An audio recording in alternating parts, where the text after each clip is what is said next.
Can you see by the dawn's early light what so proudly we hailed at the twilight's last gleaming, whose broad stripes and bright stars through the perilous fight, oh, the ramparts we watched were so gallantly streaming, and the rocket transit, the bombs bursting in air, gave proof through the night that our flag was still there. Oh, say, just that star-spangled banner, yeah, wave for the land under the free, and the home of the brave.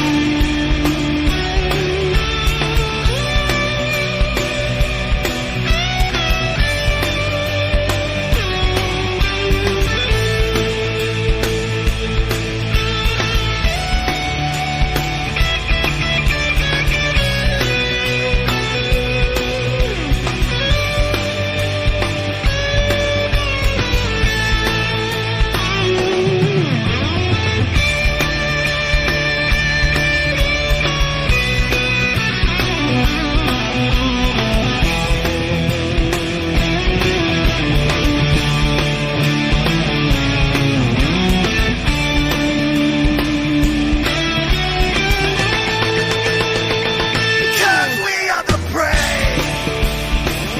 Yes, we are the brave. We'll fight to rename the name of the brave. We are the U.S. of A.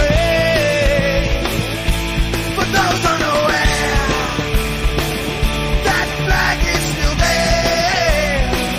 It's our future to save.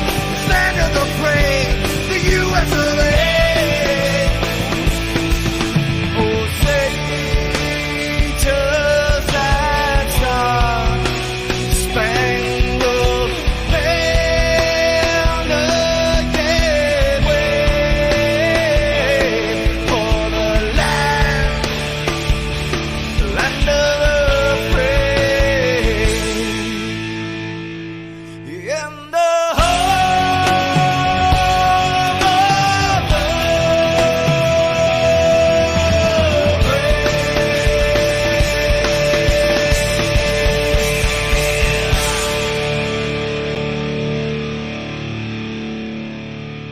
Hey, good morning, everybody. God, grant me the serenity to accept the things I cannot change, the courage to change the things I can, and the wisdom to know the difference. Amen. Boy, I sure do love this country we live in. And I was raised by and stood beside those who fought to keep it free. Now it's on us to pass on that freedom. I just want to take this time to show my appreciation the best way that I can. It goes like this. On a hot summer's day at a small town parade, you can smell it in the air like some fresh cut hay. Tennessee ribs with the special sauce, funnel cakes and burgers with the dogs and brats. A float passed by with with the stars and stripes, with a uniformed officer shined up bright, saluting our flag with his head held high. You could see it in his eyes, that American pride. The band marched on in a forward stance, while the flag team followed in a classic dance. Balloons were released, red, white, and blue, in remembrance of the soldiers that the families knew. We support each other in the life that we live, and we help one another when we got it to give. From the moms and pops to our friends and kids, one nation under God, and that's just what it is. We're American made, like a 4th of July day, like a veteran's parade, a flag flying over the grave. We're the land of the free, like the air that we breathe, from sea to shining sea, being all we can be. We're American made. I remember this one time, the storm came through and hit Middle Tennessee, tore up a lot of things, hurt a lot of people. But you should have seen how they came together to help fix that community. Channel 2 News, live from the scene, the aftermath of an F4 twister debris. Houses destroyed, and everywhere you could see, trees torn to twigs and power lines in the street. Families without shelter, water and heat, no clothes for their kids, no food to eat. People from all around came together to help rebuild lives like it happened to themselves. Volunteers worked non-stop day to night, with hopes of new beginnings and a brand new life. And with great success, the American way came through once again for a better day. No discrimination, no turning our backs on the people who need us, living under our flag. Like a man once said, and I know that it's true, you got to do unto others as you would have them do you. Cause we're American made, like a 4th of July day, like a veteran's parade, a flag flying over a grave. We're the land of the free, like the air that we breathe, from sea to shining sea, being all we can be. We're American made. Now I've seen my fair share of death in this life, but the most honorable display of what this country stands for, I've seen in the loss of a great American leader, a fallen hero, a leader of the best. Remember for his work the day he was laid to rest. People came from far away to pay their respects, and one by one saluted as he passed. Family and friends all spoke their piece as he lay before the nation for the whole world to see. Kind words spoken on a man's life dream, who cared for his country the best it could be. Lifted by his soldiers to a final resting place, just a few steps away from his brother's grave. This is just a glimpse at a lifelong parade, led by a family who's American made. See, we seem to forget until it's too late to recognize the liberty in the lives of the great, who lead this great nation to a better place, where we're proud to be the American made. We're American made, like a 4th of July day, like a veteran's parade, a flag flying over a grave. We're the land of the free, like the air that we breathe, from sea to shining sea, being all we can be. We're American made. I see it's not about what you wear or what you drive or how much money you got. It's about being a symbol of this great nation and standing up for what's right every day of our lives, and raising our children to do the same, to help preserve the freedom that makes us Americans. Now that's American made.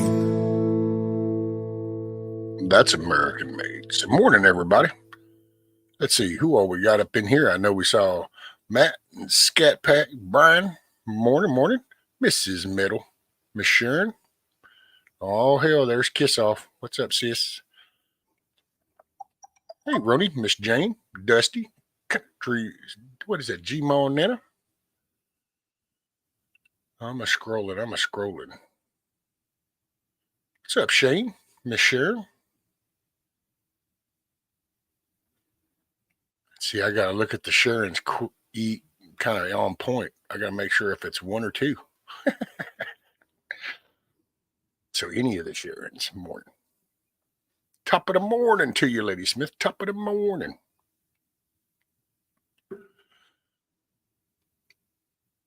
Well, might be sitting and shooting the hit with Fetters from Fetters Grove. We'll see if he makes it up. He might have stayed up late last night. Man, it's Saturday. So are y'all staying warm?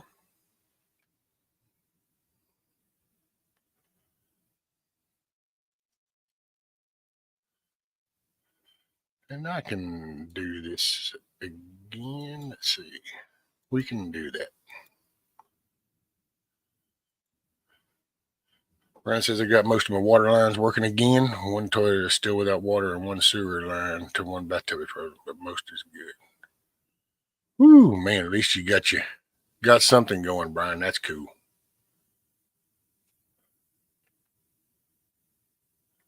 Yeah, apparently we got sewer issues, but hey, man, I can go back into. I can make it. I just make it easy on her. Ooh, man, it's Saturday. 6 days through the week. Man, I gotta say that old Biggs from Arizona, that representative. Son, was watching his little floor stuff. He brought the Who stuff up.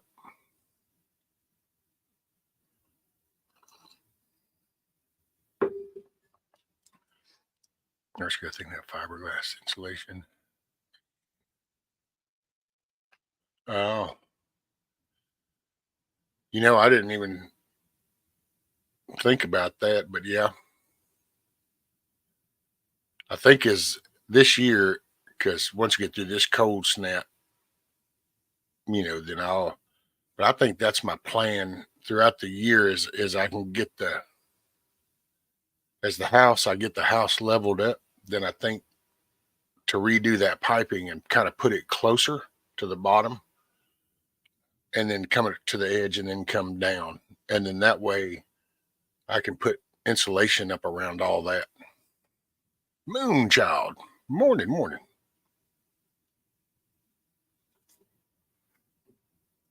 Yeah, because that was the one thing I didn't think about. But it's all been doing good, man. The heat tape you guys suggested, working, rocking good. Knock on wood. Everything's been manageable. I'll put it that way. So you can't ask for better than that. Hey, at least it was manageable, right?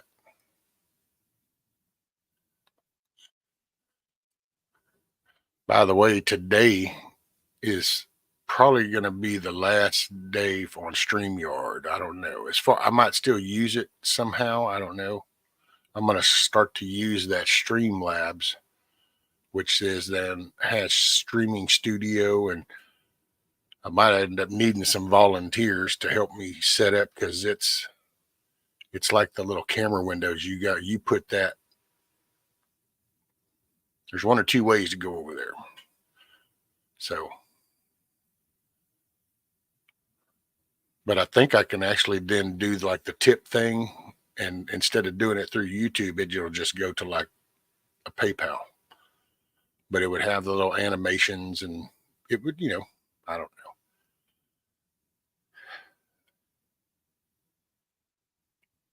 I feel like I rush to tell everything. It's like, oh, let me tell y'all how this all did, and then it's kind of like, but no, we don't need to kick back too soon because then we're all just here with the awkward silence. By the way, Brian, I noticed there were no coffee and donuts. Unless I missed something.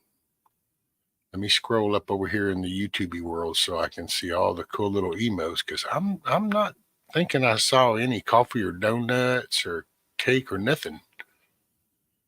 Kind of empty-handed this morning. No bunny for you, Brian. No bunny for you. I'm just picking, brother.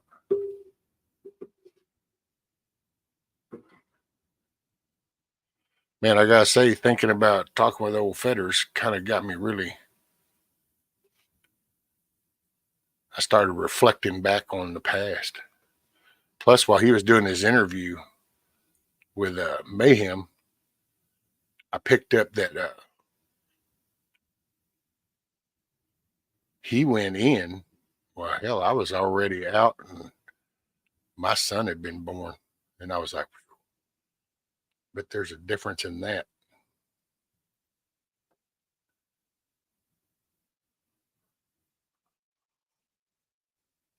Oh, your first post offered a party? Wait a minute, you just offered a party? Like, hey, I'm here, let's party. Was that it? That was it? That was the climactic moment? Hey, I'm here, let's party? That really, really, Brian.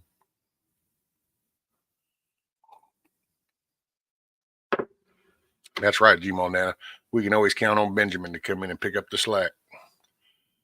I'll have to ask Benjamin if he started doing that just because he noticed how much Brian drops the ball. I tell you.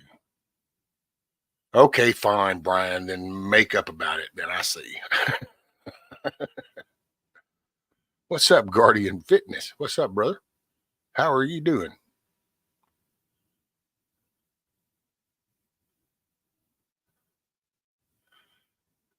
Party at 4 a.m. It's a party. Hey, G Monana, what do you think about Biggs? Oh, Andy Biggs. Because you're out of Arizona, right, G Monana? What you think about him?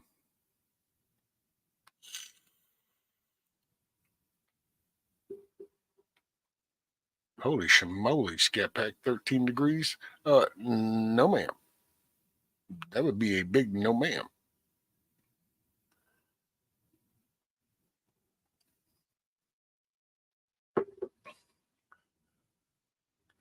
Oh, it's 1 in the afternoon. Man, getting a little ahead of the game there, ain't you, Guardian?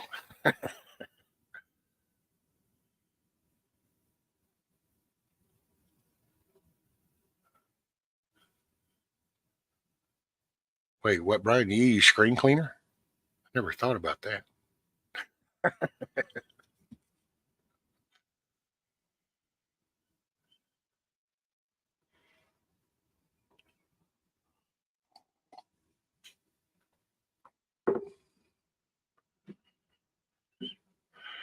T picking Tucker rumor.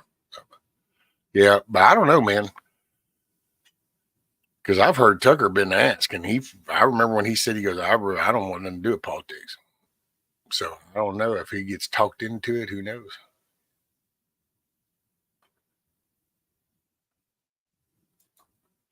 Oh yeah, G Nana. They don't. A lot of the news don't cover him because Biggs gets to talking some smack, buddy. He's been calling him out since the election and shit. So I mean, he's one of those that they can't get rid of, and so they just nobody interviews him. They don't put him on screen. You got to catch his floor stuff and shit like that. What's up, Fetters? Free from Fredder's Grove. We're just gonna have to call him Free because I gotta say, I stream too early in the morning for the Free from Fredder's Grove. That takes a whole pot of coffee, I think. Otherwise, that's going to stumble on the way out the door.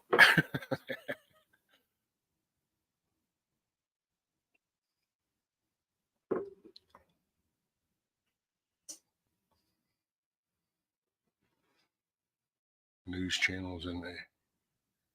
Ah, okay. Yeah, I usually just catch his floor stuff. And like when he does the house floor, or so every now and then you can catch, him usually after another one sometimes. But yeah, they make it a point. They don't put the mic and camera right in front of him because and it's this latest floor speech. he even brings up the whole WHO thing and how they like going. They're going to use the next pandemic to try to do the whole little world government shit. Calls them straight out on the floor. I love it. So I don't know, man. When you're swimming in a cesspool of shit, you kind of got to look for something positive, and so that's why I always look for the positive things. If they spit something out and it sounds good, I kind of like to run with that.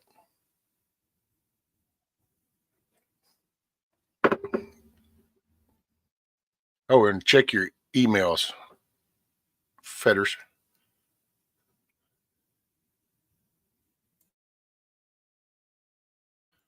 What's up, Indy? Morning, sis.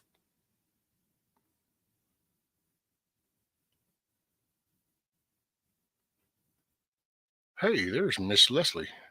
Yeah, that's here. Let me do bam. We can tend to that business right out the gate. There we go. Well, welcome aboard, Miss Leslie. Excuse me. Man, did I just miss anybody coming in? I'm so sorry.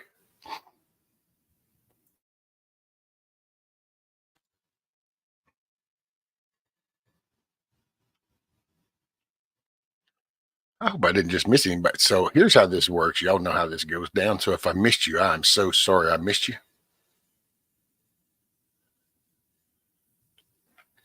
So good morning, good day, good afternoon, good evening, hell, good night, wherever it works for you on this nice little chunk of dirt. No, kiss off. See, this is where you're wrong, ma'am. I wouldn't even bother sending the email because I would know it would just go off into the nethers. So there would be no point. What's up, Devil Dog Purr? Oh, shit. We got the heat coming in the door. What's up, Mr. Good Fetter? morning, brother. Man, running on fumes, brother. I had a quite eventful night last night. Oh, shiznit. Not really. I went up on a panel and didn't like the direction it was going, so I hopped down and I had a little bit to smoke last night. It's Friday, I'm enjoying my night, right? Rocking it. So I got off the panel about 12:30, and I woke up to Leslie coming in the office at about 4:10, and I was in here sleeping in my desk chair. Shit, dude. What do you mean? I do that on a daily. It is what it is, man. But I'm glad I got off the panel, though. I'll say that much. Right. Mama Red, what's up? How are you, ma'am? Oh, welcome. Yes. Everybody in the chat. Hey, actually, you can ask. Most people know, dude, this is how I do my shit most of the time because I just get tired and I'll sit here and I just take naps like this. And then I go, oh, yeah. And I sit back up and I start reading something else. And hey, brother, when you go on them long lives, man, sometimes you get a little tired. I ain't gonna lie. That's why it's good to have a co-host sometimes, Right. Yeah. Yes, sir. So so you were in Cali. Where are you at now? Yeah, I'm in St. Lucie County, Florida. Ah, okay. You went coast Yeah, to coast. Yeah, man. We were born and raised, both me and my wife, from California. Didn't like the way things were changing, getting real bad over there. California is a beautiful state, man. Beautiful state. So much stuff out there. I was born there. Yeah, so Redondo, the politics, though. Redondo, yes, sir. I got some memories from Redondo Beach, man. My mom was in the space program. Oh, really? Yeah. So we did that while the first developments went from that to Ohio, where there was some production stuff. My dad did some batch weighing systems, and then we came back down to Texas. Most of my family's all from Texas. That's why I just say I'm a Texan, but I used to call myself a vacation baby because I was born in Redondo Beach. It was like, so did y'all just let the beach get to you? And so that's how all of a sudden I appeared. And it's like, yeah, well, if you're pregnant, we'll just stay here for now. Yeah, Redondo's nice too, man. Redondo has always been I don't know how it is now, but I mean, Yeah. Redondo was always a nice little beach area, you know. But yeah, 2019, man, we had an opportunity to come out here to be the operations manager for a moving company, and you know, got out here and COVID hit, and you know, things just didn't pan out the way that they were supposed to. But no, we're happy now, man. I'm blessed. You know, we're Right on. blessed. So, yeah. Yeah, man. So What you got? go ahead. Grab coffee. You just keep talking. By the way, so you'll know, Fetters, sometimes I drift over here to the side, and that's just because my coffee pot's right there, and I don't walk very much, so I just roll. So if There I ever you go. slide off to the side, it's just I'm grabbing coffee. Don't worry about it, brother. I gotta have mine too. That's it. Yeah, man. Salute to everybody in the chat, man. I see y'all, man. Mama Red, Lady Smith, Devil Dog Prepper, salute.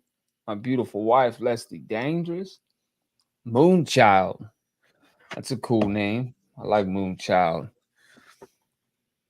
Dusty Country Road, UK Tina. I see you, sis. How you doing, Tina? Hey, morning, G Frank. Nana, that's a cool name, man. I've seen that name in several chats now. Independent Mini United, salute, sis. Awesome people in the chat, man. Yeah, Indy's my she's my sister. She's from day one. She was actually Yeah, she was the reason I even started doing anything. Hell, we kind of YouTube was just music for me. I didn't even know any of the streaming I didn't even watch do it yourself shit. It was from the beginning. It was just it played on something, so I heard music and made playlist. And Huckleberry, what's up, brother? And well, everything started going plumb stupid, with the whole election and stuff. And actually, way back, even before that, with the whole, as soon as he come down the escalator, everything started going upside down. It was like, wait a minute, what? That did it. Well, then all of yep. a sudden As I soon as stumbled you did. across some stuff and I met Indy and I just kind of hung on her coattails for a while. And she kept going, you need to go to this channel. Rescue. I think you'd like this channel, Dangerous Freedom. I think you'd like this channel. I'm like, what? People talking and shit up on panel? Yeah. And she took me, and next thing I know, I'm finished building my computer up on a panel, and it's like, okay. And unfortunately, that young guy passed away. I had done gotten used to knowing some people coming up out the shithole that I was in. I was pretty depressed at the time, and started paneling and shit, dude. I used to run 16 hours, 14 hours, 12-hour panel, 8, 10 people. We would just run. Matter of fact, I would start at 10 p.m. Central, and I'd run until like 3 in the afternoon the next day. Wow. But for me, it was that social sponge. It's kind of like when you come out the hole kind of thing. At first you're kind of lingering, but then you're kind of like, hey, man, well, let me check on this. Let me check on. It's like, yeah, let me kind of move around and enjoy that a little bit. Right. Yeah. I mean, it's crazy, man, because like you were talking about how you were in a bit of like a situation at that time. And man, the community, it's amazing how many amazing people and just good people I've met off of YouTube, and how the impact that a lot of them have had in my life, my heart, and my wife. The impact they've had on my wife, and just really amazing people out here. They've given me some hope as to humanity, if you would, Yeah, because I got to say, I got to think about that this morning, because it's like I'm at 700 and something subscribers, but I do not advertise. I don't ask nobody to do nothing. Anything you see is all them. They do it. And I don't know, like there's just, I hate to say it because I know I'll screw up and there's always going to be some names I'll forget, and I don't want to hurt nobody's feelings, but right. they know that they've been there, because most anybody, you can go back and look. I started this I don't know, man. It's 2.5 years ago, maybe. But I literally was in a dark place. I mean, like, I just cut to the chase, dude. I literally used to just lay there, and every time I'd go to sleep, I would just ask God, would you take me now? I'm ready. I'm ready. I'm ready. and then I'd go to sleep. And of course, then I'd wake up and I'd be like, okay, fine. I guess I'll just lay here and wait. And so I would just kind of sit there and just go, well, how about that? You know, because my belief system, there was no self-inflicted shit coming, because that just doesn't jive with my faith base. And I think there's an ultimate price to pay for that decision, and I ain't willing to pay you that one. So it just, but Yeah, that's, bro. and it was pretty dark. And so they know, man, I used to sit here and I'm a share, dude. I got no narrative with my channel. I'll tell you that. There's no narrative. I just talk. And it might be news. It might be just all up in my fields. I've had people tell me I'm a sissy. I've had people tell me I'm a wussy. And oh man, are you crying on screen? I've cried up here. Hell, these people have donated money, dude. And I had to cut my camera off, snot coming out my nose. Have to chew their ass out. Going, you know what, dude, you're shoving pills down my throat. I don't know how to swallow this. Yeah, it's amazing, bro, to see so many people come together, and I try not to have a narrative either, bro. I mean, you know, obviously when I come up with topics or something, you know, I try to do a multitude of things. I don't want to be stuck in the prison genre. Like, that's not where I want to be stuck in. So I'm trying to like maneuver my way into and just doing a multitude of things. But I think whenever you're real like that and you're just totally open and honest, you're definitely going to be vulnerable, man. I've cried so many times too on my channel, man, and just broke down. And I remember one specific time, it was a year after my grandma passed, and I actually came out here to Florida.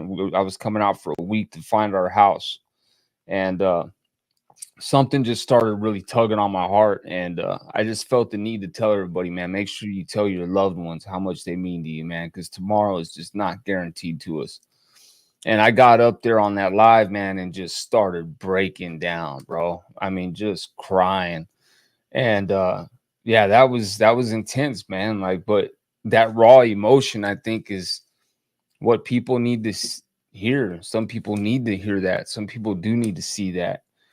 And I think by us being real like we are, and just being upfront, and I think that that in itself, somebody might hear it or hear something that they just needed to hear that day. And it you know, that's why I keep doing it, man. You know, That's it, man. You ain't got to kick the whole door in. You just got to at least crack some daylight through it, and it helps people. absolutely. Everybody's got their secure door, and you just never know. And I've sat here and went, holy shit, man, I can't, you know, and had bad days, and they actually go email me, or they message me, or they call me, because there's people that have my number. There's people that, you know, have my email, they have my address, and it becomes, and I don't know, man, I've tried to actually think about that. Do you think that it's a different approach after you've been like in a prison environment, where you do have the big crowds that you just have to coexist with, and you don't get the benefit of going just down the block to your house, or oh man, you know what, this is a shitty day at work, I'm gonna go home and I'm gonna have my own little group to bitch at. It's kind of like so here you kind of, because I've wondered, it's like, I don't know, because I don't try to like be more real or something, you know, I don't, there's no attempt. Right. Yeah, It you're just, just yourself. shit happens, and I've sat here and I'm like, damn, man, listen to somebody's story, and I get kind of a little teary eyed. It's like I have no problem.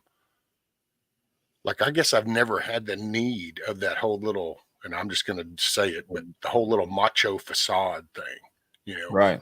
Yeah, I'm a badass boy. I'll fuck everybody up. Yeah, you know, I just never had that, and I don't know if it's because of I went into that environment so young, and so you just, you know, it's a different, and you need to come out into this, and you just kind of, dude, be you. Yeah, absolutely, man. I think there's that old saying, man, the empty can rattles the most, bro. And you know, I've tried never to glorify my past in any way, because there's nothing glorifying about it.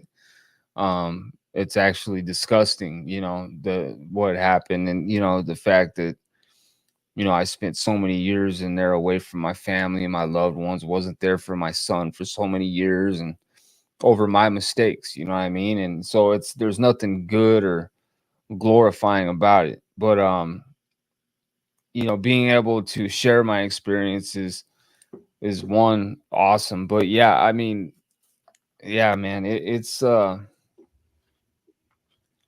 crazy, man, when you come on here and you open up and you talk and you know, it helps me just as much as I think it helps other people.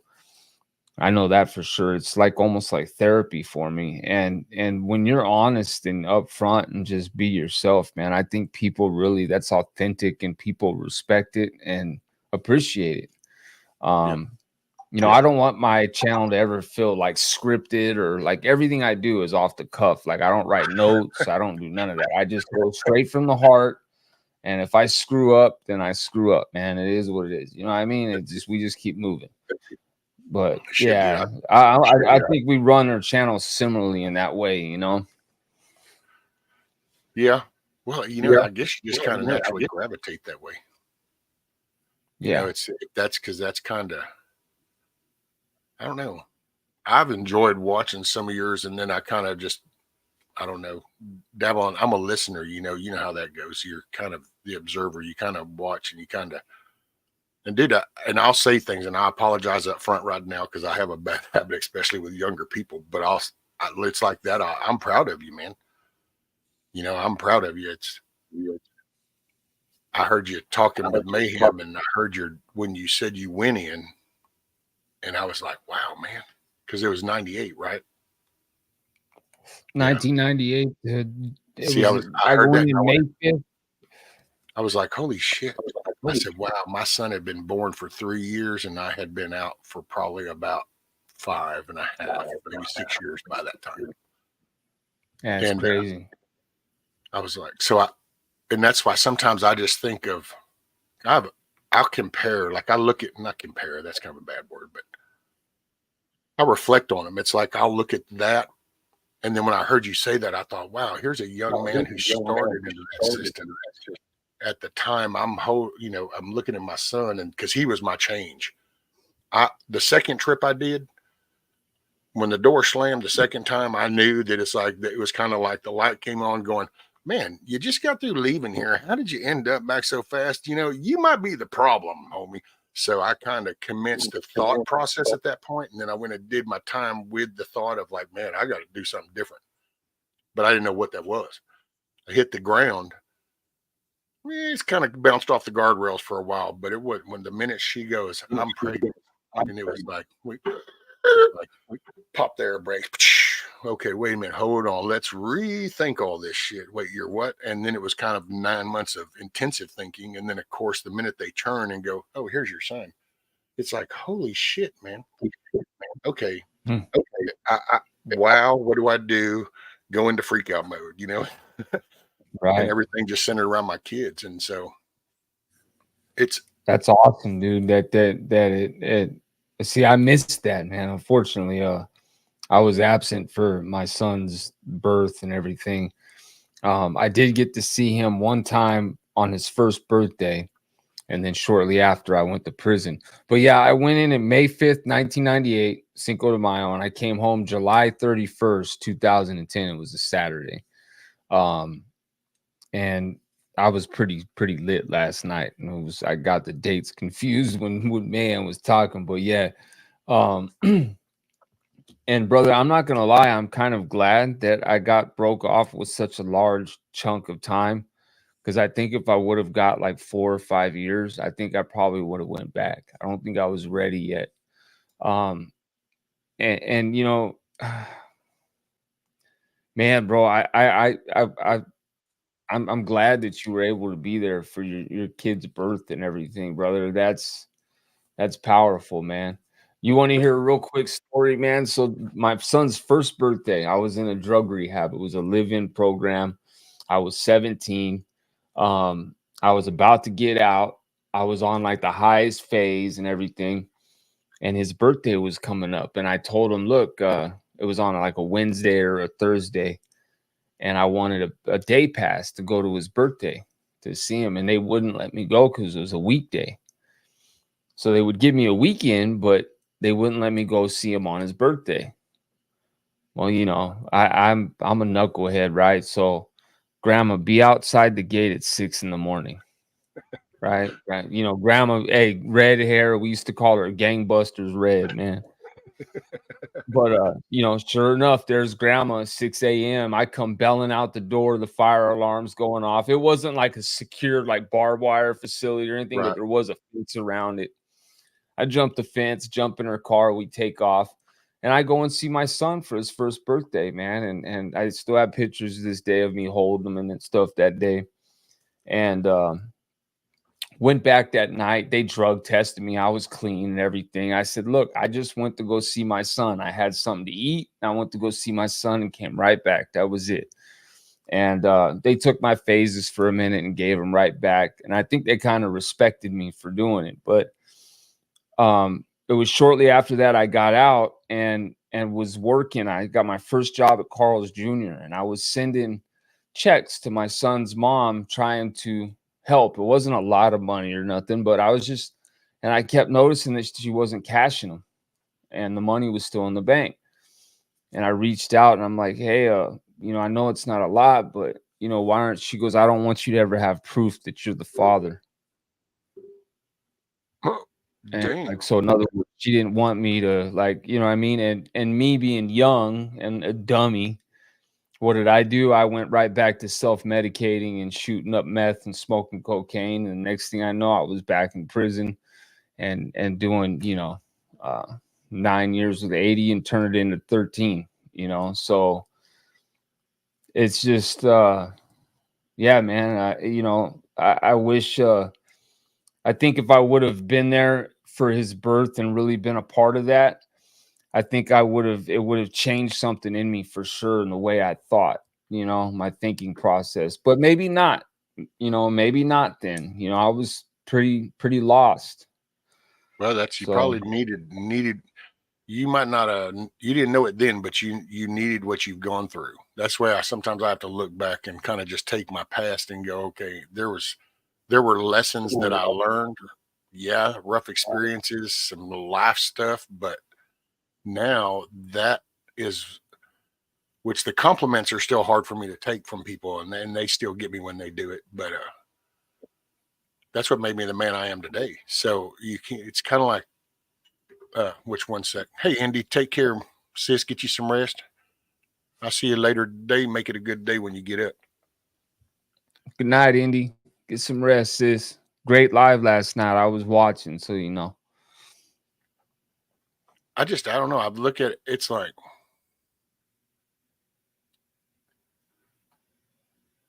people, okay, there's always the thing, man, if I could go back and be 16 again, or if I could go back. And I used to say that kind of shit, you know, while I was raising my kids. You'd be at work and you say, man, if I could go back, boy, if I knew then what I know now. And, but you know, one day I was sitting and I thought that in my head. And then I realized, well, wait a minute, if I go back too far, then I won't have my kids. So, because if Right. I make different decisions, then that would have never series would have happened. And then you kind of start to think, and then you kind Absolutely. of realize the character of the person. It's like, I probably wouldn't be as strong willed if it hadn't have been for an 8x10. You know, Mm. I wouldn't have probably found a way to put myself in check and to contain that, because when that little journey started, I had anger issues. That's why it was the second trip. Matter of fact, I'm one of those. I don't blame the system at all, because it's like the first trip I did. Shit, dude. I can to this day still remember that. That was 9 trips before that judge. And in one of those days was two visits in one day. I literally saw him that morning, got out, and by that late afternoon, I was back in front of him again. And that was the trigger. And he goes, "You're just not gonna get it, are you?" Get what? And so, and of course in Texas, back in the 80s, we had the self-supplying farms, so there was a lot of field work and shit. Well, hell, we had a farm called Oh, I'll Ferguson. It was bet a you out there Gladiator. doing hard labor. Yeah. And so it was the Gladiator farm. It was young bucks, 17 to 21. Well, hey, I got a bright idea. Let's take all these people and we're going to shove all these young bucks into a building. This ought to work out real well. Well, that was just a good couple of years of just throwing on pistols and catching squares was the phrase back in the day. Catch a square. Catch a square. Yep. And you go out and beat like the field, come in and fight. Catch a square was like a saying for throwing hands or something. Yeah, you'd cop a square, put on your pistols, your fingerless gloves. Yeah. All right. You'd cop a square. That was like the boxing ring, the square. And it was just, it might be in the dining room, might be in the yard, might be in the chow hall. And see, Texas has a lot of the 3-tier red brick styles. And I didn't learn shit, dude. That was my problem. If I could run the system, well, we would have a different type of setup. But I didn't learn shit, dude. All I did was learn to go in there and vent some more. So as soon as I got out, shit, dude, I was like, somehow that little experience reached over and hit the nitrous button instead of slowing me down. So I came out, got tied in with some topless bars, and then that started my meth ride. And I was a runner. I was a runner, shit, man. I could do 80 miles an hour down the highway and lay that fucking U-100 there and just tag away. I was wound up. But see, to me, I overamped. That's when God reached out and said, you know what? You need to sit down, little boy. And that's when the door shut the other time after I've done, which I make that sound kind of quick, but there was a lot of bad shit in between. And absolutely. And when I went in that second people don't realize how much stuff can happen in like 3 or 4 month span. Like, you know what I mean? Like, you know what I mean? Or like a 5-month span. A lot can happen. And if you're living that life and really going hard, a lot can happen in a short period of time. Right. When I went back, I already had a jacket. So then I went to a farm called Eastham, which was called the House of Pain, was the nickname. And that was more of the convict style. So you go from the young buck to the convict. That one actually, I don't know. I used to think that I did something, like I carried myself or I did this. And dude, you know what? God guided me through that. And not many people will get it. You'll get this. Hey, 420 Vet. And by the way, anybody that's shown up, I apologize. I haven't addressed you. I normally do catch y'all, but you know how it goes when I get in a conversation. So I'm a good morning, good day, good afternoon, good evening, wherever it works for you on this patch of dirt. And I did share it, brother, on my channel in the community section. So definitely. Right on. Hey, Lady Sky. Yes, but no, I hit that. I look back and, dude, I literally, because I was a young dude, I'm on a convict farm. These are, because back in those days, it was literally tiered out. You had diagnostic, you had your little first time young bucks, you had your multiple offenders up older, and then you had your hardcore. This is the convict groups, and all of a sudden I got shoved over here with the old convict groups. But God just walked through that, dude. I ended up in maintenance. I was able to basically walk that fine line between all 3 groups. I didn't have to necessarily throw down with one or the other. Might have pulled shady shit like renting out my bunk space because I didn't ever have to stay in the bunks. I worked maintenance once I was indoors. And shit, dude, I'm running the electric and the cable and all the shit. So me and matter of fact, my maintenance partner back in the day, I don't know if you ever heard of the Texas 7. Yeah, bro. There was a dude named Donald Newberry. That was my maintenance buddy. Wasn't it? Okay, hold on. Correct me if I'm wrong. The Texas 7. Actually, maybe I'm wrong. Is that the one that Donald Trump pushed to keep locked up? And there were 7 black men. No, different case. I'm thinking of the New York, or there's something. I'm thinking of a case in New York. Might have. The Texas 7 goes back. It was the 7 convicts that got out, and they did a little rampage, and a few of them got tagged like in one spot, and some others got tagged in another mall. Like one got caught coming. 2 of them got caught coming out of a shopping mall. Made a run for it. Yeah, anyway, that's when I saw it on the news, man. I was like, oh, check that shit out. That's Newberry. And the wife goes, him. What? And I went, yeah, that's that dude. I told you about being in and stuff, and the guy I was with maintenance. And I go, that's him. She goes, oh, wow. And I said, see that right there? That's the poster child of the system right there. because I knew that boy. That boy was young like me, but he didn't have no family outside. He had no ties outside. So when they put him in, that became the only thing he knew. And he literally had no problem. Gray suit, white suit, didn't make a shit to him. So he started out with like the 5-year, then to the 10-year, then to the 20-year. And okay, now you got a life. And so that's how he ended up in that whole thing, dude. That was, I don't know, but that's God worked a lot in my life, dude. He carried me through. That's Jerry Ray Bowen was one of the biggest AB leaders down around here. Never had no conflict. The Mexican mafia, dude, I used to have spreads with them. That's why I say you look back now and you don't realize it then. But it's like, do you realize that was the hand of God just kind of like guiding you through this? Because at any given time, you would have been done in. Absolutely, bro. And people don't understand that. And to give you a short, so like I did all my juvenile time. I spent a lot of time from like the age of 13 until I was an adult doing in and out of juvie. I did 18 months in the drug program, live-in facility. And then when I was 18, I went to county. I did what was called a county lit. It's a county year, but you only do like 6 months, sometimes a little less than 6 months on a year. I got out. I was literally out for 3 months. That's why I made that comment about a lot can happen in 3 months. And got out, got involved with the wrong people as always, and just ended up getting on a real bad one, bro. And next thing I know, I'm going back, and this time I'm going back for a long time. So you what know, was your wake up moment? As far as what is it, like when I finally realized like I need to get my life together?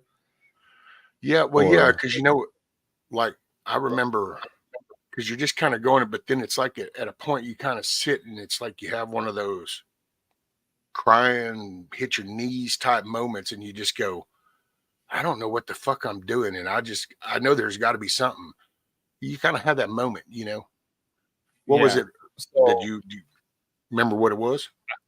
yeah, there's actually two of them. So there was one. So when I caught, so originally I was sentenced to 9 years with 80%, right, for burglary, grand theft auto. And then in 2000, so that was in 98 when I got busted and sentenced and everything for that. 2000, May of 2000, I ended up assaulting a child molester. And excuse me, a PDF file. My bad. I shouldn't have said that. Anyways, and I caught 4 more years in court. Come to find out, one of the guy's victims was a DA's daughter. And I didn't even know this. This was unbeknownst to me. I had no idea. So they ended up only getting me for possession of an inmate manufactured weapon. And this guy ended up getting airlifted. So I mean, it was, you know what I mean? Like, so I was like blessed because I thought I was gonna end up doing life. So it was there was that moment when I went to court, and they had like a little makeshift courtroom there at the prison. And as long as you didn't bound it over for trial, as long as it was just taken up to a plea bargain, you could do everything right there. They would bring a judge and a PD and you know your DA and everything right there. That way they didn't have to transfer you over to the courthouse. It was just cheaper, right? So after everything was said and done, and I took my deal for 4 years with 80. The correctional officer comes back and goes, "Hey, did you see that two-way glass?" I said, "Yeah." He goes, "Well, your mom and your grandmother were in there crying. I just want to let you know that." And I was like, man, what a dick, right? Like, you know what I mean? You could have let me know that while I was in there. I could have blew him a kiss or something, or said hi or something. Like, you know what I mean? I didn't even know they were there, dude. I had no idea. Dang. And so there was that moment right there when I ended up getting so lucky and blessed. But then later on, when I was about 4 years to the house, I started to see light at the end of the tunnel. Because when I first went in, I looked at it like it was a life sentence. Here I am. I'm 18 years old. I have 13 years to do. This is a life sentence for me. Like I'm probably going to end up doing life in here. So, got a question for you. Yeah. So when you first went, what like, what did you think when you first got off that bus? And as you're kind of, it's like, yeah, this is it. You're stepping off the bus. This is home. Did that? Well, that's the thing. I never called it home. I fought so hard, Rescue, to never call my cell, my house, my home. I really tried very hard through the 13 years to not allow that place to become a part of my heart and allow myself to become like some guys will go in there and totally become that, like just allow that to become them. And that's their identity now. I'm now a fucking hardened convict. And I tried to go in there and do what I had to do, but at the same time, not allow that to be a part of my heart, like not to allow myself to become that. And thank God, I think it worked, man, because but you know, when I got off the bus and in the first yard, the first main line I hit, it was a level 3, and I ended up going to level 4, which is the highest you can go to. But I mean, even a level 3, I mean, you see the gun towers all around the yard when you're pulling up to this prison, you know what I mean? And, then in California, it's 4 yards, you know what I mean? And there's 5 buildings in each yard, and there's 200 inmates in each building. So there's about 4,000 something inmates in each prison. So you got all these gun towers, massive. It looks like a little city, you know what I mean? And you're pulling up, and then when you get off that bus and you walk onto that yard, you can just feel the tension, like, you know what I mean? And you can feel the vibe, and like, okay, I'm in a different place here. This is different. And then shortly after that, witnessing my first unaliving, like literally 10 feet away from me, watching this gentleman get, hit in the neck about 15 times, you know what I mean? That was definitely a wake-up call right there for sure. Like, okay, I'm in a war zone. So it definitely, man, it just, but hitting that 4-year mark was when I finally saw light at the end of the tunnel, man. And I got my GED, and that was a big one for me. Like, I never thought I was going to get my GED. I was told when I was young, I was in special ed, had dyslexia, I was ADD and all that stuff. And I ended up high. Yeah. Huh? I got a jailhouse GED. That's where I got mine. Yeah. But I actually quit and went in the Army. I quit school, went in the Army as soon as I turned 17. It's just that I should have joined the Marines instead of the Army, because I think the Marines would have probably beat my ass and straightened me up, where the Army, man, they were like, damn, are you not going to slow down? I ended up with so many field grade Article 15s before I even finished AIT that they went, okay, we're just sending you home. You got issues. Matter of fact, I had a recruiter, a non-vet, and they even called him going, man, did you know that this kid had anger issues like this when you sent him? He's like, well, I was kind of hoping it'd slow him down. And it's like, well, it didn't. I got a general discharge, so I don't have like a dishonorable or nothing like that. But yeah. But see, I think the Marines would have went, yo, homie, you're not too rough for us. We'll do whatever we got to do to calm you down. Yeah, we would have straightened you out. Yeah, I tried to join the Marines, man, when I was 17, but I had a possession of Valium, and when I was 15 years old, and that's what did it, man. They said you could have a robbery and we could get you in, but because it's a drug charge, and but again, everything happens for a reason, bro. I got my beautiful wife, and I'm here in Florida, and everything happened for a reason, man. You know what I mean? And but real quick, back to the 4-year mark. So I got my GED. I ended up getting 32 units in college, and I got a 2-year paralegal course, which kind of would allow me to sit as a paralegal in California. I don't know what it would do out here in Florida, because the law is a lot different. But still, though, I mean, and I always looked at myself like I didn't have a lot of self-esteem. I looked at myself like I was kind of stupid. When I first went in, I couldn't even write it, like address an envelope. I didn't even know how to address an envelope. Like somebody had to teach me.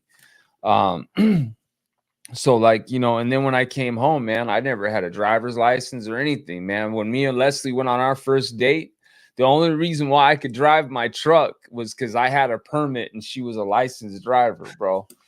Like, you know, I got my first truck. I saved up. That was the first thing I did was save up and get my truck, right? I got a Dodge 1500 Dodge Ram. And the only reason why she could drive and I mean, she could sit passenger, I could drive on our first date. Yes. Had the permit with a licensed driver, you can drive. Yeah, man. Hey, how embarrassing, right? But hey, that shows what kind of woman she was, man. Like, I was honest with Leslie from the gate. Really fast after meeting her. I was straight up honest about doing 13 years, and she literally broke up with me like 4 times and then got back together with me because she was just so scared. You know, she just, I mean, think about it. You know, she don't know people that have been to prison. That's not the type of people she hangs out with. And here I am telling her, you know, I just got home from doing 13 years, you know, let's hang out. You know what I mean? Dude, And do you know that whole mindset is actually what my in-laws to this day, they hate my guts. And it's all based really, on me going to prison. Yep. Oh, this has been, man, I've told the story plenty of times, but yeah, because the missus, she kind of come from a small town. You know, she lives up here. That's been in the woods, Southeast Texas. Her parents, they liked me when they first met me. And they were like, oh, okay. You know, it was it was a little distant kind of feel you out, but it was like, okay, we get it. And one day they came by and I was out in the yard and I had my shirt off. And I don't have sleeves or like a full shirt. I got a few. I think it's like 13 or something. And right. they were kind of looking and it was like, oh, and I put my shirt on. I'm like, you know, okay, well, we go inside. And it was like, well, you sure you have a lot of tattoos? I said, well, yes, ma'am. I said, that's how I used to do it when I was younger. She goes, oh, well, where'd you get those? I said, well, some I got in the army, some I got in prison. Prison? And I said, yes, ma'am. She goes, you know what? We liked you just fine till we found out you'd been to prison. And I'm like, but you didn't even know I existed at that point. I mean, people can't change. And dude, that commenced the whole path of shit for decades. And actually, they keep their distance nowadays because, well, you know, got a grandson that's kind of got popped in their driveway with some shit in the dash. And all of a sudden, it's like, well, I don't know. How does this whole people don't change aspect going to work now? Do you flip on your own? Oh, okay. You're just going to sit down and be quiet now. So, yeah, but dude, there's people out there Exactly, not about that. I do got a question for you. So, how do you deal with like the getting pulled over or engaging with uniformed people? How does that work? I got a couple. So I got a couple stories. I'll make them brief. So the first time I ever got pulled over, And what's up, Hutch? after being home, I was in my Ranger. This is after the Dodge. I got a Ford Ranger, and my little brother, he was an adult, but he's my little brother. He's 7 years younger than me. He's sitting in the passenger seat. I'm still on parole. I have a buck knife in the sheath on my belt. Why? I don't fucking know, but I do. So, what happens is in California, I don't know how it is. In Florida, it's real weird. Like they don't trip on it as much, but in California, you have to yield right if there's any type of emergency vehicles or something. You have to literally pull over to the right and stop. In California, like if there's emergency vehicles, you have to pull over to the right and stop. Like you can't keep going. You can't just, you know, pull over to the right and keep going. You got to like literally pull over to the right and stop. Yield. So okay. I was me and my brother driving down. Yeah. So me and my brother driving down the street and we're looking for my mom. And that's why I think I had the knife, because we were looking for my mom and she was in some type of situation. So we're driving down the street and the cops go by, the emergency vehicles go by, and there's a box truck in front of me. So I can't see, it's behind me. So I can't see where the cops are coming from. And then all of a sudden the box truck moves to the right and the cops right behind me. So I couldn't move to the right because the box truck. So I moved to the left and gave him the center lane so he could go right through. Well, he blew by me, and then there was a cop coming behind, and he pulled me over. Oh shit. So there's two of them, right? Immediately, I'm unfastening my sheath and I'm sliding over my little brother, right? Because he can legally have the knife. I can't. So I'm like kicking it over to him. He already knows, like, you know what I mean? So he gets the knife and he's got it on, under, his like butt area, you know what I mean? And so they pull us over. I'm like, they asked me for my license, registration. I give it to them. And I got a little bit of an attitude because now I'm kind of like frustrated. And they're like, well, you're pulled over because you failed to yield. And I said, but I did yield. I yielded to the left because I had no choice. There was a box truck to my right. So I yielded to the left so I could give you passage. I wanted to give you a lane to get by. And he goes, yeah, but you got to yield to the right. And I said, yeah, but I still yielded. You're saying I failed to yield. It's still, I still yielded. And so anyways, he wanted, he didn't want to argue with me. You know what I mean? He was just like, whatever, and went off to write his ticket. Well, as he's doing that, the other cop's sitting on the passenger side and looking in the vehicle, and he sees my tattoos and he starts wanting to ask 20 questions on my tattoos. And I'm like, excuse me, sir, do my political tattoos and ink have anything to do with this traffic stop? And he goes, well, no. And I said, well, then is there any reason why you're asking me about them? And he goes, well, I just wanted to talk about it, so I don't want to talk about my tattoos if you don't mind. So I really was defensive, right? Yeah. So that was the first time. They ended up giving me, it was a $450 damn ticket too, dude. So the next time I was in the work steak bed truck, and this lady had her blinker on like she was making a left and I was making a left. So we're both making lefts, but she was going the opposite direction. I was going up, So all of a sudden in mid-turn, she decides to go straight. So I had to stop real quick because I was going to end up hitting her if I would have kept going left. One announced to me, there's a cop at the light right here. So after she goes by, I make my left and he pulls me over.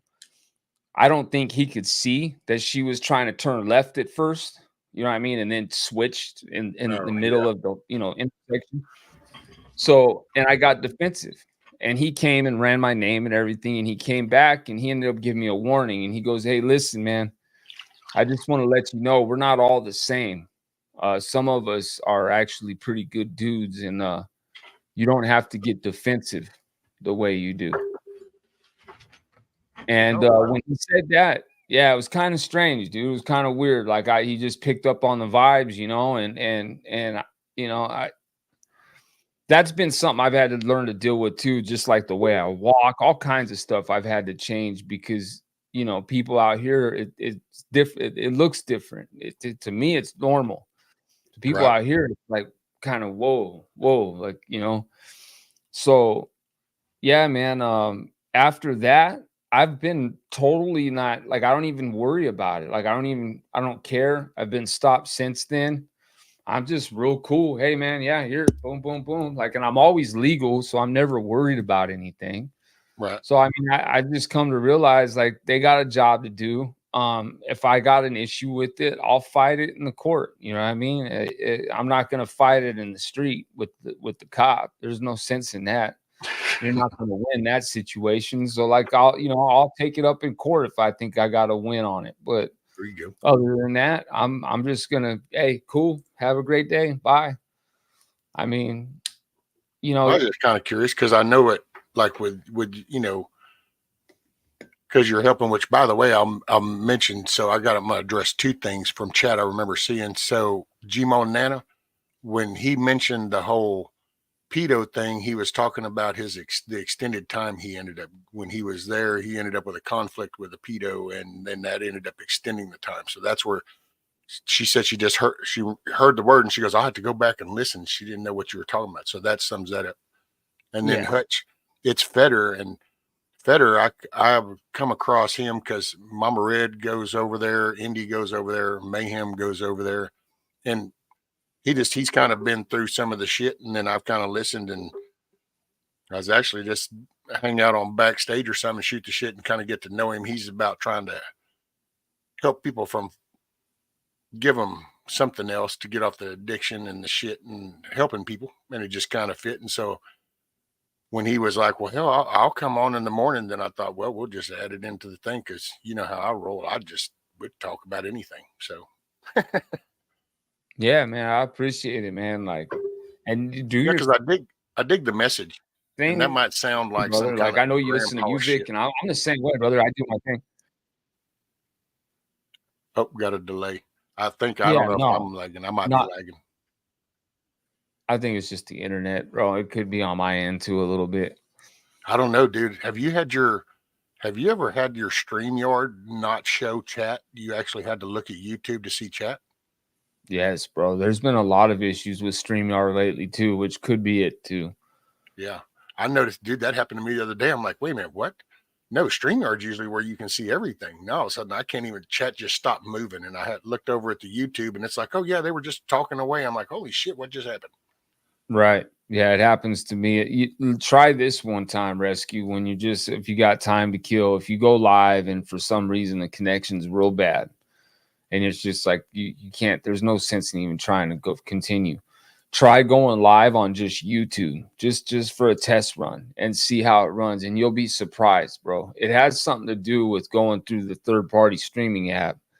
Sometimes StreamYard ain't functioning right or whatever, or their bandwidth ain't, or there's a lot of people using it at one time and it'll really slow stuff down, man. So sometimes it's just StreamYard acts up. Well, I think, well, and here a kicker is we're in election year now. And there's going to be, Big Brother is going to be jacking with some code. And meanwhile, you got StreamYard trying to interpret it and then send it back because that's basically what's happening. It's pulling the information from YouTube. It's showing you and whoever you're talking and what you're doing and re-putting it over onto YouTube. Well, they're playing around with the code so much right now, dude. And it just like before. It's because they've got to start implementing. And I think now with the introduction of AI, it kind of adds a whole new avenue of things. Bro, that AI is it's a good thing and it's a bad thing, man. I actually have two AI programs. I have one that writes out like a script. If you want, you can tell it what you want, like, give it commands and it'll literally write it out. And then I have another one where it'll do video form. And bro, it's insane, man. Like, you can really create some amazing stuff with it, but you could also do some very nefarious stuff with it. Yeah. Well, Yeah. because, and we've talked about the AI here because I kind of come from the computer things. And dude, so you hit it on the good. It's good and bad because it's a collective of information. That's basically what AI represents. So everybody's idea of something is like in a data bank. And when you say, hey, do this, it reaches out and it grabs that information. It's not that it makes the information, it retrieves information. So it's kind of like, depending on what gets put into that is going to be your output. So you can have Stephen Hawkins designing the best water filtration, or you can have Stephen Hawkins designing how to just drop this little sparkle and wipe out a population. You can kind of, once you kind of have this knowledge in a database, it all depends on who accesses it and what they're using it for. Man. I will say I've seen some pretty cool shit. I'm not. Yeah, I did a video not too long ago on just something. It was random, like nothing crazy. And it came out really cool, man. Like, it was just, and it's crazy because you can keep changing the commands. Like, you can keep adding to it. You can keep, editing the commands, and Yeah, it'll just keep adding and editing the video. It's crazy. I've noticed that there's been several channels that I watch. You can tell that they're starting to use those AI video editors because the way the images are doing, and they'll change and transform in the scene. And it's a lot. I've noticed this too on some of the, I'll say cartoonish, but I don't mean cartoon like Looney Tunes, but just cartoon where it's the drawings. They're so colorful as shit, dude. It's almost like they're more colorful than it was when people were doing the shit. Yeah. Wow. Yeah. When you look Yeah. at just See, how that's when they'll do the scenery or the forest thing, or they'll have like the creature that, transform. When you watch the color tonage, just like, holy shit, man, it's like the AI got a better take on the color tonage than people did. right. And it's probably getting some of the like most supreme stuff from like the internets, because that's what it's grabbing, is a bunch of different stuff that's already on the internet. Oh, You dude, know it what I mean? trolls everything. Yeah, and I mean, it's crazy. So it probably gets like the best of the stuff that it can find. It's just insane how that works, man. It's just insane. Pretty cool. Technology, man. And it's good. I think here's the scary part about technology. Technology highlights human behavior. And so people see things and they don't like that, but they haven't connected that that's human behavior that's pushing that. It's kind of like the gun. We look at the gun. Well, I don't know. I grew up. If you said gun or rifle to me, I didn't think of some dude in a clock tower on a college thing. What I thought of was my grandpa or my dad out here popping a deer. It was the Right. mental reference. And Right. it's like, that's why I think they do this. Everything is, gun violence, regardless of what it's gun violence. And they're trying to drill that in so that then Oh yeah. everything can get connected. And you stop being accountable and you stop looking at accountability, because you just now have this system. It's this technology. It's like AI. Ooh, don't be afraid of AI. You need to be afraid of the people that are using that AI, because that's where this is generating from. Facts. Very true. Yes, sir, man. I mean, and if you think about it, I mean, the mainstream media and just all the information that we're being pushed, I mean, that's kind of like, in a sense, AI. Like, I mean, I don't know, man. It's crazy. Like, we're all being like, they're trying to feed us all the same shit, just in different ways and different styles. And it's crazy, man. It's Depending yeah. on your area. Yeah. When you look at the Very media, true. depending on your area, you'll see things about stuff that I'll never see, and it's like, and that'll be the three main ABC, CBS, and NBC mainstream media, but they won't show those stories. For you, that's all you'll be bombarded with. And then whatever our little hot story is, nobody else around the country is going to hear about it. I blame that on corporate mentality. The Oh minute you yeah. start consolidating, it's reminds me of road tenders as far as when it comes to prison. Out here, it reminds me of watching these plants get bought out by some big ass company. They come in, they fire all the management, they bring in their management, and next thing you know, the whole workforce changes. No matter which avenue you look at it, whether it's a criminal work, but this conglomerate of collective corporate thinking screws everything up. Oh yeah, for sure. You mind if I answer this question real quick? Go Southern for it. Fried Prepper. I'm in St. Lucie County. So I'm on the East Coast, central East Coast of Florida. Past Yeah, I'm couple not of days, I too kind of gave up on clicking the comments because, like I said, the StreamYard chat stopped moving. And I'm like, well, shit, man, I can't click on the YouTube things and bring them up. right. Yeah, I'm not too far from Stewart area. Yeah. Yeah. Yeah, it's beautiful out here, man. I'll tell you, man. I mean, like I said, California, but the only thing is I will say this. I am concerned that I did not realize that we're actually below sea level here in Florida. I didn't realize that until I saw a car driving on the freeway that literally had a line going all the way around it, and it said sea level. So it literally like raised the measurements from the ground up to the car, and that's the sea level. And I asked my coworker one day, like 2 years ago, I said, "Bro, what is that? What?" He goes, "Yeah, you didn't know we're below the sea level." I'm like, "Oh hell no!" So we basically live on a big old sandbar. And then I learned if there's any hills in Florida, they're trash mounds. It's a trash mountain. There's no mountains. There's no hills in Florida. There's none of that. It's all flat ground. And if you see something that even resembles something like a mountain, which you're not going, it's maybe a hill or something, but it's a trash mountain. So I'm not gonna lie, I'm a little worried, you know, when the shit hits the fan type stuff, being on a sand barge, but I love it out here though. I really do. There's a lot of food, natural resources, just a lot of stuff if you need be here that you can utilize. So most definitely. Got quite a few people down around there. Yeah, well, see, that's actually the funny part about the whole climate thing, because they Nice. talk about how, going to flood the everything, the ice is melting and oh my God, but yet Pelosi and all them go down there and they buy these big mansions down in Florida. And it's like, well, you must not be too damn scared about the water rising. No, no, no, bro. That's all, man. Listen, man, we all know what it is, man. It's all an agenda, and what it all really boils down to is them greenbacks, man. I mean, it comes down to the money, man. All you gotta do is follow it, man. But half of the time you can't because yeah, buddy. Hey, I got this soundbite. What do you think about this one? It's time to pray. It's time to pray. I like that one, man. And there's this one. And they're making the frogs gay. Oh, Alex, man, he's a nut, boy. You are not prepared.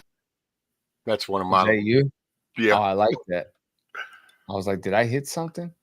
Yeah, nah. And then I got this one. Let me see. Is this the one? Or is it? Hold on, let me see. I always get it mixed up. This one's crazy, bro. Listen to this dude. Wait a minute. I will eat my neighbors. I'll be eating my neighbors. Bro, I will eat my neighbors, bro. That dude said I will eat. He's a nut, bro. Oh man. Yeah, he's up in Austin. Huh? He's up in Austin. He's about 4.5 hours from me. Yeah, he's a Texan, huh, man? Yep. Yeah, I got some good ones. I got this one. You having a good time, Joe? I've noticed you got one of the fancy little deals. I got a stream deck, dude. I ain't never set it up. When I started doing this, they said, oh, I said, I'm like, well, I guess I need to get some kind of, matter of fact, you know what? Here's a funny story. My wife even made funny because I bought this stupid camera, because ever since the internet came out, I was never been a camera fan. The minute they started adding the peripherals, I'm like, are you out of your mind? Who would want to do that? So when they started doing laptops and stuff with it, I've started putting tape on them. Dude, her laptop to this day still has electrical tape over the camera. I started to do this, and she goes, so you're going to buy a camera? I go, I know, right? This is like some weird shit. I mean, I kind of like spent most of my adult life saying I was never going to do this, and here I'm doing it. Right. And, but I went to Amazon and I bought this mic, the camera. I got this little stream deck thingy, and then I didn't set it up. I just end up sitting here, and I do good to do a title for the show and hit live. Yeah, bro. I mean, I got the I honestly, bro, it was a supporter that wanted to bless the channel, man. And they they know who they are, man. I'm not going to put their name out there, but they know who they are. And what a blessing. Yeah, it's so I got the Rode mic, which this is their cheaper mic, but I love it, bro. It's $100, and this thing is built like a tank, bro. So I already had the arm and everything, and it was a no-brainer. Like I wanted to switch to, because I had a USB mic and I wanted to switch to XLR. I just had to switch to something better. So I got that. And then the Streamer X is basically, have you seen the Roadcasters and stuff by Rode? It's like the big Roadcast. It's like the board, the sound board. Yeah. This one is a small one. It's literally, I don't know if you can see it right there. That one right there. Yeah, the knobs. Now, this one right here. That's literally how big it is. I mean, it's like. Can you do like your audio for input stuff? Yes. So it has. So my microphone runs through that, and then that runs through the laptop, and then also there's a spot for me to run the camera. But this camera has to be used through the Canon software. So I Okay. can't run it through the streamer X like I want to. But But you this could, is basically just for a single pod, like somebody that does streams. This is just for a single person. yeah. And But now you got inputs where, like, if it's you, perfect, but it was $400.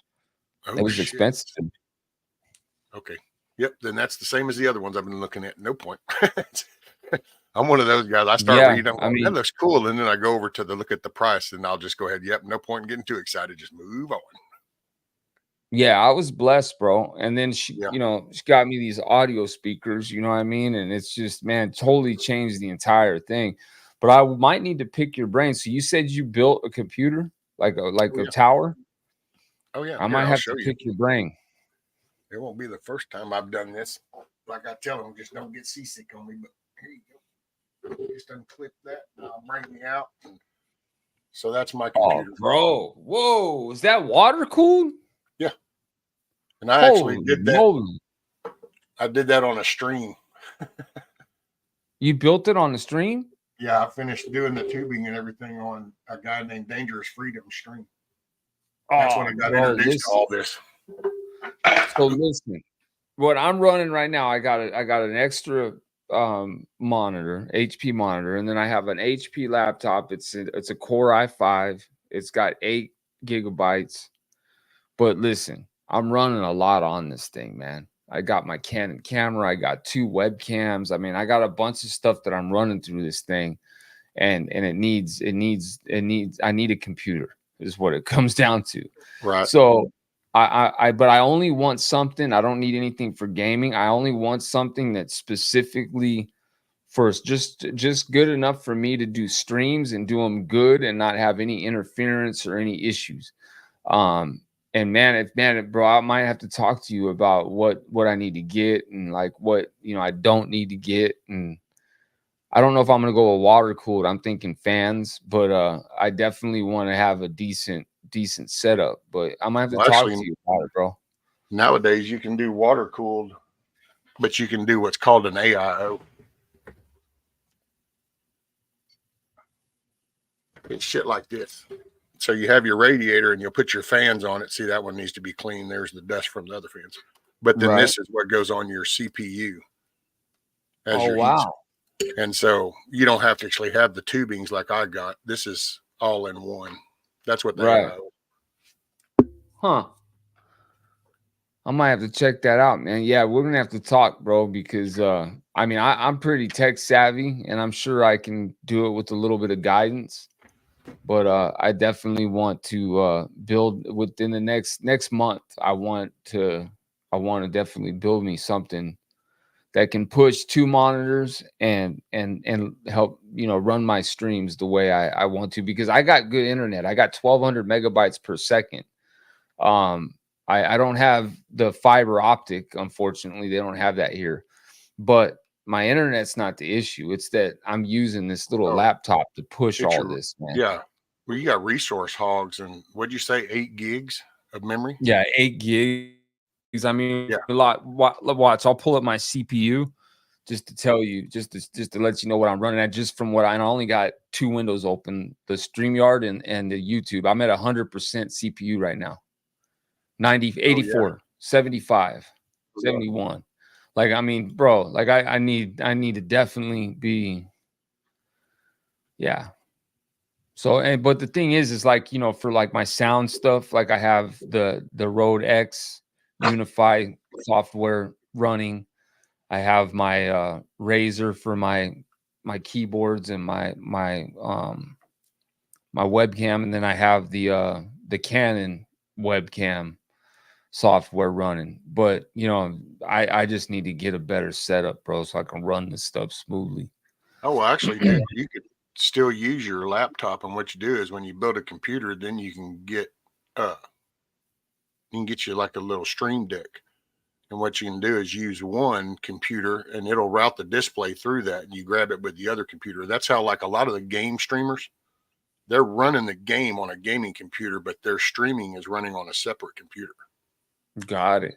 And this, so like the StreamYard or Twitch or whatever, it's actually being unloaded on another. And what they're doing is they're capturing the game data as it's coming through, and they're sending it over to that for you to see. That way it doesn't jack with their frames and shit. That's a good So idea. since you already have a decent little laptop, then you can just, all you got to do is that extra little, and you can get an internal card to stick in, or you can, I recommend the outside desk one, external. That way, regardless of what hardware does what, you still got that. Right. Yeah, I got an external hard drive on it. It's a 1 gigabyte. And then yeah, that would be cool, man. A Stream Deck, man. I've seen those, man. Those are actually kind of cool. The probably your biggest expense is probably going to be your video card. And then it wouldn't surprise me if the power supply is going to be the next biggest ones, because those are the two. Like one, there's a video card battle going on kind of with NVIDIA and shit. So that all comes from over there. So you know how that goes. And now when you got Houthis firing rockets at ships out there and shit in the sea and stuff, then there's no telling what shipments are getting rerouted. Sorry, and, I just saw that. Right. But yeah, let's see, because it's going to be your video card. It's going to be your biggest cost. Motherboard and processors is as far as without gaming, shoot, man, you can rock solid with decent stuff. Because I mean, you hear the marketing. You just got to remember that when you hear this, it's no different than the next F-150 truck or some shit. I mean, they're talking to tell you how this is so much better. A lot of this shit, it's like the CPUs now. Good God, these things got 12 cores and shit. You have to get into like CAD or some serious graphic compilation and compressing in order to put these things to really work. Yeah, see, I'm not gonna. The only thing I might do is some editing. I'll do some editing, and I use Filmora. See, and that's a decent amount of memory you get, and it's nothing to have 32 gigs of memory now. I mean, that's like nothing. So you figure you're running 8 gigs right now on a laptop versus 32 gigs on a computer, because that's so the CPU is like a traffic manager. So as you do things, it hands things out. Well, it's going to run across the memory chips. So hence, more being a California, you ought to get this. There's benefits to having a 20-lane highway going down. Everybody gets to haul ass, you know. Well, that's kind of what your memory does for you. It lets you open up. So you got a good memory amount. And then for your video and the editing, that's where your card's going to, because nowadays the video card takes the brunt.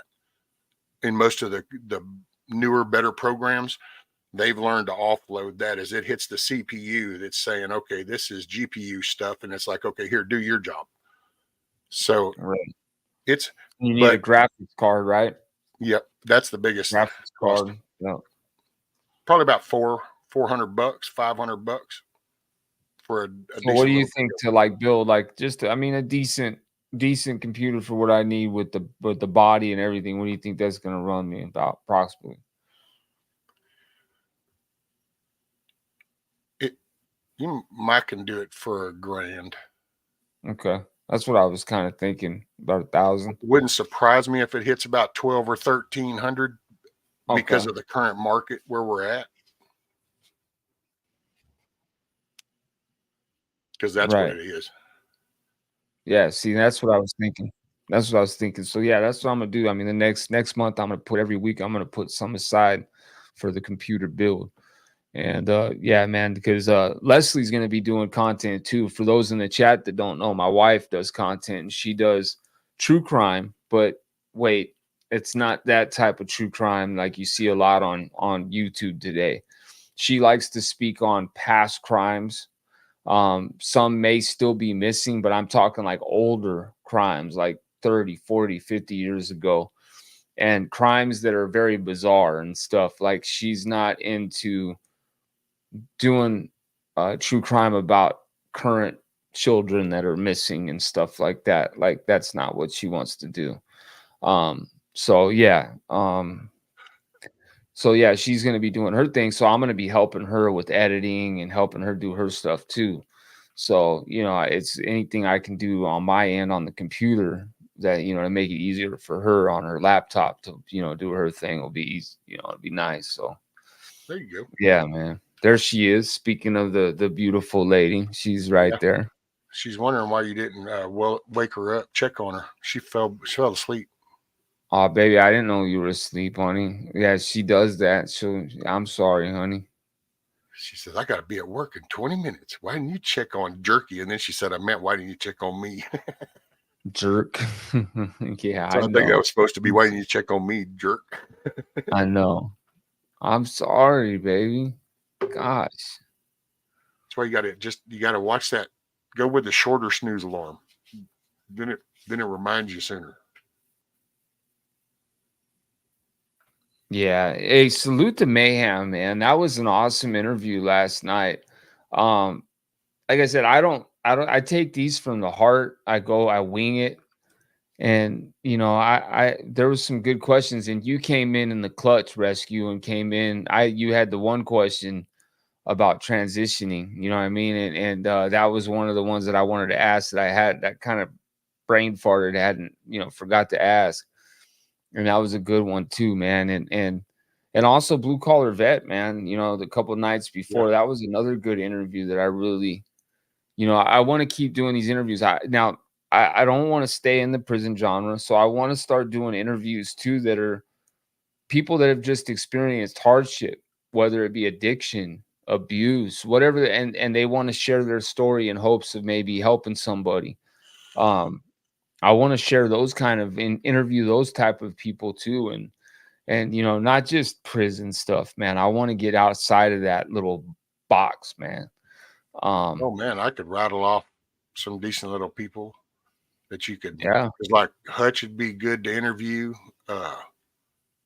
Native, he's a hard-working dude, but the family kind of been through, pushing through. He's actually a vet.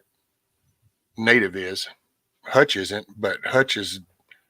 That was actually he's mine, and he inspired me because I have a chicken coop. I have what's called a chicken tractor.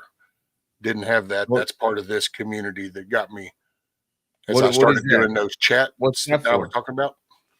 What's Well, that for? A chicken tractor. huh? What is that for? It The what you keep talking my about? The chickens tractor? for eggs. Oh, really?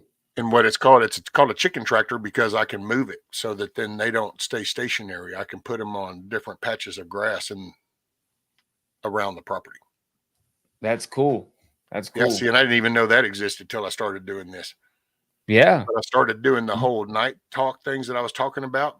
Well, in the process of that, kind of came across because I would have some of the prepping channels, what they call, or homestead, because the ones that I watch are mainly on homestead. It's not a prepper thing because this is Right. their life is this way, and they're building a home and a place. And well, actually, Hutch was the one, man. I used to watch him.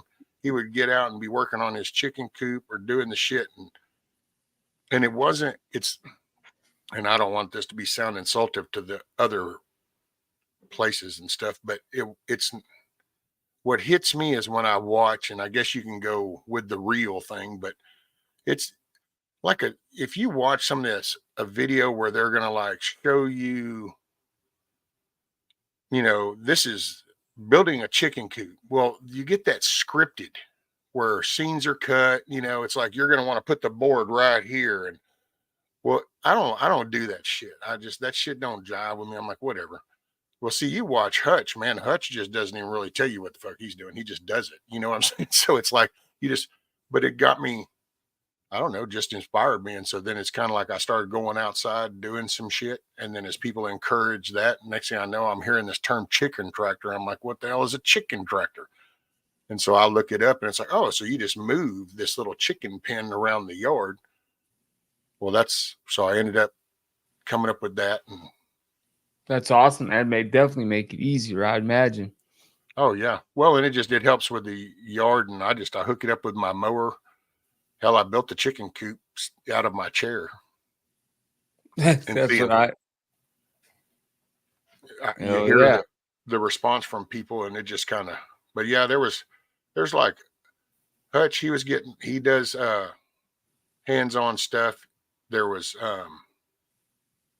Native does more of the talking side, so I listen to him on the talking because he used to, and actually I wish he'd do that again because I didn't even know this shit, and for some reason I still remember this. But I watched that young dude take, I think it was an onion from the store, and then he proceeds to go, yeah, see, you can actually get more. This is what you can do, and he breaks this apart and ends up with like 5 or 6 onion sprouts, plants them, and within a couple of months has a whole bed full kind of deal. Oh wow! So You hear that, Willie? dig those kind of things, sir. You hear that, baby? You hear that, Leslie? Right.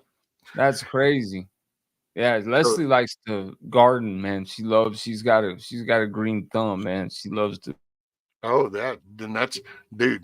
she loves to garden. Yeah, there's some people So between Nikki in between prepping.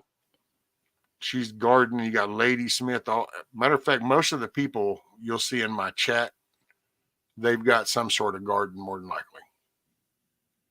Dusty Country Road, nice, really, big garden.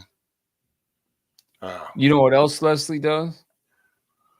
And then you being from Florida, you've been out here sometimes, man. She breeds regal jumping spiders. What?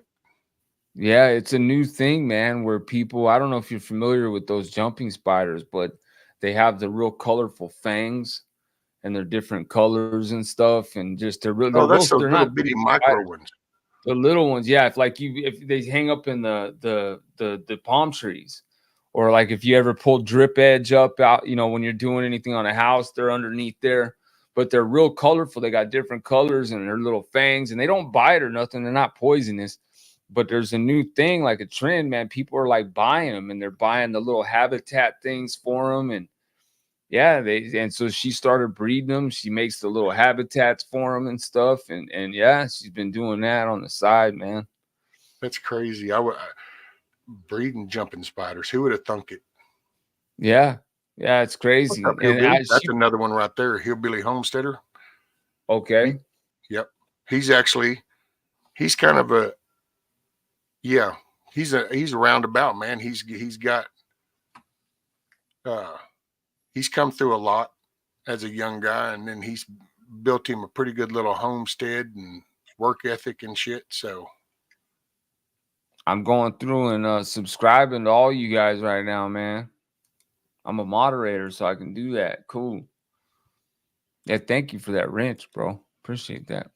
oh, no worries. To me, it makes it easy for people to share. Like I say, I don't market anything per se. I just, because I gotta say, I mean, and anybody knows if I miss their name, I didn't do that on purpose. As far as if they hang out here, then they ought to know. But I don't know. Because I'm just kind of like my channel used to be called The Sandlot. And that's the way I kind of viewed it. It was The Sandlot, and everybody just kind of come and hung out. But as I kind of came out of my fog, I had to, because I have a hard time with still putting some stuff in check. So in the real world, you can choose to then go, yeah, I don't think I need to go there right now. It's just, it's not good for me. So see, on the digital world, you can't kind of do that. Right. And so I got to where then I kind of had to take a little break. And then after the chicken and all that and kind of going that, then that's why it's called the Cluckin Alamo, where we get shit done. That's right. Hey, Pilgrim, I just went to your channel and I really like what I see. Yeah, Pilgrim's rock solid. Nice. Yes, I am a connoisseur. Okay, so let me see who else we got, man. I got Hutch, I got Pilgrim, I got Homesteader, I got Jima. Who else did you say, brother? Okay, I got you. This is that. Okay, Matt. 0 degrees, Matt. No, brother, keep that shit up there. Thanks, Hillbilly. Yep, there's Hutch's channel. And then kiss off. There's Hillbilly's channel. The Spood stop. Yeah, That's that's her spider channel. And then her regular channel, the name that she's under right now, that's the one she's gonna be doing her true crime at. We did a live of there's actually a tree out here called the Devil's Tree. It's not too far from where we live. We're in Stewart. It's not too far from where we're at. But it's it's got some very crazy history to it. Apparently there was a sheriff cool. in the like 1880s or 1900s, early 1900s or something like that. And he was doing bad things to people and taking this tree, and later on ended up getting found and caught and everything, and they to try to take this tree down. Apparently lore has it, I don't know if I believe all of it, but lore has it that they try to burn it down, they try to cut it down, and they couldn't get this tree out. And it's back in the trail, and there's a residential area around it and stuff. So we went and did a live one time on it, and Leslie kind of talked about the story behind it, but it was real choppy because of the internet connection. So what we're going to do is this weekend we're going to take the Canon camera and the drone, and we're going to do it that way. So we're going to do a long form film, not long form film, but long form video, There you go. and edit it and upload it that way. That way it's clear, and everybody can see it. But very definitely pray for protection and everything before we walk in there. That's for sure. Yeah, definitely put that cloak of protection on, man, before we go in. But yeah, it's you definitely can feel the vibes, man. It's a very strange place, man. But yeah. I got a question for you. So, because it dawned on me so your wife does jumping spiders, and they hang out in the trees, right? Right. But so is there only some parts of Florida that have like the iguana thing? Because see, there's another lady in here. That's another Nikki, not in, but we got in between probably and do stuff with Nikki. Do stuff with Nikki, dude. Back when I used to do the panel, she used to hang out.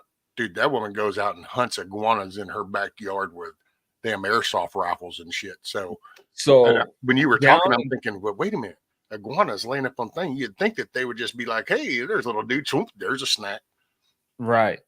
Well, Leslie breeds them herself, so she actually breeds them and everything in herself. So she doesn't get them from the wild, but the iguanas are they're further down south because of the warmer waters down there and stuff.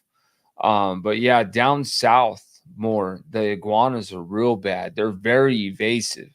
Now, I don't know about like on the West Coast up north and stuff, but I know on the West Coast and East Coast, further down south, like Palm Beach and down further, they get real bad. And they're eating away all the seawalls and everything, man. And yeah, you can literally go out there and kill them with air guns. You know what I mean? You can use air rifles and snipe them. And there's actually, I think you can turn them in and get money for each one. I think there's like a way you can make money from doing it too, because there's these guys that go out and do it. And I think they make money from the city for like doing it. But yeah, they're real. I mean, there's so many of them, bro. It's crazy. Like they're just everywhere.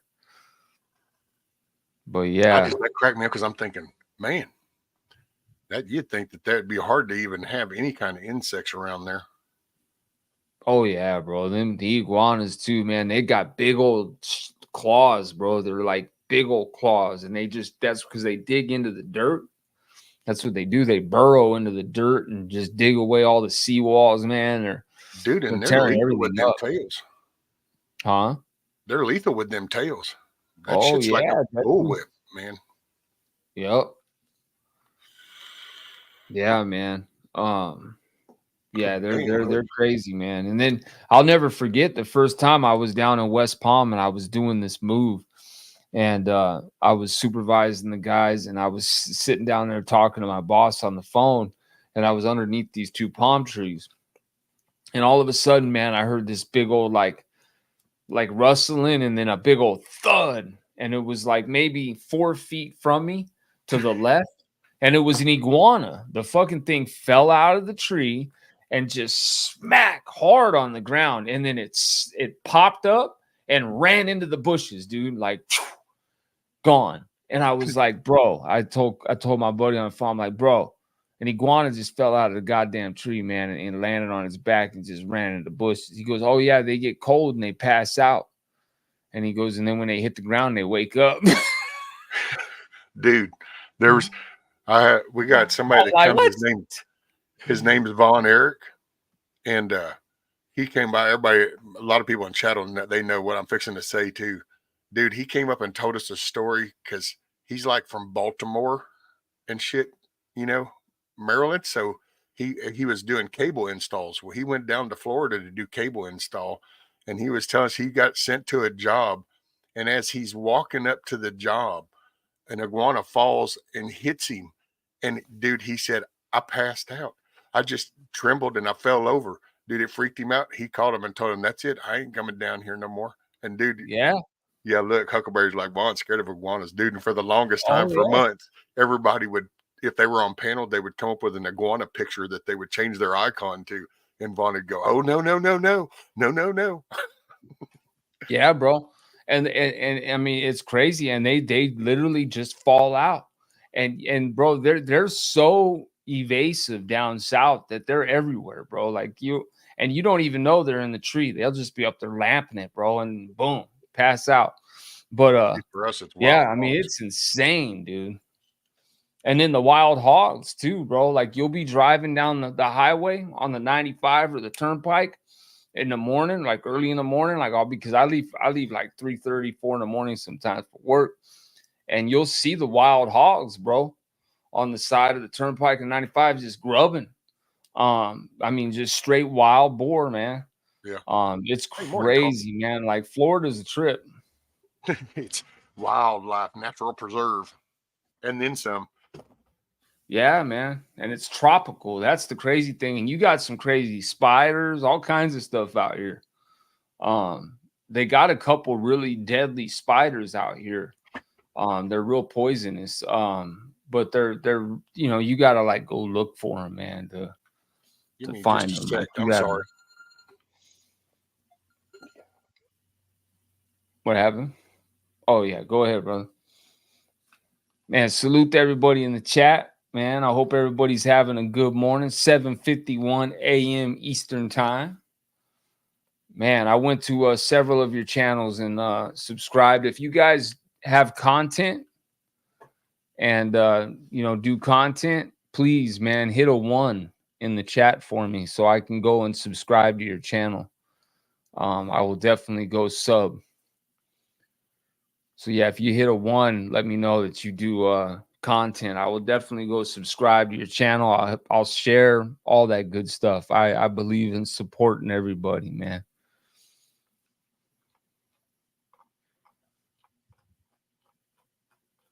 Yes, sir.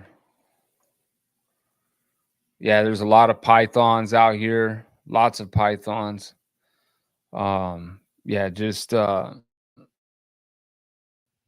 it's crazy, man. The gators are insane. Like you can't get into any body of water out here. You got to be careful.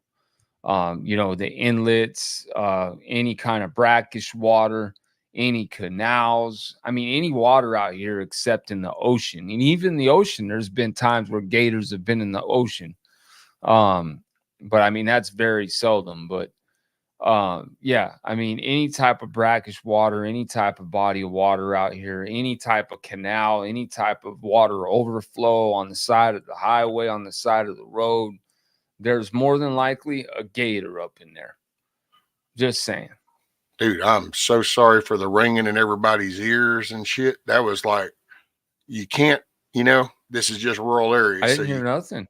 I can't complain about good service, but dude, that was actually the gas guy who's scheduled to come Thursday, you know, next Thursday. But he was going to go like, hey, I saw you on the schedule. I was going to go here. I was calling to let you know I was headed that way. And I was like, well, wait a minute. That was supposed to be next Thursday. He's like, oh, okay. But, you know, and then he starts apologizing. I'm like, hey, dude, I ain't mad. Trust me. my gas guy's going to call me early in the morning to say I'm headed your way, I ain't upset. Right. Yeah. No, that's a good thing. Yeah. So yeah, but sorry, that's why I was not expecting. That's what I even told him. Going, shit, man, that kind of because I even answered the phone when I said, hold on, guy. I go, yeah, dude. I didn't even say hello. I just like hit the answer thing. Went, yeah, because who is this? Shit ain't even 7 o'clock in the morning on a Saturday.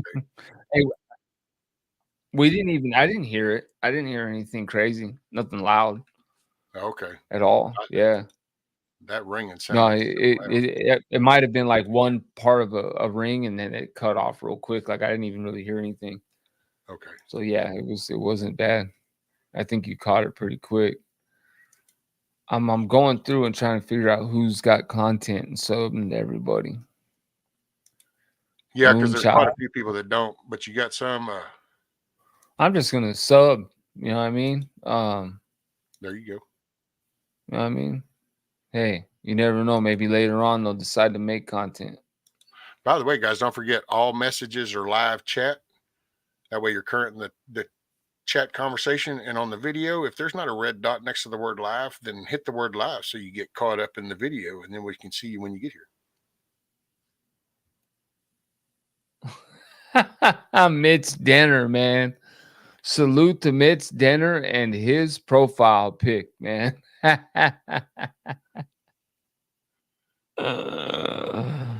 That's awesome. I like that. Oh man, that was comedy right there, boy. I'll have to catch Mitch's. Yeah, you should go click on that and look at that. That'll make you laugh.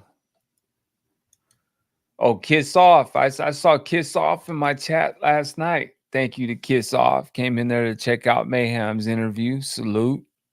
Just subbed. New sub. Yeah, I she's remember like a that. big sis. She's a mess. She's been a big support. Oh yeah, awesome.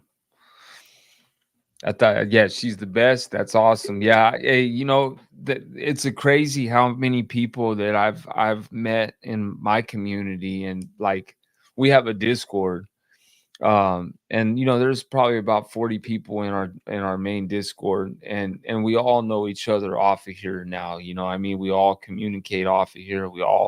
Most of us have each other's phone numbers, and we all pretty much know what each other looks like. We've been on, in the Discord on, camera with each other and stuff, and just really good people. And some of them I've known, for 5 years now.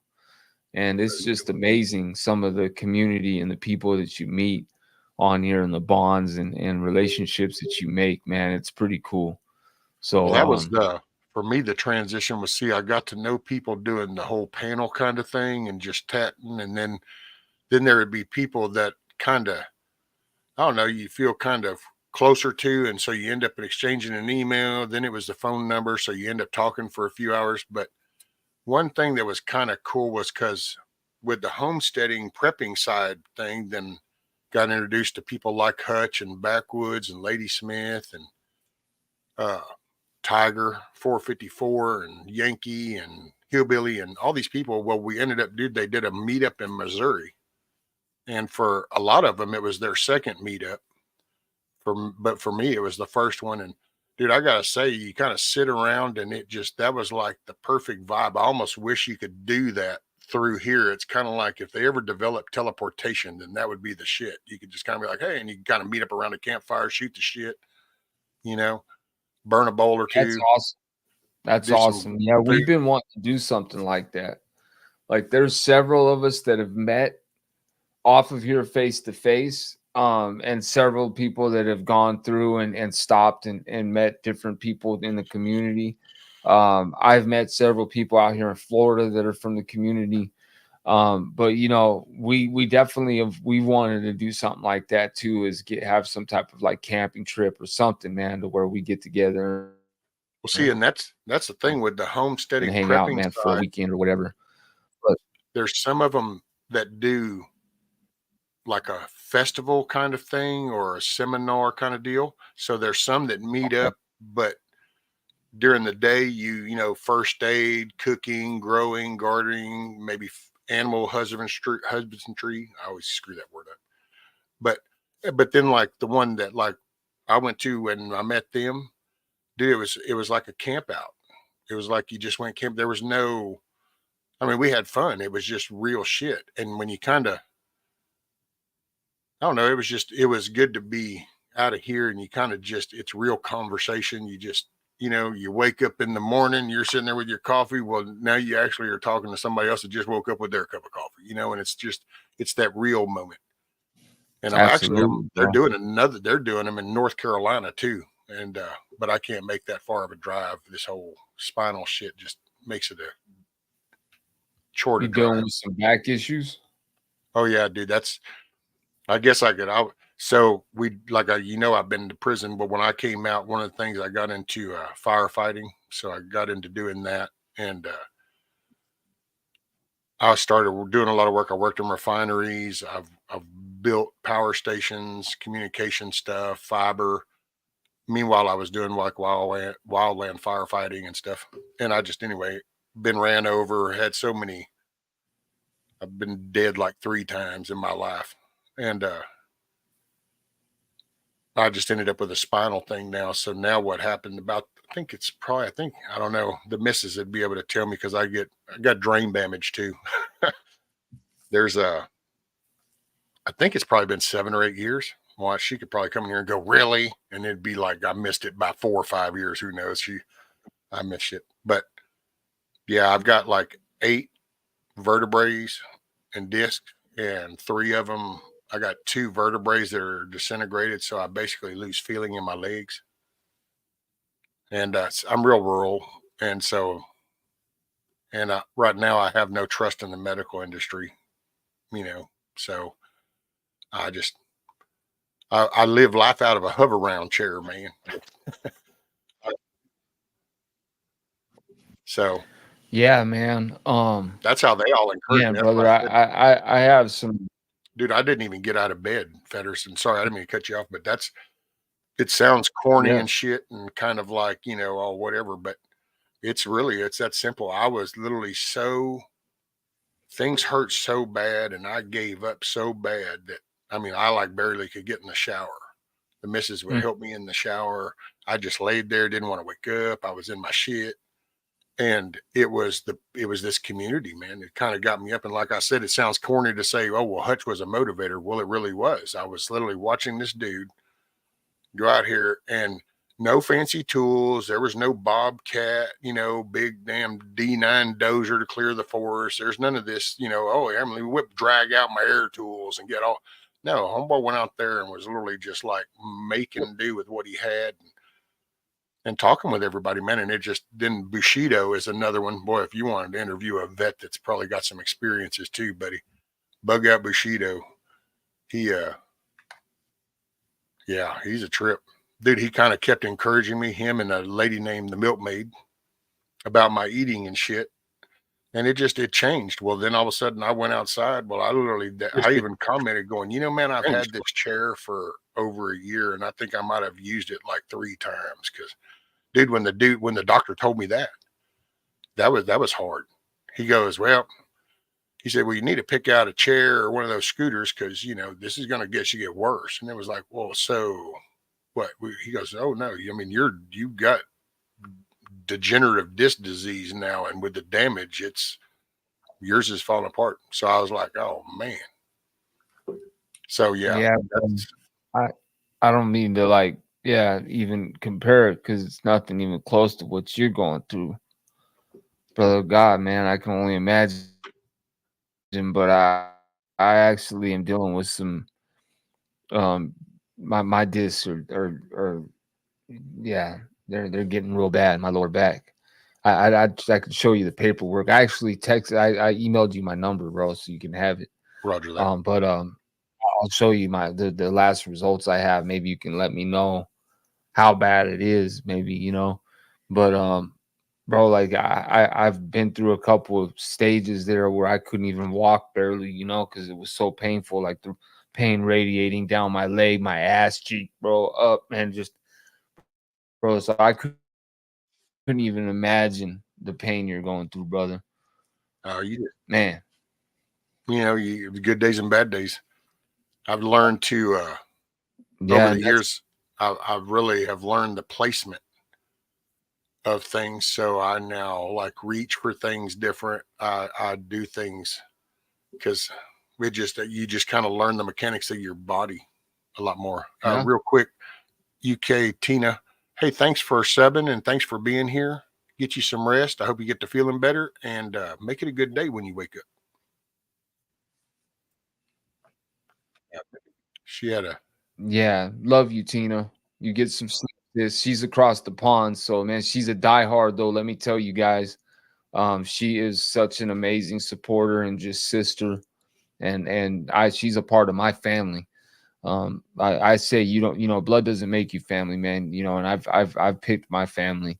And yeah, I mean, she's an amazing person, man, and just die hard. She stays up to stay rocking with us, man, even though it's hecka late over there, man. Early in the morning, actually, I think it's almost afternoon over there right now. So, I mean, she's been going all night and, she's a diehard. So get some sleep, sis. That's cool. Yeah, I've got some actually. What we got? We're Guardian Fitness. He's over in I think it's South Africa. We got Australians, Greenland, the UK. Yeah, because Northern Sounds is over in I think London or England or something. So on that side of the pond. Yeah, just kind of a collective of people, and then people from all over the states around here. And so I was looking at your wife. She was talking about your sciatic nerve damage and stuff, and that you were, dude. The first thing because I'm no medical person, so I got no, one all be all. I will say weight, dude. Your weight plays a big part because it's the compression on your spine is what I know. That's what gets me. Oh, here you go. Here's the man of the hour. Brought Hutch up. What up? What's up, man? Fetters, this is Hutch. Hutch, that's free from Fetters Grove. How you doing, Hutch? Salute, man. It is it is 7 goddamn degrees outside and it fucking sucks. Woo! Damn, bro. 7 degrees, dog. Man, it gets like 70, 69, 65 over here. And I'm freezing, bro. Ever since we moved to Florida, and I got used to this damn humidity. Well, not used to it, but getting used to the humidity. Bro, when it gets down into the 60s, I'm like, because I mean, bro, like you're so used to the humidity and the hot, like my body temperature is totally adapted to this climate. Right. And even in California, it would get down into the 50s, the low 50s in California, sometimes even in the mid 40s in the wintertime sometimes. So, I mean, I'm used to some cold weather a little bit, but man, bro, now it's like, man, just a little bit of weather, cold weather, man. You're in the land of humidity. Oh, dude, it's horrible. Hey, you play music on here sometimes, right? Yeah. I want to introduce you to somebody, man.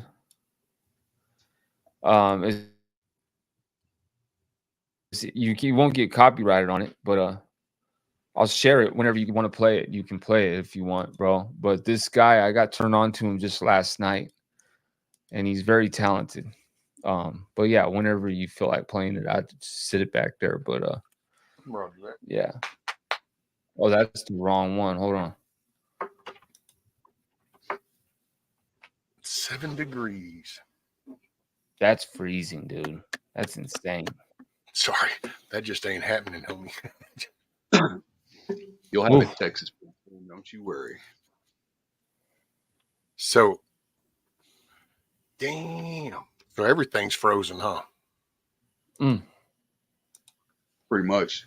That's that shit. My toilet shed is like 15, 20 feet from the shed, so I got to do that little 20-foot walk to get there, and just in that small amount of time, yeah, it feels like your fucking fingers want to fall off. You get the little pins and needles and shit. Yeah, it fucking sucks.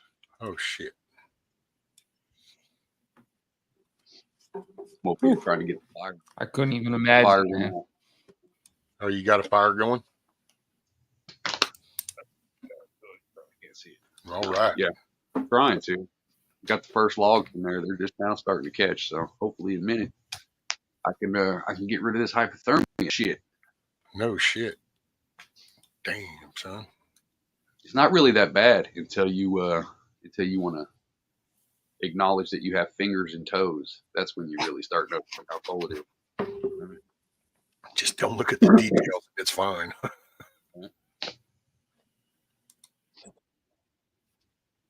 How bad is it, bro? The hypothermia. It's just No, that's just, I'm just talking shit. No. It's not that bad. oh, okay, cool. Yeah, man, I know that stuff can be painful, man. We're at 28. I'm trying to. We've had 2 days in the last week to where we were above freezing. So it was like, oh shit! I put on some shorts and a wife beater. I was like, damn, it's fucking nice out here. You know, coming from 7 and shit. So Holy That's shit, crazy. Mrs. Metal. Mrs. Metal says -2, wind chill of a -14. See, no. Yeah, that's just insanity right there. I mean, that's the trade-off for living in America in the best time zone. You know what I mean? Sometimes you got to sacrifice a little bit of shitty weather to get that freedom. You know what I mean? I'm just saying. That's, yeah. Hutch is all about Missouri is the actual America. So we just kind of have to let him. Greatest. It is the have his greatest way. state in the history of ever. I mean, it's proved fact. It's science. You know what I mean? It's in books. I've never been to Missouri, man. Yeah, I've never been over there, man. I'd probably love to go visit it, though, man. The Ozarks. The Ozarks, yeah. Oh yeah. Right. Mrs. Metal There said are a he's lot a of great people shit in talker. chat. And look at all the fun people in the chat. There are a lot of people in chat who think that they Oops, live sorry, in go ahead. superior time zones, but they're old and delusional. So, like, if you look at the average age of chat, you're probably in the 74 to 75 range, just for the average. So, you know what I mean? They're too old and senile to realize how correct I am. There goes coffee again. You can tell when she wakes up on the wrong side of the bed, she starts thinking that New York and that East time zone actually like has some importance, value, or something. I don't know. It's crazy just how delusional people get in the morning times. That East Coast. Maybe not enough coffee yet. I keep trying to explain to you guys there's a reason why this is called the Central Time Zone, and that they say you advance an hour to go to the East Coast and you retard back 2 hours to go to the West Coast. It's because this is the Central Zone. This is the established one. It just, sorry, y'all can try to bump your clocks forward an hour and think you're really doing something, and that's cool if it makes you feel better. I'm just, You'll never be us, but it's okay. Yeah, I forgot you're in Texas.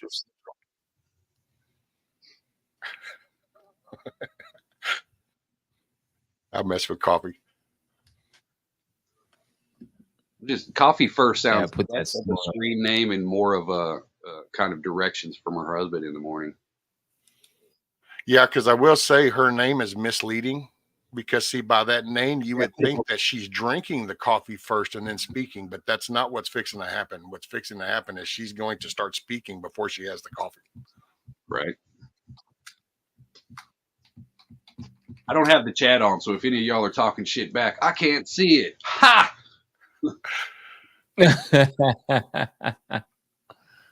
I don't see anybody really talking shit. That's Oh, well, there you go. You old ladies in that chat don't want none of this smoke. What?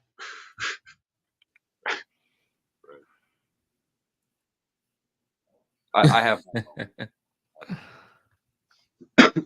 I used to live in Fort Worth, Texas. Hey, man, the stockyards used to be a cool place to be. Things just ain't like they used to be anymore. It is crazy. Like if you look at Kansas City too, like all these places that started off as rancher cattle towns and shit. Like they had a romance about them, like the downtown districts and all the warehouses and the stockyards and all that shit. If they're still there in some of these places, like them old cattle towns, they got romance about them, but there's hardly any left that are worth visiting because they've all been taken over by billboards and homeless fucking fentanyl heads and you know what I mean, like that whole culture lifestyle. It's fucking gone. I remember back in the day, we used to sit and watch the fucking trains pull up at the stockyard at the auction house and see all the fucking cattle and shit loaded onto the train, like actual Oh, trains yeah. and shit. I ain't seen that shit in forever.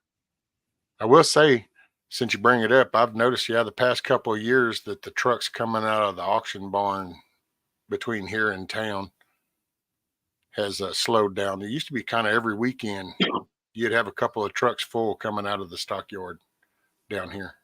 It's not a big auction barn. It's not like some big glamorous thing. It's just small, a few hundred head. Right. And by the way, just to clarify, when I was talking about how going, retarding back 2 hours for the West Coast, that was not some kind of medical terminology. That was based off of a mechanical technology. So it was in timing of engines. You advance and retard the timing. So let's just clarify that before YouTube decides that I'm somehow insulting somebody in a cubicle somewhere. Right. Like the Jake brake on a semi. You've got to it's a retard. You're retarding your speed pretty much. Yeah, I just wanted to clarify, you never know. YouTube AI, future later listeners, just how things get taken. Hey, baby, real quick. I wanted when we went to Texas. What was the craziest thing we saw in Texas? The huge ass tarantulas. What was it? The huge ass tarantulas. Yeah. Yeah. I mean, those things were massive, like bro. the size of my face. Dude, they They migrate. were huge, bro. I couldn't believe it. I was like, there were hundreds of them outside. Yeah, there was like a bunch of them, bro. Like all over. I was like, holy crap, dude. Have you ever seen the blackbirds migrate? No. Where they fly in a stream like that? Oh, yeah. Okay, Absolutely. well, those things do the same thing during the season, and you'll end up with them climbing up your front screen door, and you actually thump the screen to knock them off. You'll run over them and hear the splat type stuff. Oh, wow. It's that's crazy. I love them. That's crazy, man. Yeah, they were massive, bro. Crazy. Brook 420, man. I see you, brother.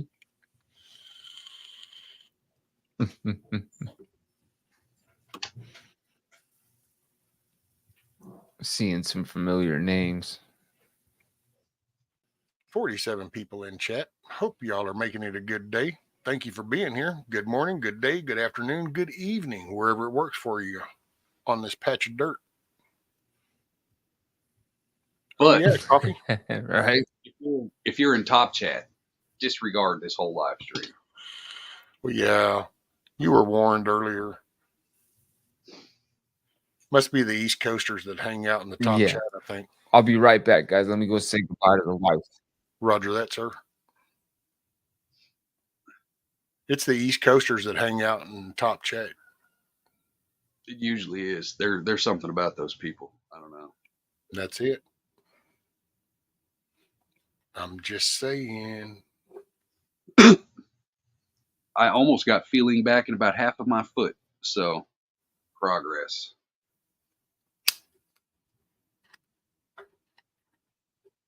You ain't been having no car problems or nothing, huh? No. Nope. The only problem I have is I'm the only one who tends the fucking fire. So every 3 hours, I got to throw a couple logs on there, and if I don't, we wake up cold as shit. Ooh, son. No shiznit. Dude, that'd be hardcore. The water has been, I got so far, I've only got 3 busted pipes. 2 easy solder fixes to where well, 3 solder fixes that on copper that just need to be sweated back together. And then, so that's easy peasy. That's a 10-minute job. And then I've got a piece of PVC that's busted coming out of the well itself, between the well and the pressure tank, that I have to switch over. Oh, So shit. far, that's the only pipes that I got that are busted. So should be an easy 30, 40-minute fix. Boom. As soon as it gets nice again, hopefully I'll be able to wash my ass. I ain't took a shower since Friday or Saturday. I took a couple ore baths, but it's not the same. Dude, so you need a well house, an insulated well house to keep the well from freezing. And then you got to bury your piping deep enough so it doesn't freeze? Or I got to tell you, well, no, see, because the electric's the thing for you. Otherwise, I guess, because man, this heat tape shit, I got to say, I'm totally impressed with it. Well, that shit is working flawlessly. The well, we usually turn the water off. Like I said, we really only have about 3 weeks total over the entire winter season. That's like just straight shit weather. You know what I mean? Where it's like, okay, this is gonna fucking suck. Pipes might freeze. So we usually just turn the pump off. That way, boom, easy fix. Yeah. But they wanted to try to let the water run this year, and it ran. The water didn't freeze, but we ended up with a 4-inch thick sheet of ice on the shower floor. So holy shit. Yeah. Damn, dude, that was a skating rink. That was skate rink quality at 4 inches thick. So I got all that shit cleared out. Now it's just a matter of we're not, I think tomorrow or Monday we're supposed to be like freezing rain in 21, but then Tuesday we get back above freezing, and then Wednesday, Thursday, Friday we're gonna start getting into the 40s, kissing 50 again. So next week I will be able to get everything done. It's only going to be a 30, 40-minute fix. Be thawed out then. It's to be expected every year. We have frozen pipes. Ragnar, I don't know if Again, electricity is an issue for you, but I got this heat tape down the pipes has just worked flawlessly. I mean, the water didn't even come out the damn line cold. Uh-oh. He's bouncing. Oh, shit. Yeah, heat tape is the way to go if you've got the option to do it. My deal is my stuff is all separated. I live in a tiny house. That's my house is 12 by 32. And so our pump house is 40 feet on the other side of the house. Our shower house is 75 foot back, and our bathroom shed is about 20 feet on the other side. So oh, damn it. But this year, everything's gonna finally be moved into the bathroom house. So no more outhouse. We finally got an actual shitter. Now we just need to put the shower in there, and we're gonna turn the shower into a dry storage for pastas and toilet papers and toiletries and shit like that. That way, boom, we can just centralize everything, run the power, run the water through like a 6-inch piece of PVC, and then fill it with spray foam. That way it's super insulated. Tuck it up under the house, and boom, straight shot. Oh, there you go. That's my project for this year. What's up, Mayhem? Morning, brother. What's up, little fella? Little filler.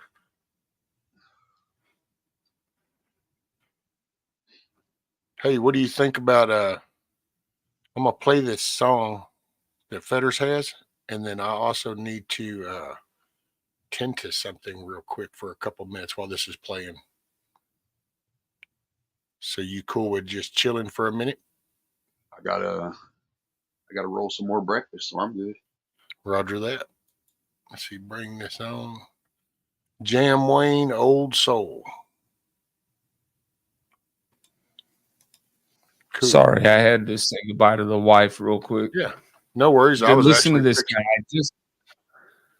I just got turned on to this guy. He is badass. Okay. Roger that. So there we go. everybody can mute up, or I can mute everybody, or whatever. Make it easy on everybody. See, StreamYard needs to come up with an easy button to do that shit with. Let's see. All right, guys, we're going to listen to this, and then I'm going to be off screen for just a moment.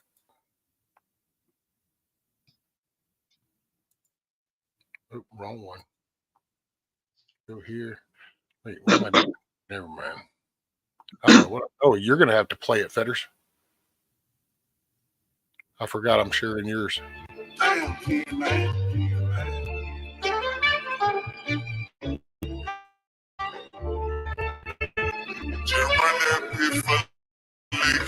Been the great, been the winner coming anyway. Make a play, demonstrate. Most of y'all procrastinate, medicate, getting faded, feeling like I'm going crazy. Haters wanna see me slain. I'm just trying to make a payment for my babies, baby. 80s, baby, no I'm shady. Pull up in the hoop to ride, pulling off in your Mercedes. Crunch time, do or die. I ain't trying to die today. I'ma do all that I can. Dodge the Reaper and the Grey. Spitting, eat the push it cane. Creature from another planet. Run up on that bitch and tell him this ain't where you gonna land it. You ain't welcome on the side unless we talking business, or you got some money for me.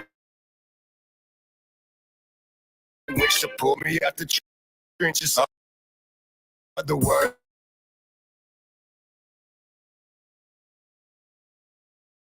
Live, what you trying to do? I'm just trying to groove with it, rude, yeah, that's probably true. What you gonna do with it? Country boy, coming from that mud, concrete, Alabama on my back in the South, we deep. And I'm about these streets from the Bean to the old 411, straight through to them old dirt roads. I'm an old soul from a dirty, get around and get it in, it ain't nothing pretty. I'm an old soul from a dirty, get around and get it in, it ain't nothing pretty. I'm an old soul from a dirty, get around and get it in, it ain't nothing pretty. I'm an old soul from a dirty, get around and get it in, it ain't nothing.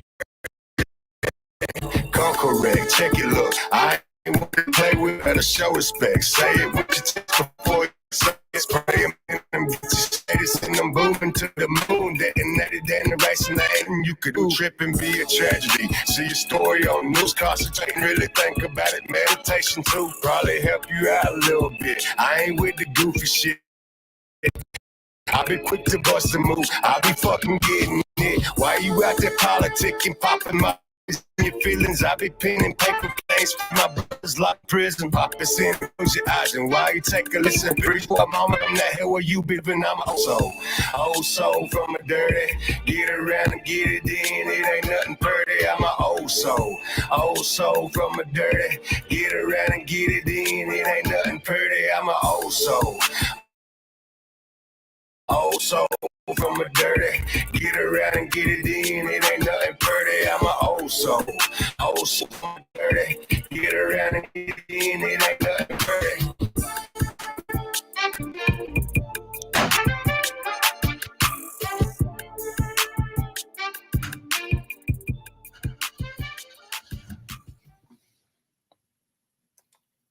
So that's just one of them, man. It broke up a lot, or at least on my end. So I don't know if that was on your end or my end, but it was breaking up a lot. It might have been my end, bro. It could have been my end. Well, matter of fact, I need to get another, like I said, this. Did anybody else? Was it breaking up for anybody in chat?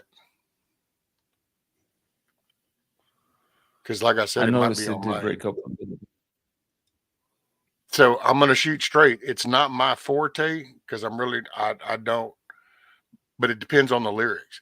So one thing I can appreciate about that song is the cleaner lyrics. Does that make sense? Oh yeah. Yeah. And he's got some other stuff that's way more patriotic too. Like he's definitely in that patriotic genre. Okay. So yeah. Kind of like the Struggle Jennings and Calhoun, and that kind of. Yeah. Similar. Because I'm kind of, and I'm not a. It's not my. It's not my. Adam Calhoun just came out. Oh yeah, the fight song. Welcome back. I know you like Jelly Roll. Yeah. Some. See, and it's just like that. I'm a lyrical. I like a beat. So yeah, if it doesn't have a rhythm to it, then, but I can kind of go with a simple rhythm, but the lyrics kind of got to have some kind of either a joking, a humor, or it's got a meaning to it, or it's like Son of a Sinner, I can kind of connect with that whole song. So it has, Yeah, that's an but then awesome there's song. some, you know, There is not a single one of those hip hop songs that I can get into. Fucking, I can do it. Not Do it. feeling it on Hutch. Not even a little bit. Yeah, some people aren't liking it, man. I understand it. Yeah. well, and I let's say, I listen to everything, well, man. I love metal, classic, everything, classical rock, everything, man.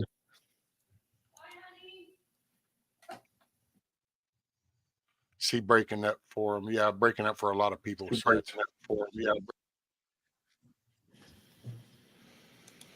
Mitch. Hey, you know what? Why don't I try coming back in? Come out and come back Roger. in. Okay. All right. Yeah, because there's a little bit of a lag delay.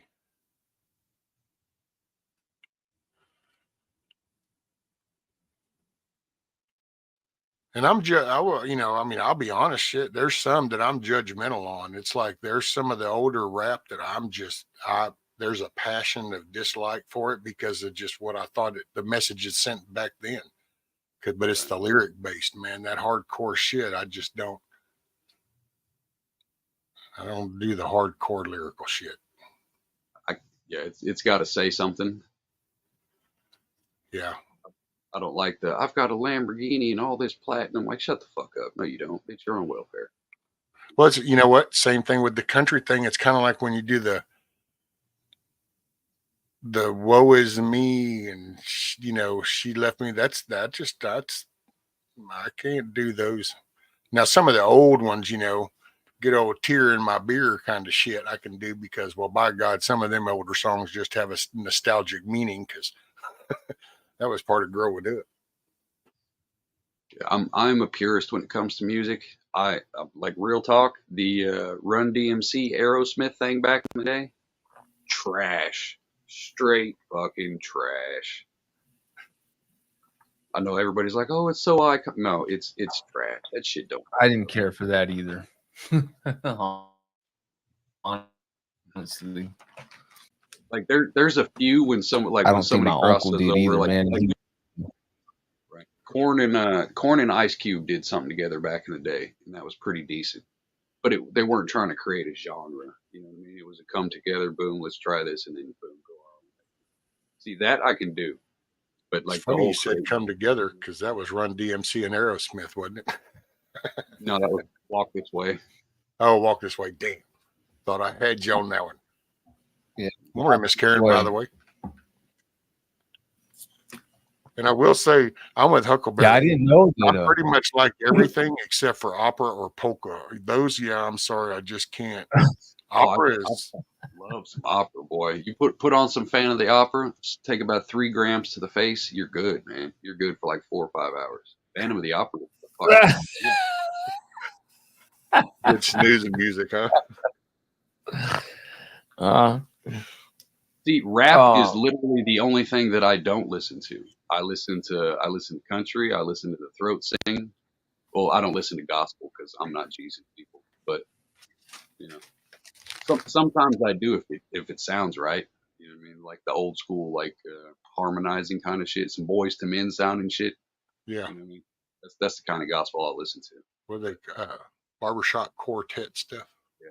See, I love that shit. I love big band stuff like the 20s and 30s speakeasy kind of feel. You know what I mean? The big band, the cigarette girl kind of feel. Got I love that bass dude, cello going to town. Right. That's me, man. I like instrumental music because I like the talent and the skill that all that equipment is being played to make that song, not click, click, click. It's I like steel guitar over there. You got to hit that lick. Go. Sorry, Fetters. Go ahead. No, I was just saying like the steel guitar, man. I love the steel guitar. Oh man. Yeah, man. That sound is just like, yeah. Actual noise, not just some computer generated shit that anybody and their mama can Yeah. make. Absolutely, man. Stevie Ray Vaughan, man. Stevie, BB King, man. Oh yeah. All that. I mean, all that stuff, man. See, I will say, I don't even, there's some of that emo shit, like the boy bands and like Madonna and Cher. I know it because my brother's half a fucking twink and he's like a Justin Timberlake fucking freak kind of dude, which is, he's bigger than me and older than me, but like is one of his dreams in life is to go to a fucking Cher concert. You know what I mean? I'm like, all right, do you, bro? So, you know what I mean? Dude, Hey, I was a Cher fan back in the day. She was hot, man. When I was growing up, Cher was hot. Back when she was doing like half breed and shit like that, when she still had the bandana and shit on, before she turned into a feminazi, she was cool as shit. Yeah. That's what I'm talking about. Back in the day. Then, but see, my mom made us listen to that straight old ass country, and then like ABBA, Olivia Newton-John type shit. You know what I mean? That kind of shit. But my old man was doo-wop and like CCR, southern rock kind of shit. You know what I mean? Phil Collins. Yeah. So like I pretty much had everything. Yeah, I love like Bad Company. Yeah. Like the only reason I hate rap is because like I grew up in that, and when I was listening to that Brother Lynch, fucking all that Wu-Tang and all that fucking shit back in the day, that's when I was doing dumb shit. You know what I mean? It puts me in the mood where I want to keep the door in. You know what I mean? So I stay away from it because that's the life that I want to go back to. And it ain't saying shit. It's not productive. You know what I mean? There's nothing productive about it. No, I agree. That's why I kind of like, I kind of like the patriotic stuff because there's more of like a message behind it, but I do understand what you mean about like, you know, the 90s and the gangster rap and just all that, you know, it does take you back to a different time in life, man, that wasn't very good.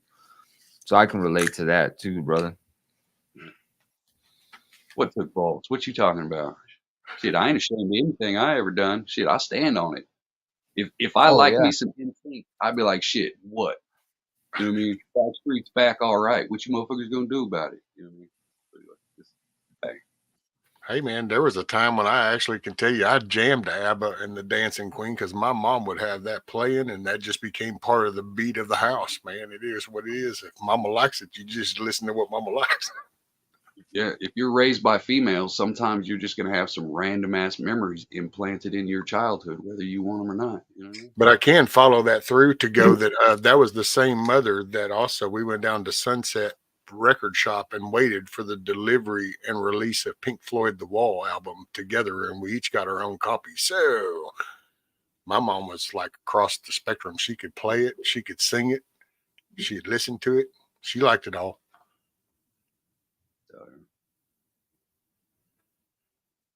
Now my dad was straight up pretty much just a country. That's where I got whole introduced. That's I met Hank Jr. through that. A lot of the older artists, the George Straits and all them people, the Conway Twitties. I met a lot of that through my dad, and well, it's called an uncle back then. He just wasn't family. It was just my friend of my dad's that owned this bar that became a central circuit thing. And but see, like then that's why I laugh and say it's like meeting those people. I don't even see that as like, oh, because it just wasn't that back then. It was like, oh, hey, wow, check that. Matter of fact, Hank Williams Jr., the most impressive I remember thing about him was when we went and had a barbecue at his place. He had these Odyssey four-wheelers, and to this day, I can still have badass memories of those things because they were these big, knobby, dune buggy kind of carts. And at the time, that was like, what the fuck is this? And man, he has like four of them, and being the kids, we just get to go and tear off on these things on his property, and that's Anybody else would be like, this concert or this, and it's like, yeah, not me. I remember riding an Odyssey go-kart shit or something. Milkmaid, there's your there's one to interview too, Fetters. If you can never, she's come on, man. That young lady's rock solid. She ain't even got a channel though. Sure. She did the Milkmaid ain't even homestead got a and channel stuff. though. Then she decided to go and become an EMT, dude, and she's gone to class and she's been starting that journey of EMT stuff. She's a tough lady. Nice. Which I can tell you, almost most of the people in the chat, everybody in here. So I ain't trying to be selective. My people know who they are, and you hanging out, and you know, I mean all y'all, but I saw the name. Wanted to highlight that. Very proud of her. She has done a hell of an achievement here lately.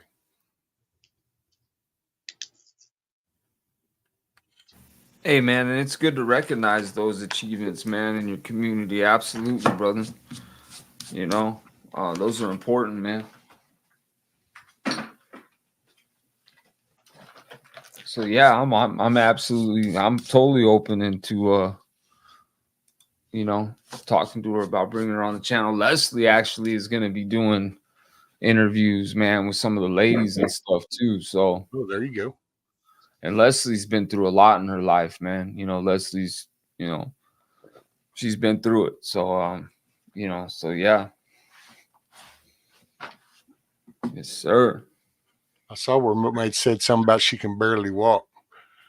Did them youngins kind of work you over, Milkmaid? Is that what you're trying to say? You couldn't keep up? Let's see. I think, how did that conversation go when the class got postponed for 2 hours and we were talking? And it's like, look at these youngins. They just look like kids walking in there. Are you saying they just whooped your ass? Is that what's happening? Are we listening up to some ownership, Milkmaid? Or are we? Is that what's happening here? Oh, Milkmaid. I got to pick on her. She's laughing. Yes, sir. I got to go make a cup of coffee real quick. I'll be right back. Roger that.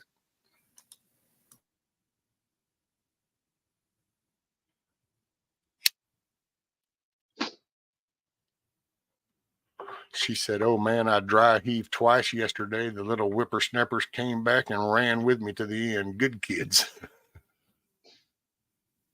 Leave nobody behind. That is their job to protect the elderly, though. I mean, that's kind of what they're goal.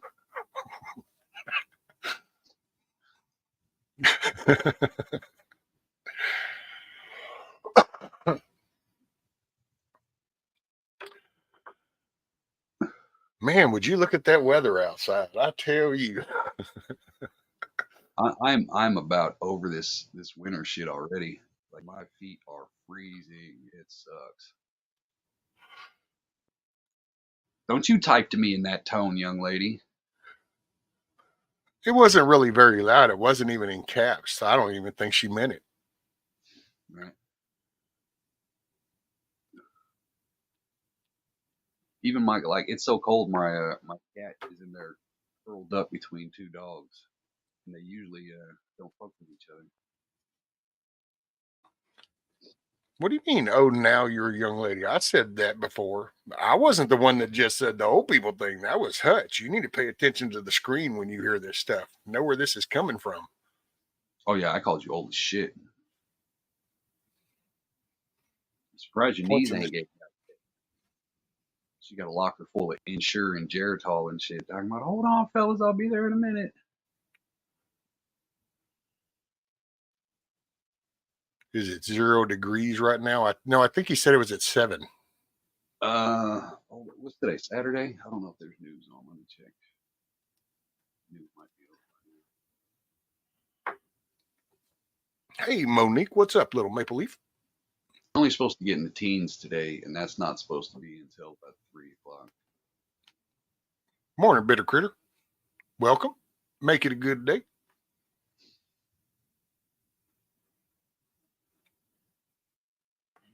Which everybody that's come in, 57 of y'all, I appreciate you being here. Hopefully you're staying warm, keeping your head on a swivel.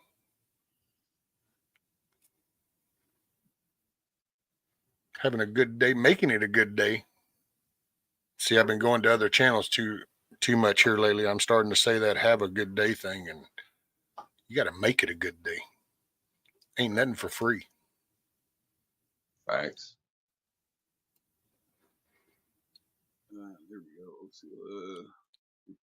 Well, it's not showing the right now temperature. 16 is for the high today.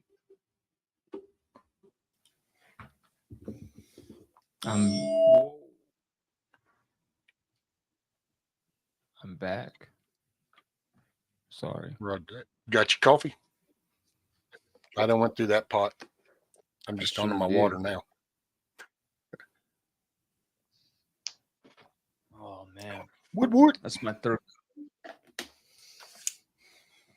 If I was out there on the laptop, I could see the chat, and then I would interact more. But I'm on the phone, and I don't have the chat on, and I'm freezing. So I'm not really entertaining this morning. No. If I was probably a better host, I should probably be doing this, clicking these things as they come up on the panel. But in your chat, I've gotten. Well, I never know. So I kind of every now and then I kind of make sure it's like, okay, well, like Brian said this, Huckleberry said this. Yep. Oh wait. Yep. Okay. I make sure that they're still flowing, because every now and then it just stops, dude. All I can figure is I will say, I mean, I don't dive into it a lot because I just don't in that world no more, but I still get some of the tech emails and all the little latest update headlines of this little industry part. I know there's a big fight right now with Google and the ad blockers. It's really pissing them off because that's their revenue. And people are putting more time into blocking that shit because they're tired of seeing it. And so you basically have the open source community fighting the ad blockers. Well, you pretty much have the internet tyrant ruler right here going, no. And it's like, yeah, if you only controlled the servers and shit, you could probably can do this more, but they can't. So it's a fight on browser level stuff. So I think that's what's jacking some of this shit up, because some of these programs are third party and all they do is capture this data. Well, if these things are fighting, you're kind of caught in, it's kind of like being the innocent bystander. And then there's some of the browsers that are actually under attack themselves because they allow these more in-depth ad blockers to run. They are doing some new shit with the music too. So anybody who does music, they're paying attention to that, because it's hard to explain, but they're doing some new shit with the music.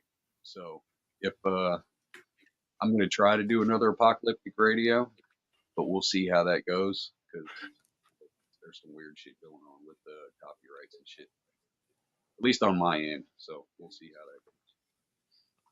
Yeah, I've definitely noticed there's something going on with StreamYard for sure. Like there's definitely been some issues and just ongoing things that have not been corrected. So I can't switch to OBS though. OBS is too complicated for me, man.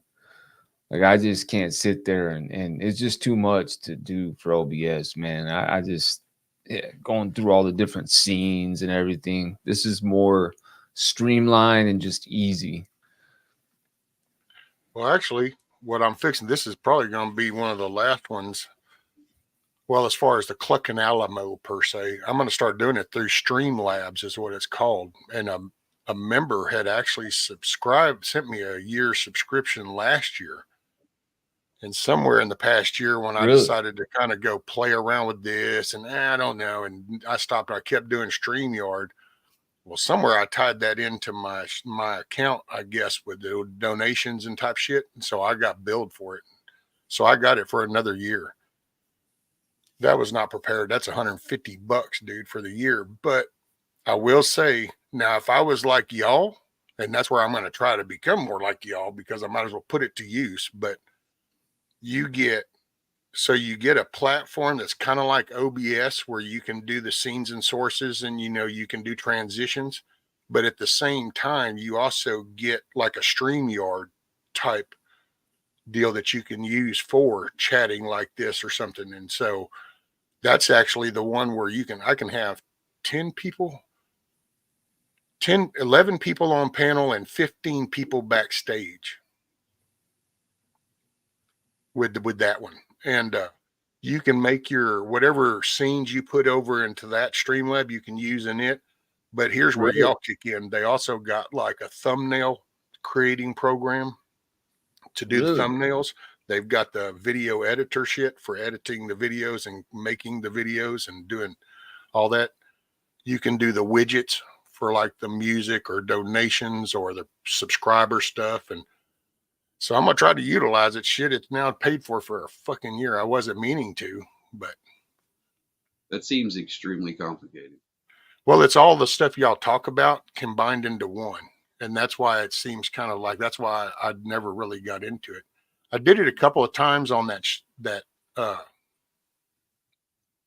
forgot what that was called before they bought it up, because it merged. It wasn't Streamlabs. It was called something else like Mellow or something. See, Anyway, the Streamlabs. uh-oh. Sorry, you cut off there at the end.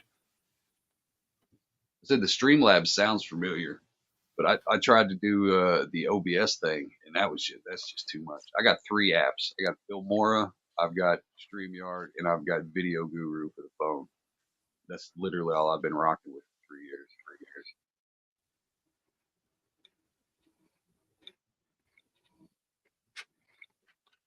Well, I didn't mean to. Oh, well, with the Streamlabs is also where this Streamlabs, the game comes from that they play too. That's where that also has all that kind of stuff. So you can do the chat games in the Streamlabs. And you can actually do more. Like if you wanted to do I actually was looking at it since I'm renewed to see, I just can't tie it to Ghost. I was going to see if I could tie the merch part of their shit to where I could tie it to ghostdesigns.shop. But they have the 3 and one of them is Spring. And then they have 2 other vendors that they'll put. And I'm like, I ain't doing that. And you can do tips and donations without going through YouTube. You can actually have it go to your PayPal. But that's more for lives and shit, right? The tipping, huh? The whole Streamlab like concept, that's basically for lives. Yeah. I don't know, now that they've incorporated with the editing and all the stuff, you can just generate and upload. Like you can do the same thing like you do a StreamYard where you do a premiere or just upload the video. You can do that with the Streamlabs, or you can choose to go live. See if I can show that, matter of fact. I wonder what it'll do if I try to show this. It'll be like, your camera's already, your camera's in use. It's like, well, no shit. But I was going to see if I could show you this. Okay. I don't put too much into the lives. I put more into the actual videos. So I don't need like StreamYard works just fine. Because the only thing I really need for a live is like a green screen every once in a while. See, like this would be their equivalent to StreamYard. So you can add a guest over here. You've got your window, you've got your mute and add camera things all along the bottom. You remember when I did a couple with Bushido and I had the clapping sound effect? This is where it comes from. You can have this little react thing where you get these options automatically. You get this window, but see here, you can, like the logo maker, you can actually then go access a logo making program, the background, all that. So you kind of get StreamYard, but you get StreamYard on steroids, because you can change your overlays. You can have overlays here where, like Mayhem actually made me this overlay when I was doing it. So you can have those in this, but you can't, it's just, you can do the text, banners and stuff. Well, so what do you get on the free side of that? Do you have to pay the $1.50 to access anything, or is there what are the perks for the free side? Do they have a free side? Yeah, I forgot how many. I'll have to pull it up on like just the site or streamlabs.com and look at the pricing, because under free, I think you're limited on the amount of people and stuff like that, and then the storage thing. See, this is where you get access to like the widgets through Streamlabs. In case I might have to hit the exit button real quick. See donation settings, and this is where you can connect to all that stuff. I don't know. I didn't mean to use it. It wasn't my intent. It was gifted because of what was I doing back then? I think I was doing the music, and that was because you can tie into like the free music side. I just haven't found any good lyrical ones, man. I mean, there's some cool musicals, but I don't mind musicals, but if it's just music, I can't do that long term. Otherwise, I just go to sleep or some shit. I got to be busier. Right. Oh, there. Coffee says you get up to 5 people. I only do free. Because yeah, I don't like. I've got the I can do the 6 people now on the stream. The only time you see me with a full panel, more than 3 people, means that I'm getting ready to take a break from lives, and I'm just trying to show myself how shitty it is, and just let it be a clusterfuck. Like real. Anytime, go back and look at any time I did a mass panel. Immediately afterwards, I took at least a 2-week break from doing lives. That's how I burned myself out, because it's like I don't really want to go live, but you kind of feel obligated sometimes. You're like, I don't want to do it anymore. Fuck it, let everybody come up here, turn clusterfuck, and all. Like Steve, that's why I don't want to do it live. Take breaks. Well, I know that once the panel hits 4 people, there's a timer ticking somewhere. It depends on the conversation.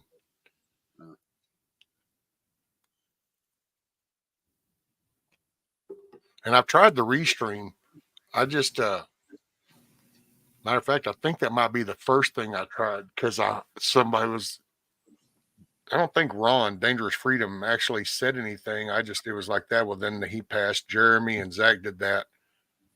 And I was thinking streaming. So I think I literally typed in streaming and restream, because it had streaming the word is what came up. And I was like, okay, well, I'll try that. And that was weird, man. Brian was up there and Indy, but then that has that weird moving background and had all that. And I was like, okay. And then all of a sudden I come across a few of y'all, and it's like StreamYard in the corner. I'm like, free. It's for me. It's just so convenient, man. It is so convenient. Yeah, I just downloaded it.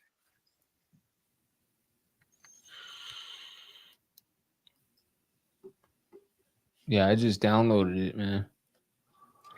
I just figure, I'm going to give it a shot, because, it's like the little things, the spinning wheel that like Ghost does when he does giveaways and shit. So you can run that spinning wheel thing, and it'll auto fill the people in your chat into that spinning wheel. And it's like, see, I just don't have nothing to really give away, but I'm going to get there this year. This year, I'm going to try to do work outside, but is that because I know anytime I go out there and do anything major here, I'm going to be down for probably a week. I'll have a week of project, and then I'm probably going to be down for a week. So I'll just kind of sit in here, and I'll probably just do chill little morning things. And then like the following week, it'll be like a little morning thing, and we'll go out and do the project, because I'm going to try to get a slab poured. I'm going to do it a self slab. I'm going to try to do me one of them little 10 by 10 Sackcrete slabs. We're going to see how that shit goes. Hey, it's going to save you hundreds, if not a couple $1,000 doing it yourself that way. Man, I just want a nice, flat, level place that I can park my chair, have a bench, and I can stand up at that bench. I ain't got to move around no more, but at least I'm on flat, level ground. Ain't nothing jacking with my alignment. Oh, before I go squirrel, I finally hit 1,000 subs, y'all. So sometime next month, I will be doing a giveaway on a live stream. I'm not sure yet, but it's a badass knife. So, hell yeah. sometime next month, 1,000 giveaway. Look at you. Oh, our Hutch has done grown up. He's got the 1K now. Hey, this 2 channels in 3 years. First channel, I've still got damn near 1,800 people on the other channel. YouTube just fucking cut my head off. But I finally got to this one. I'm prouder of this channel, because I didn't have to fucking This one's not more that I, solid. yeah, it's not that I played the game on the other one, but when that channel started, it was the season of love, and everybody was simp subbing. You know what I mean? That's when I was doing angry fucking shouted me out and all that shit. And Part of the wave. that channel made me feel like I was obligated to somebody. You know what I mean? This channel I did myself. Like for the most part, obviously, some of the fellas shouted me out. For the most part, I grinded this one out. These are my 1,000. You know what I mean, there wasn't no big creator nut riding simp subs and shit. So I'm prouder of this channel than I am. Not shitting on anybody. Y'all just know that's how I talk. You know what I'm saying? No, I think that's, man, you just hit the description for me, and that's kind of where I've tried to been balancing, and that's probably why some people saw a change in some things, because I probably should have done something like that to just made another channel. Because see, I kind of came that way. It's kind of like the creation was under one way, but I'm not there anymore. And I didn't create a second one. I just kind of think I pissed off a bunch of people and shit in the process of going, well, why? And it's like, because I just don't feel that way anymore, man. I probably should have made a second one. But that was a good man. I didn't think about it that way until you just said that. I'm like, that's it. You have this, but then it was like this one. Because I will say now, I guess I'll say for me, as the dust settles, I kind of see who's really supportive. Who gets what I'm saying and isn't. Because I don't ever promote myself. That's the one thing I can say. It's only 700 and something, but that's everybody else. It's not me. I don't. You know what I'm saying? So I get what you're saying. It feels different. I hate promoting myself. That's why I keep telling everybody, I was like, you can make money off of YouTube. Make money off of YouTube. Just don't sell your fucking soul to do it. You know what I mean? Like, I don't want to be a corporate creator. Like, I want to build some real life shit. We're actually going to build that community in real fucking life. It's going to happen. Actually going to build it. Like, I've got higher goals than a fucking YouTube page. Right. Like, if money comes, cool. But money not going to change who I am to get it. Shit, I'm good the way I am to get it.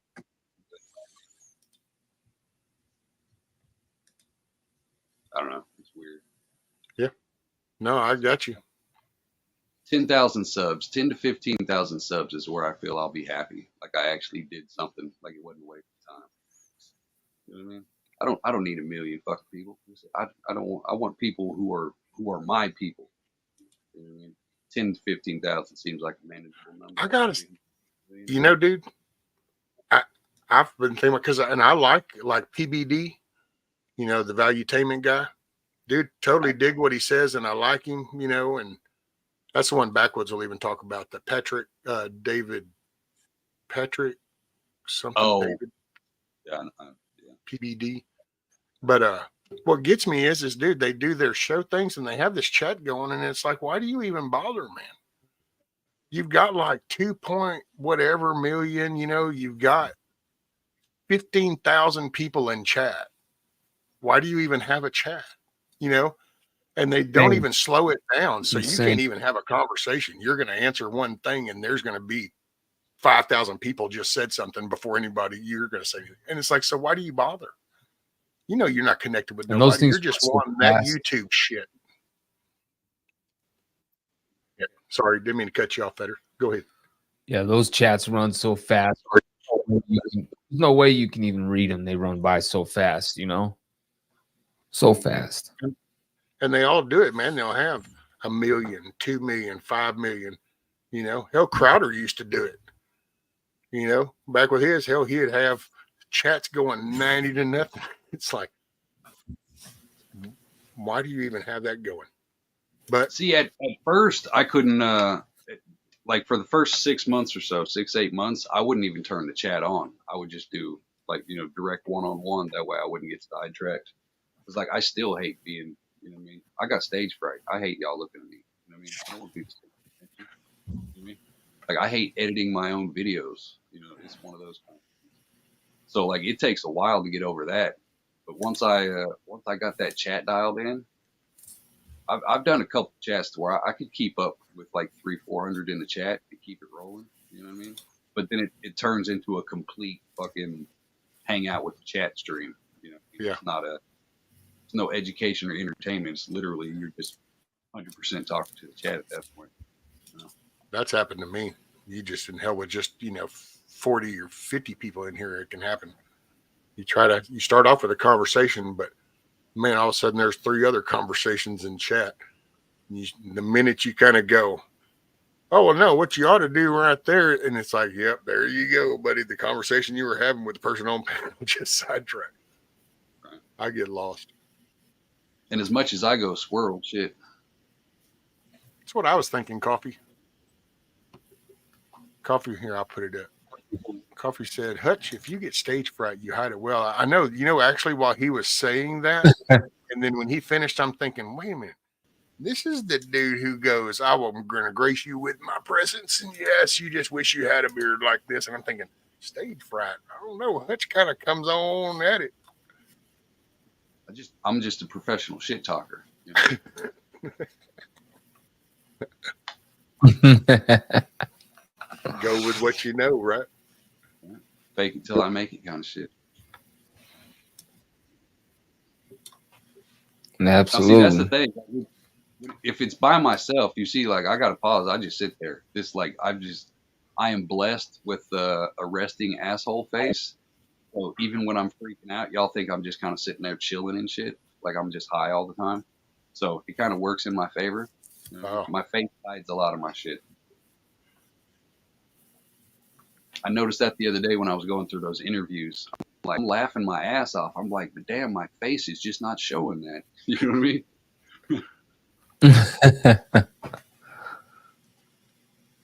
Yeah, I can't wait to see we got Monday. Every Monday. It's what, 6 Central? 6:30. 6 o'clock, the only time zone that matters. Yeah, he's been doing interviews, Fetters, where he's gone out and got content creators and stuff and people that have channels, done interviews, but then he's collected them, but then he just releases one a week, kind of keeps everybody on the edge of their seat on, well, who's next? Because he doesn't even tell you who it is. Right. That's good. If you ain't watching, it ain't none of your damn business who I'm talking to. Keep them right. busy.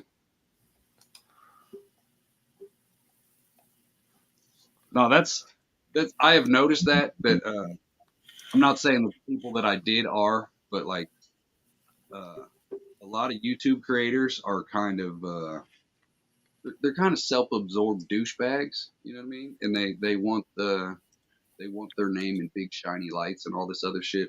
And I'm like, I don't do the clout chasing. So it's like I'm not using your interview to get your people over here. I'm using your interview to entertain the people that I already have. Right. I mean, I look at it like that. I think there is a distinction. Right. Looky here, Missy. Coffee's doing a throwdown here. I'm sorry. Last time I checked, the Backstreet Boys and NSYNC and all that stuff, they seem to do a lot of them videos out of them bigger cities on the East Coast and the West Coast. I don't remember seeing too many of them things taking place down here in the stockyards in Texas. I'm just saying. So I think y'all birthed and you keep those people alive. Let's get the facts straight, man. Just the facts. Just the facts. We really going to sit here and act like fucking Coffee does not have a goddamn Taylor Swift poster hanging up in her house somewhere? Right. You know it.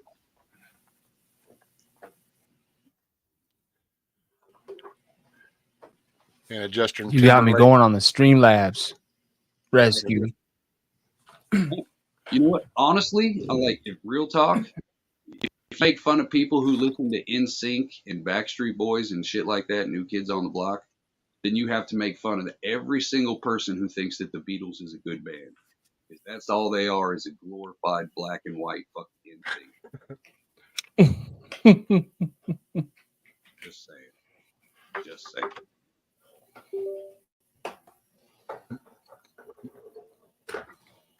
So you got the Streamlabs?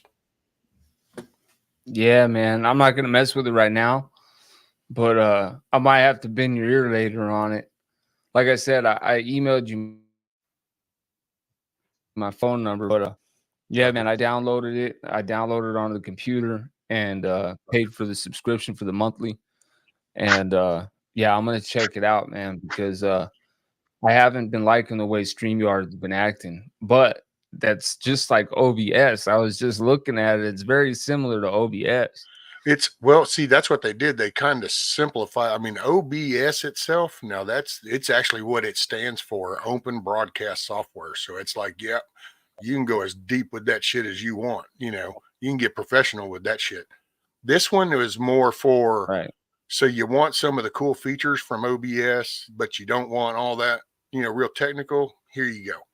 That's why I like the scene stuff. A lot of times you can go and find some of the transitional stuff that somebody's already done. You get it. All you got to do is change maybe the colors or something, and a Right. logo, or so it's, you don't actually have to go in and go, oh shit, let me set it up. But you can, Yeah. I mean, it kind of dances, and I'm just learning it. But I'll try to help you as much as I possibly can always. And as I'm fixing to be, that's what I'm doing this year. Yeah, and I was thinking too, you might be able to- oh, go ahead, sorry. I'm making the main push this year over there with that. Cause see, there's another thing. You can stream through Streamlabs, or you can use the chat that's like StreamYard that I was showing you. So there's actually two different, you know, ways of doing it. The one through Streamlabs, now that's more of the OBS style. You kind of got to set the camera placement up. They don't have the predetermined layouts for people. Like with that, I could have Okay. me, yeah, you can do that more like the shape around something. Like if we were three talking about something specific, I could have that in like a round type in the center, and I could actually have us like arched over it instead of Like, oh uniformed. And wow, you can okay. kind of, yeah, Right. you can make the boxes. I could kind of shrink it down where it was just like Hutch's face would mainly be showing, and yours, you can kind of, or you can go with what I show you, and that's more of the StreamYard side where it's got the predetermined just layouts. There you go, connect up. Here's your simple Right. link. So it's, And you can download like backgrounds and everything just oh like yeah, this and everything. Nice. backgrounds, the banners, the lower thirds, what they call lower thirds, which that's that weird shit you see the channels that'll come bringing it Comes in in like the from the side yeah. or something. That's, they're called lower thirds, where you Yeah. can design that shit and you can have borders. You can redesign that whole window. I gotta say, it's, I mean, it's open for whatever. I just gotta get, I got the, so my head's fucked up and it's really jacked with my thinking of things. So I kind of got to have like a specific thing I'm trying to do now, it seems. And that's, I find it hard to study stuff. I've been trying to do that, like the Filmora, man. I'll listen to some people and I'm going, okay, so I need to do this. But somehow I just have a hellacious time connecting. And it shouldn't be that way, because I could literally show you things. I can show you folders where I've designed shit in Corel Draw and stuff. I did that for a company as a side, because in between jobs, I shut my computer shop down. And before I went to work for a sign guy as a welder, I was welding signs, but he was down a designer. He knew I had the computer shop. He's like, hey, and I go, sure. And but I don't have that no more. I'm shrinking to shit, man. Yeah, That's what I'm Filmora is learning. I'm all doing. right, man. I think What's up, Filmora is Wizard? pretty easy to use. I like it. It just looks more complicated than it is. Like, I don't use 80% of the buttons that are on the screen. Yeah. That's what kept me away from it so long. Like, well, I don't want to learn all this shit. But I really only use like 7 different things. It's really all I need. And honestly, a lot of those other effects they cost more money. Like you don't need anything but the basic account. Like, you know what I mean? Like you start getting into some of them other like transitions and stuff, especially they want more money, they start charging more. But you don't need all that stuff. You can do it just about it. The only thing I pay for on Filmora is the $45 to get rid of the watermark. But like Right, everything exactly. else, you there's a loophole to where you set up exactly how you want it with the paid, whether it's a title, a transition, or an effect, or any of that shit. And then you have it set up completely done and ready to go. And then you go up to screen record. You come through, you record it, you save it to itself. Then all you got to do is edit that down and get rid of the ones that you got to pay for. Boom, you're instantly set on your deal. That's a good idea. I didn't think of that. Yeah, very good idea. Yeah, I'm working on an intro right now for myself, and it's coming on. It's getting there. I still got some work to do on it, but it's getting there. See, that's what I need to do. And I saw Miss Dee Lamb. Salute. I see you, sis.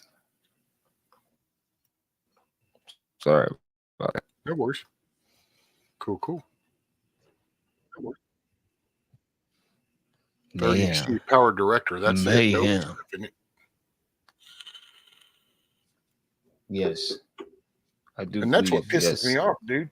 I got an old Photoshop code over there, and I went to with product key and everything because it's that old. It actually has the product key code. It's one of those old sleeve days. Oh, no. That's outdated. Sorry, that's not supported. And I'm like, I don't give a shit, dude. Why can't I at least use what worked back then? Pricks. Instead, it's like, nope, more money. Right. So I need to get me an actual desktop so I can have some stuff for me to set up for it. Yeah, that's what I'm getting ready to do is build one. I got so many damn thumb drives just laying around because that laptop can only hold so much. You know, I don't know. Let me see what comes up. Free from Fetters, can you comment so I can sub to your channel? Do you have yeah. He does have a channel. It's Free from Fetters Crow. But yep. Yeah, just give me 1 second. I think Mama Red dropped a link in there earlier. Oh, Bear Mayhem just did. Yeah, says, by the way,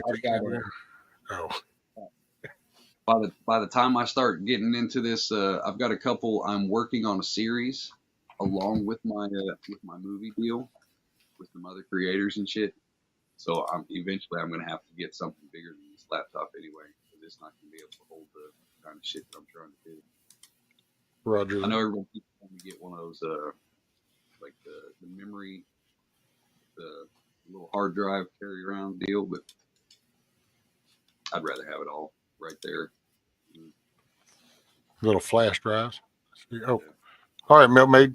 Make it a great day, man. Be careful running. Don't dry heave. Just go ahead. Be safe out there. Ask the youngins to help you along. They won't let you fail. I hope you trip and fall in the mud. Oh, holy shit. There's old Cherokee. What's up, Cherokee? So where are you at now? Deep snow in New Hampshire mountains. Oh, no. An experienced hiker dies in a solo trek in blinding wisdom snow in New Hampshire. So where are you at now, Cherokee? Yeah, because he's doing, what is that called, Hutch? The Appalachian Trail? Yep.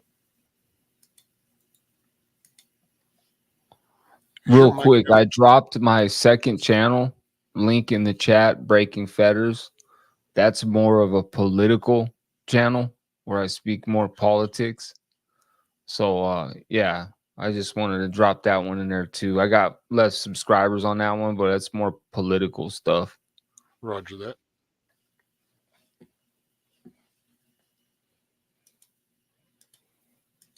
And yeah, I think your mic cuts out, Hutch. A little bit. I noticed it does get a little low sometimes, Hutch. Yeah, you'll start out fine. It's like you almost want to lean in going, what? I know. Oh, okay, you're in Pennsylvania now.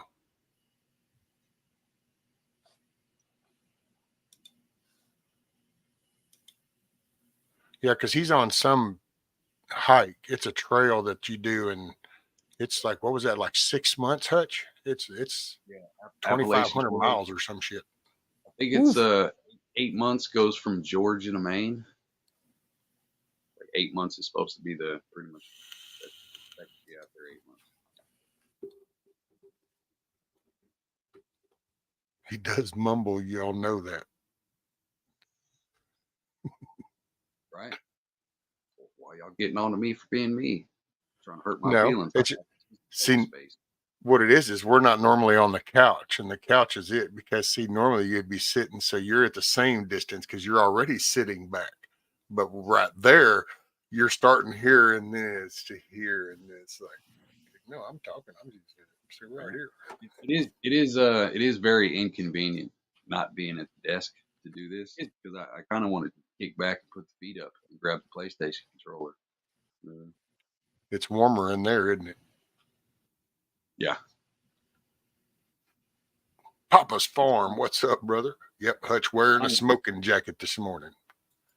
That's what we call it. That Sophisticated. It's actually the That's right. it's more of a dog blanket than it is my robe anymore.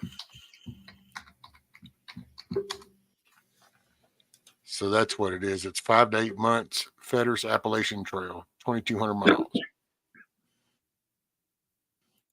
Oh, dude, I'm he into sent him. pictures where it's like what was that? Sure. Where was he going? He was crossing into a state line, and it was so funny, dude, because he's filming this, and he's like, "Yeah, the state line's right over there," and all you see is this white blizzard shit with a couple of trees in it. It's like, okay, I don't even know where that is. 10 years ago, when my legs cooperated with me, that was on my bucket list to do the Appalachian Trail. That would have been shit. I got the Now, I don't know if feet. I would say that'd be a hell of an interview with Cherokee because that dude right there, man, he is something else. Cherokee is solid. You're gonna need a Just sub translator. to him right now. Yeah, I'm trying to sub to everybody in the chat, man. I got you, Hutch. But yeah, I think I got Southern Fried Pepper too. Papa's Farm is another good one as far as like homesteading and self-employed and carpentry, home stuff. And let me see. Yeah, nope, Someday I got. I'm Yeah, gonna have to do a poll on my channel. Oh, I'm gonna have to do a poll on my channel someday to just be like, who's a homesteader in my chat? 'Cause I'm thinking I'm probably 70% homesteader, and everybody else is not technically a homesteader, but they're like canners and gardeners and shit. You know what I mean? got to do stuff, make it a great day, y'all. All right, coffee. Be safe, keep your head on a swivel, stay warm, and make it a great day, man. most definitely.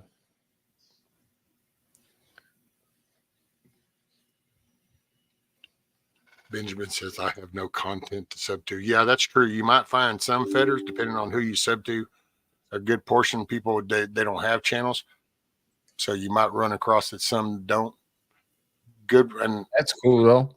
I Yeah. hate to rattle off any specific because then I don't want anybody I forget to then take that like a personal thing. But Right. I just went through and just started subbing.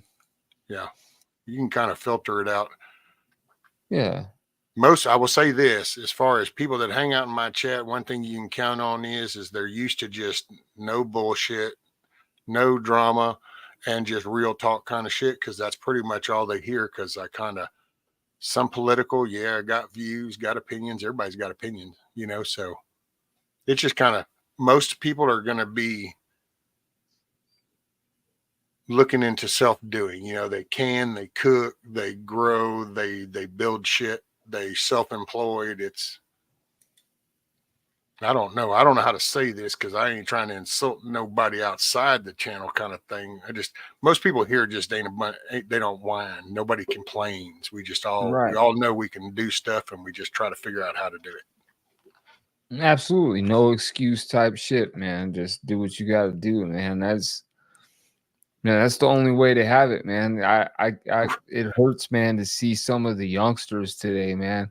Right, Elizabeth? Like, I'm in the trades, bro. Like, that's what I do. I'm in the trades, man. It's like you see these youngsters, man. They just don't have any drive to like learn or anything, man. And it's sad, man. It breaks my heart, man. Because I mean, bro, those trades are gonna need to be there forever, man. I mean, you know, and when shit hits the fan, who's gonna rebuild? Dude, I mean, that's you know, that is middle America. See, that's middle America is the dude that laid the pavement down, that put the pole in the ground, that ran the line from pole to pole, that gets the water line running, that dug the hole. That is middle America. That's who we are.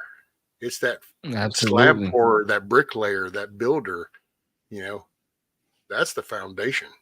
All these No, fucking I desk agree. jockeys ain't the fucking backbone. They're riding on the backs. But see, even Yeah. that's a dying industry, construction and carpentry. A lot of that shit's getting automated or outsourced. Yeah, That's it's turning true. that's like a keeper fucking profession almost anymore. You know what I mean? A few big companies end up taking the whole thing. You know? Dude, they got the AI robot arm now Yeah. that will pour the concrete walls. Yeah. Here's your schematic. It just sits there. I mean, I'm sorry. The only thing you're lacking is an AI delivered truck or source to just funnel the concrete into the chute. Because other than that, this is all now programmed. All, People That's are going to have to insane, say man. no. all these craftsmen and trade jobs are going to get automated, and it's going to be one or two people pushing buttons on a machine, and there's going to be no need for anybody to have to grab a shovel anymore. You know, I mean, that kind of shit. Programming needs to be thrown in with welding now. Programming and coding is the 2024 welding. Yeah, that's the only thing. The price, like if it was feasible for every school to have like a CNC and a water jet and shit like that, so they could get the foundations of that, you know what I mean? That would be ideal. But the price on those things is what, a couple $100,000 for, you know, like. Nope. Dude, it's actually something because I actually follow a guy called Titans of CNC.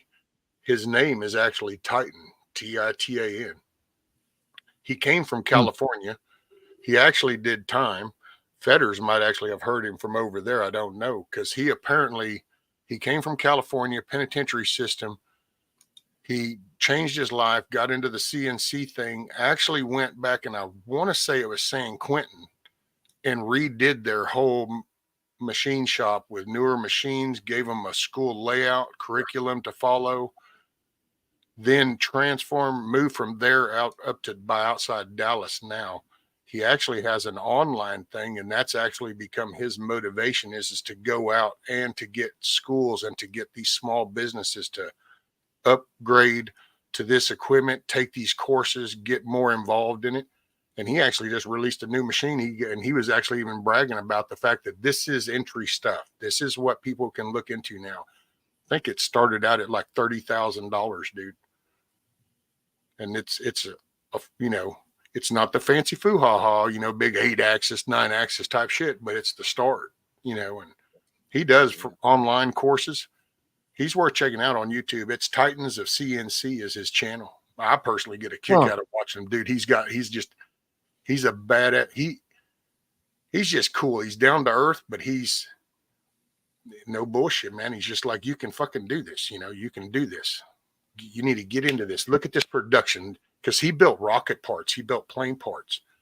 And he talks about his struggles when he built his shop. Hell, he almost went broke.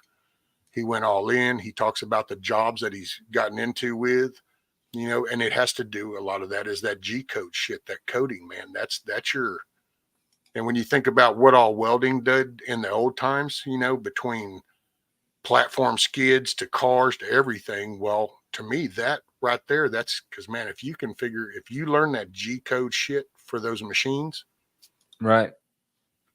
I mean, we can talk about the bad shit that they can do with all this stuff. That is the response to that. We need to have the youth with a foundation learn that shit to then can counter that, so then we can use it for the good instead of bad. Because everything is kind of going that way, man, and it's so easy to get into.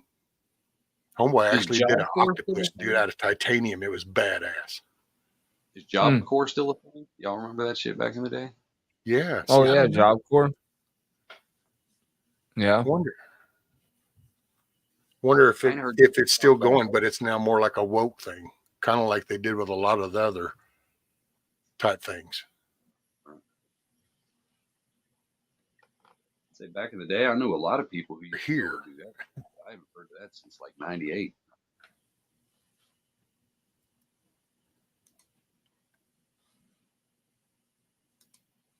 Oh, Cherokee. Good old Cherokee. We're You talking got me about trade. going I on look this, over in man. chat. All of a sudden, I see is Nikki Haley's husband is in the Army. Her affair is 10 years old. I'm like, wait, what? But it's Cherokee. Yeah. I'm fixing to look that up. Job Corps. I wonder if that is still a thing.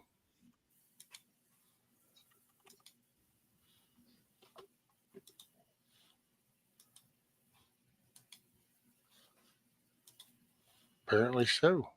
Well, still got Well, hey, Job Corps Gov. Let's see. I'm gonna jump back in the chat and do some lurking because I got to be a good housewife and do some sweeping and stuff. So Hey, it got brighter in there too. yeah, sun came out. I'm feeling motivated. Aha. Tell you open the door. Oh, I'm not going outside. I'm not going outside at all. There you go. All right, brother. All right. Later, man. Hey, all right, Hutch. Have a good one, brother. Yeah, you got me going over here on this this Streamlabs, bro. You got me going over here. I'm like messing around here. So add existing. -5. Yeah. No way, hillbilly.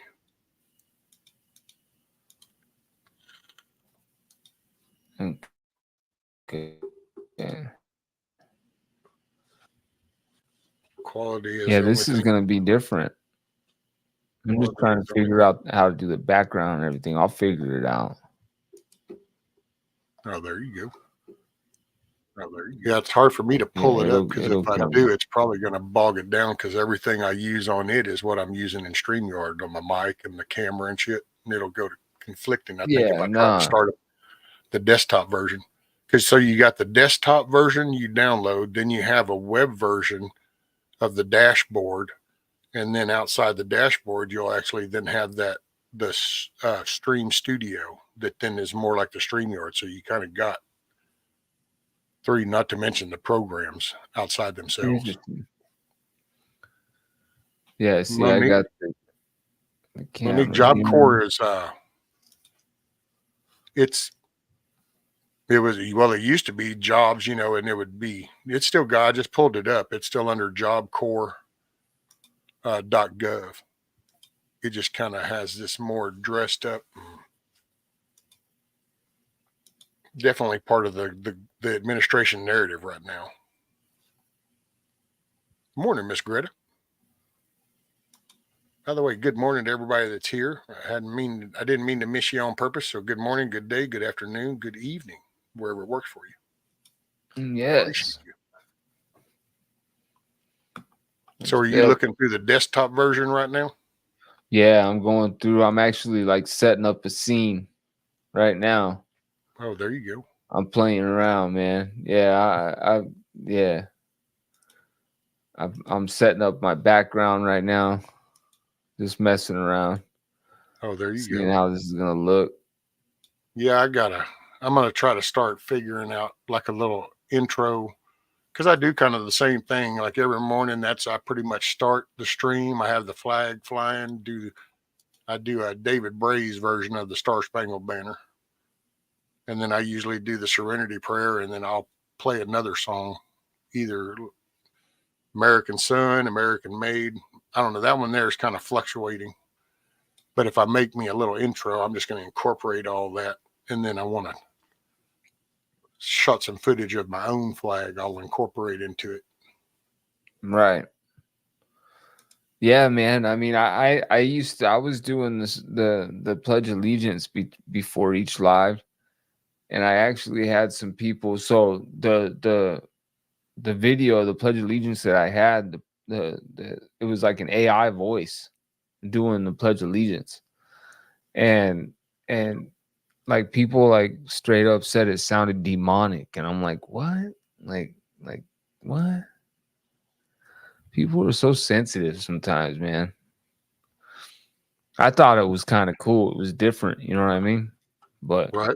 anyway, but You can please some I of the people stopped doing it. some I of the wanted time. to You'll find a never please better all the people rendition all of the it. time. You can please some of the... Oh, Oh, sorry. Go never, ahead. bro. Like never. Yeah, never. Yeah, you're absolutely right. It don't matter what you do.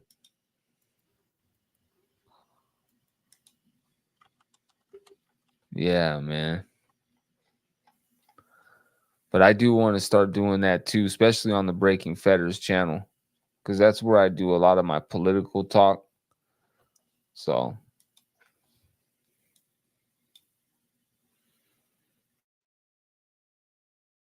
oh yeah, see, here's here's the background. Oh, wow. I'm figuring it out. I'll figure it out. Dude, this What happened? whole Job Corps thing now, man, they've actually directed that to more on the like border entry type stuff, dude. It's like meet citizenship, residency, DACA, or other approved status requirements. Like, no.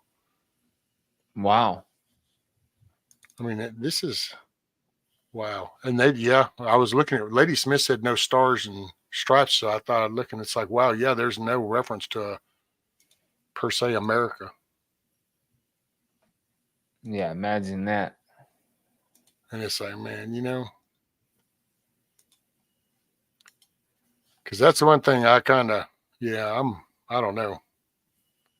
It's like I tell people, I live in the greatest country on this dirt, and I'm proud and I respect my country. I despise my administration.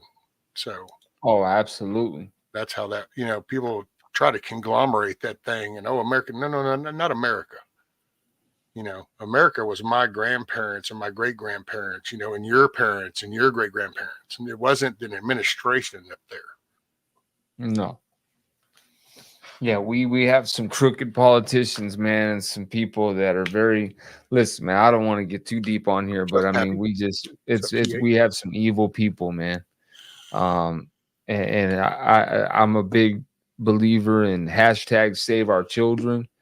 And I definitely think that I mean that's our future and that's what's most precious and important, man. And unfortunately we have people that are coming after our kids and everything. Yep. That's why I try to encourage people to be It's a role sad. model, be an example. When we look at what's the youth is faced with right now, man, they're being attacked and they're having shit shown in their face. So it's going to take people to actually become a visible, vocal, viable, leading example. You need to, it's like the phrase, you got to be the change you want to see. Well, Absolutely. you got to play your part. You got to do your role. Show them That's why I do this channel. Like I've even doxed myself, bro, like straight out, just doxed myself just to prove a point, right? You know what I mean? Just because I was just like, who cares, man? Like, you know what I mean? And I don't know, man. Like, I can't stop. I can't leave it alone, man. Like getting up there and sharing what's on my heart and hoping that somebody listens.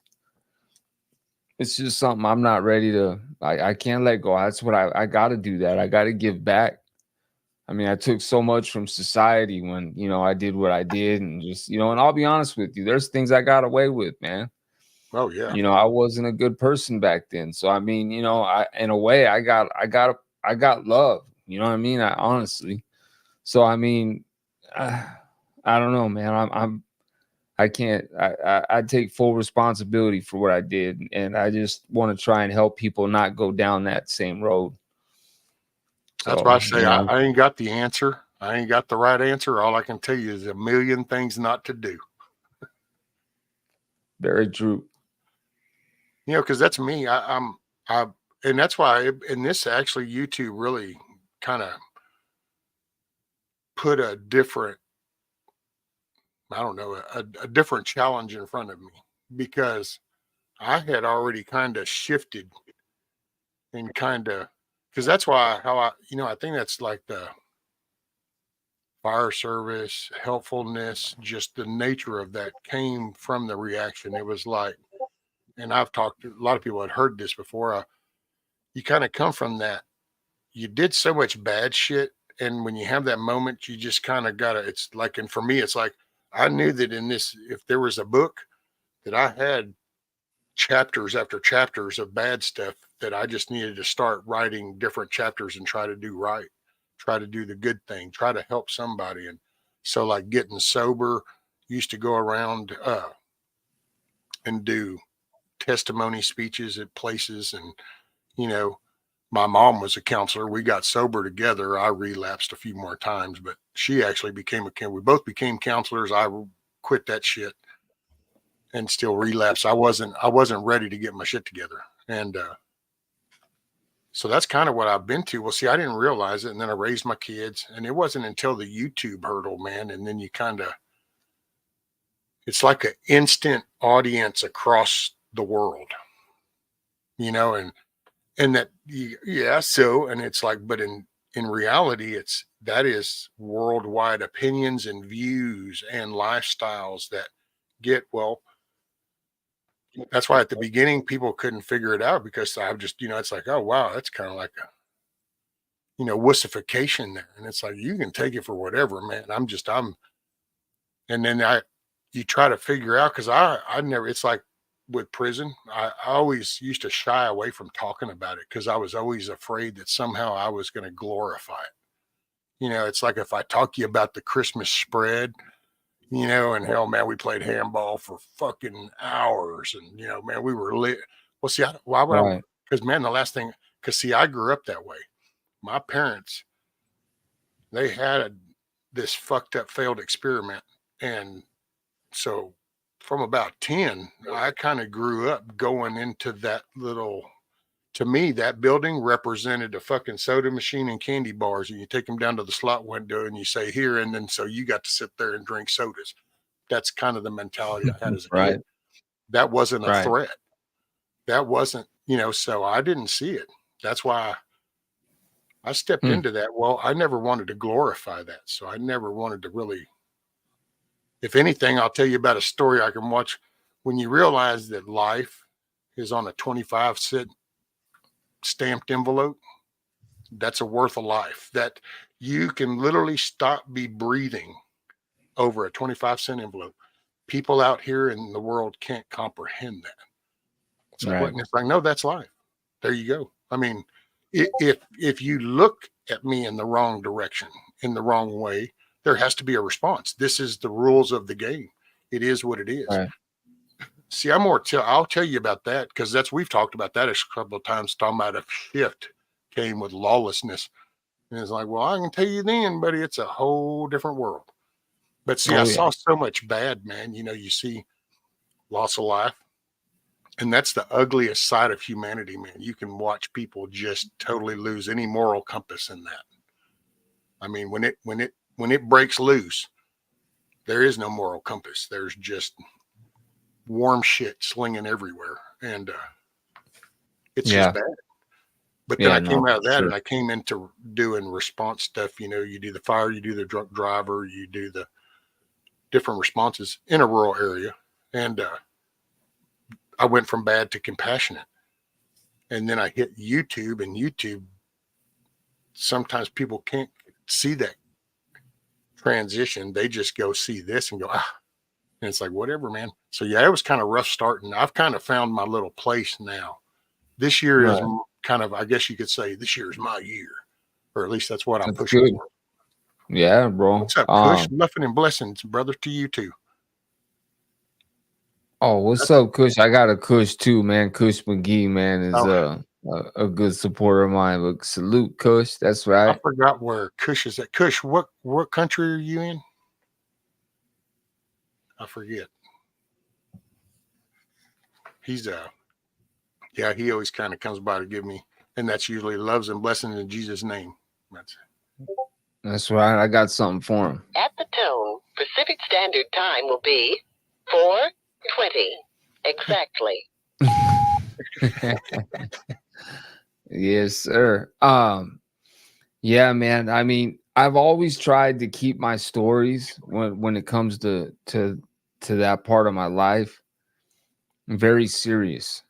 Um, I've described, like, there's, I don't want to get into great detail, but I mean, there's, a one individual I remember vividly that, um, you know, took his own life and happened to do it. And this is somebody I knew. We were in the shoe, and I could see his cell through the crack of my cell, and he was in upper B section, but I could see into his cell from the crack of my cell. And my cellie woke me up, and I was getting ready to parole just shortly here in a few months, and this is at the very end of my term, man. And my cellie's like, "Hey, Leroy, um, unalived himself." And I hopped down, like, what? It was like 1:30 in the morning, and I jumped down. I ran to the door, and I could still see him up there, from the vent. And these bastards, man, after they finally got him down and took him down and got him on the gurney, they wheeled him by our cells because there was the side door. They took him out the side door, and you have to walk him, bring him by our cells to get him out that door. And they didn't even cover him up with a sheet, man. And when they wheeled him by, man, I'll never forget his eyes and shit, bro. And for years, and even to this day, still not as frequently, but still I have a lot of nightmares from that. When I first came home, they were real frequent, and then they slowed down over the years. But yeah, old Leroy. And then, I mean, just like, there's a lot of different stories that I've shared that I've always tried to make it a point to have a very serious message attached to every story. And I've been very open about everything that transpired with me, and as a child and growing up, and my family life. But yeah, I mean, that's the goal, man, is to try and help somebody, man. And I received like emails and messages, and I've gotten close with a lot of people that have, told me, "Hey, man, like, I've had people tell me that I helped them, and kept them from, making a very permanent decision for a temporary problem." And I don't even know how to take that. Like, you know what I mean? That somebody says, like, like, I've heard like military guys say, like, I don't even know how to take, like, "Thank you for your service." Right. Like, it's hard, like Mayhem was talking about it. Now he says just, "Well, thank you for your support." And I can, that's like, like, you don't know how to take things like that when somebody tells you something else, because that's deep, man. And Well, that's what you counter the bad with. So somebody tells you that, then you can. I appreciate that, and that's, you acknowledge that that you affected them, and it's an appreciative that, because here's one thing I've been schooled with by this community. Sometimes you have an impact on somebody, and they're thanking you, and it feels better if you just acknowledge that with, "Well, you're very welcome," because they feel that it's a blessing to them. It took a little while. I got some butt chewings at first because I didn't know how to take that. And I was like, well, because people would say, "No, we appreciate you, Rescue." And I'm like, "For what?" That's right, new to me. I ain't used to being told that. So, you right. know, and Matter of fact, I'm used to the opposite, yeah. So, Well, and I would get told that back, and I try not to reference this much because I'm not diminishing the programs, because I think the programs work, but like NA and AA and stuff, I did that. And back in the day, there was one called Palmer Drug Abuse Program.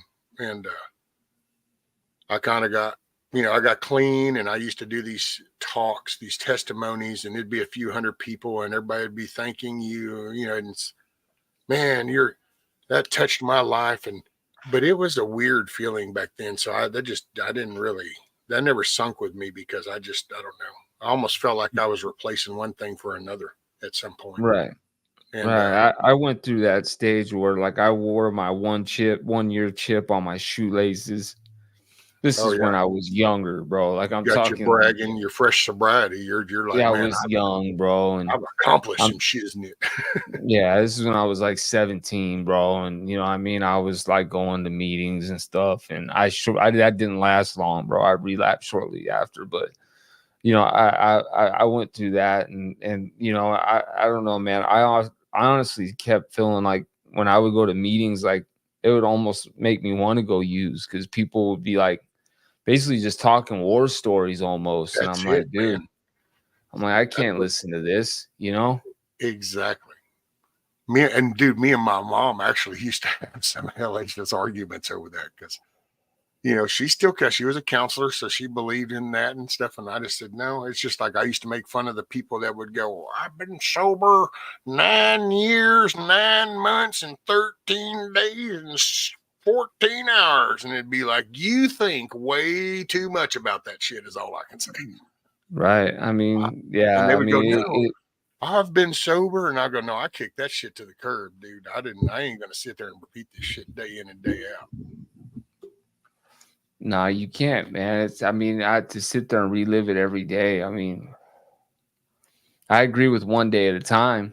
You know what I mean? I agree with that. You know what I mean? Getting That's a through one life. day. I totally agree with all that. The serenity prayer, that's an awesome prayer. That's You why know, I I try believe not to in talk bad about it because I try not to take away from it. It's yeah, got no, a yeah. But badass I agree. foundation. I wish that they would encourage a moving part after the fact. It's kind of like the judicial system. You just lock a motherfucker up, but you don't really want to actually help them when they come time to get back out. You don't want to help that transition. You had no problem making this sudden change into this world, but you don't want to help to ease out back to this society that you now want somebody to follow and blend into. It fails there. To me, it's the same Right. thing with that. Only that has a better foundation to it, but there's no exit plan. There's no, and I don't dig that because at some point you need to be self accountable. You need to be self reliant. You need to believe It's in like in yourself. California. Oh yeah. Yeah, you have to, bro. Like self-reliance and just like I believe have you ever heard of the 9 noble virtues? Noble virtues. Doesn't just right off the top, it doesn't ring a bell. Here, I'm gonna bring them up, man, just because they're pretty cool. But yeah, I mean, the 9 noble virtues are. I mean, it's something to live by, um, and it's pretty to the point. But you know, it's like when I was incarcerated. You know, when you go in there, you're thrust. I was 18 years old, 19 years old. You're thrust into a violent environment. Because of the amount of time I had, I went into a level 3, which is right below the highest level, level 4. And then I ended up going right up to a level 4 not long after I got in there. But um, it's crazy because it's in California. It's segregated, completely racially segregated. So like the whites are with the whites, the blacks are with the blacks, the southern Hispanics are with the southern Hispanics, northern Hispanics with the northern Hispanics, and then the others like the Native Americans and Asians, they have their own little their car. The Islanders, you know, Samoans, they have their own car. And that's just how it is, man. And you're not going to go against the grain, or you know, the grain's going to go against you, and there's a lot more of that grain going against you. I mean, you're going to be alone. And but you're absolutely right when it comes times like, you know, for instance, just, you know, there's guys that if it wasn't for me literally making a conscious decision about 4 or 5 years to the house to to to go to another side and make change, I would have never been able to really make that change. You get what I'm saying? And Yeah. in doing that, I pretty much put my life in danger to do that. You get what I'm saying? Yeah. And it's like, unfortunately, that it's hard to be on a level 4 yard and make positive change, because there's constant chaos around you and you're constantly, unfortunately, wrapped up in it. So you got to remove yourself from that situation. There's only a few ways to do that. And I chose, once I saw light at the end of the tunnel, to make sure I'm going home and I'm going to change before I get out, and I'm never coming back. And that's what I did, man, you know, but they don't really prepare you for that. You're right. They don't, there's no programs. You got to do that yourself, period. Because they're not going to help you do it. That's, my mom had me go back matter of fact, it was funny because I built the unit and then she ended up working there, and then she wanted me to come out and I did some talks to the guys. And dude, it was, so the first time I walked in, kind of had more of a, okay, we'll do this. And I was talking, just kind of sharing some stuff. The second time I pretty much went in there and I don't know, man, it just kind of clicked. And I walked in there and I said, you know what, here's how this is going to work. If you don't figure out where you fucked up to get here, you're just going to come back. So if you want to know what the secret to out there is, you need to sit here and take this moment before you're hit with all those distractions and figure out where you fucked up and start figuring out your plan. I walked out the room and she goes, I can't believe you talk like that to them. And I go, what do you want me to say, Mom? And she goes, well, and so the third time, dude, I went in, well, they were kind of like a different group, and they just, you could tell it's like they were just, you're using this to get outside, you know, you little block, that's all. So you're just milking time. And this is my mom. So I just walked in there and I said, you want to know how you stay out of here? You quit breaking the fucking law. How's that? And son, my mom opened that door and she goes, Brian, come here. And I said, well, she goes, what are you doing? I said, what do you want me to do? I'm just going to shoot it straight. You realize them ones in there, they don't give a shit. You can see it in their face. She goes, no, they're just, that's my first class for this session. And I said, well, I'm going to tell you right now, you better hope some light start to shine soon, because right now you just looking at repeats right there. And she was like, well, and she didn't ask me to come back, but I had a hard time going to that place, dude. Have you been locked up since you got out? Have you had any incursions where you've been locked up since? Man, bro, I came home 2010 and I actually came home with a 3-year tail on parole. And because I was on high control parole, usually, man, you got to do your 3 years. That's it, bro. Like, and they're coming to your house and you're going to the office sometimes 2 times a month, and they're coming to your house once a month. And there's surprise visits. They don't let you know ahead of time. And, you know, so luckily I had a really awesome parole officer, man. She was pretty cool. And I didn't know it, but I guess the 2-year mark had just passed, and I get a call from her and she's like, hey, you got a second? I'm like, absolutely, for you, anything. And she goes, well, guess what? I put in for you to get off parole because it was your 2-year evaluation. And she goes, I just took a shot in the dark. I didn't know if they would do it or not. But guess what? You're no longer on my caseload. You're off parole. And I'm like, what? And she goes, yeah. She goes, you'll be getting a letter in the mail. And she goes, that's it. You know, I wish you nothing but the best. And I'm like, wow, man. So ever since then, I've had 2 speeding tickets, and that's it, bro.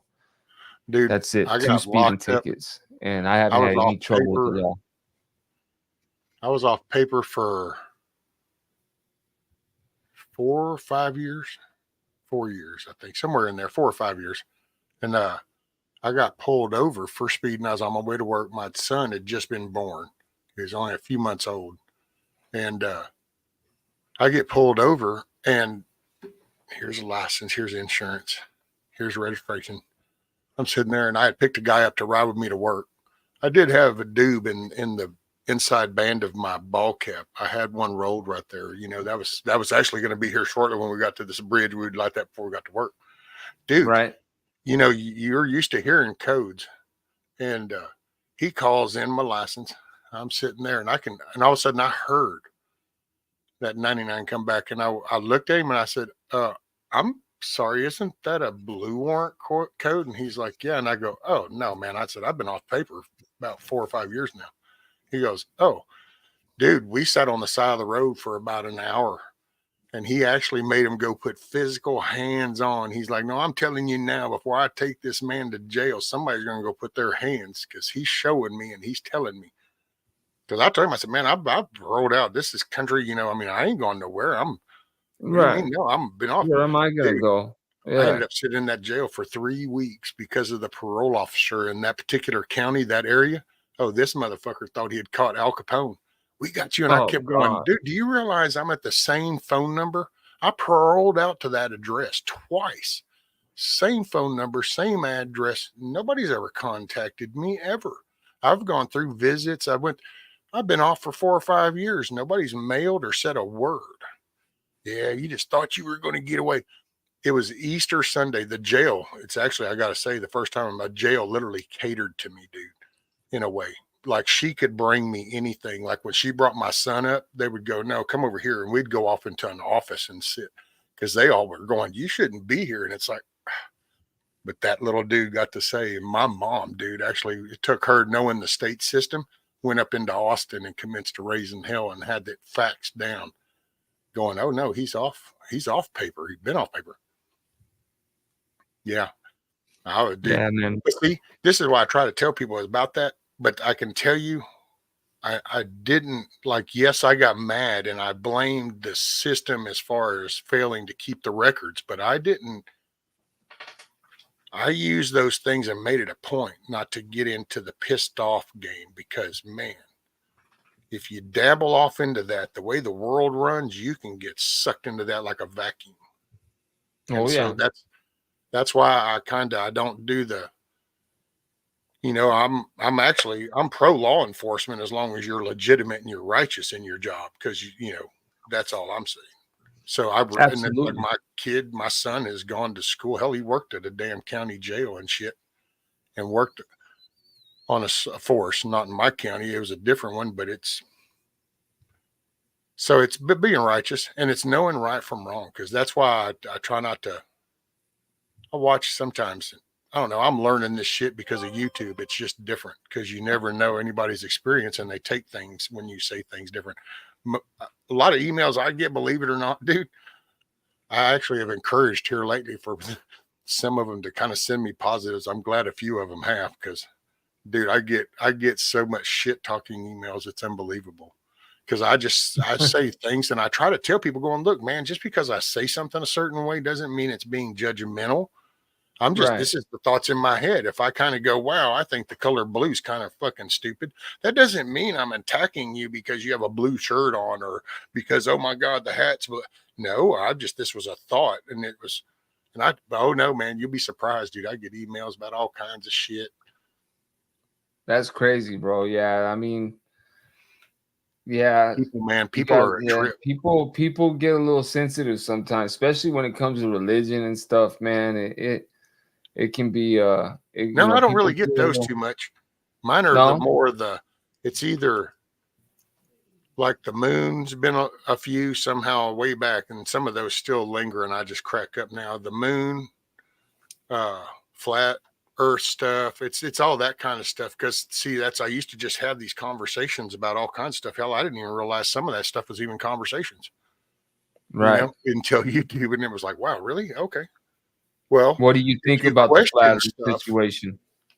oh well, that's, man, anybody with flat earth theory, it's like, I'm sorry, when was the last ticket you purchased and where did you fly to?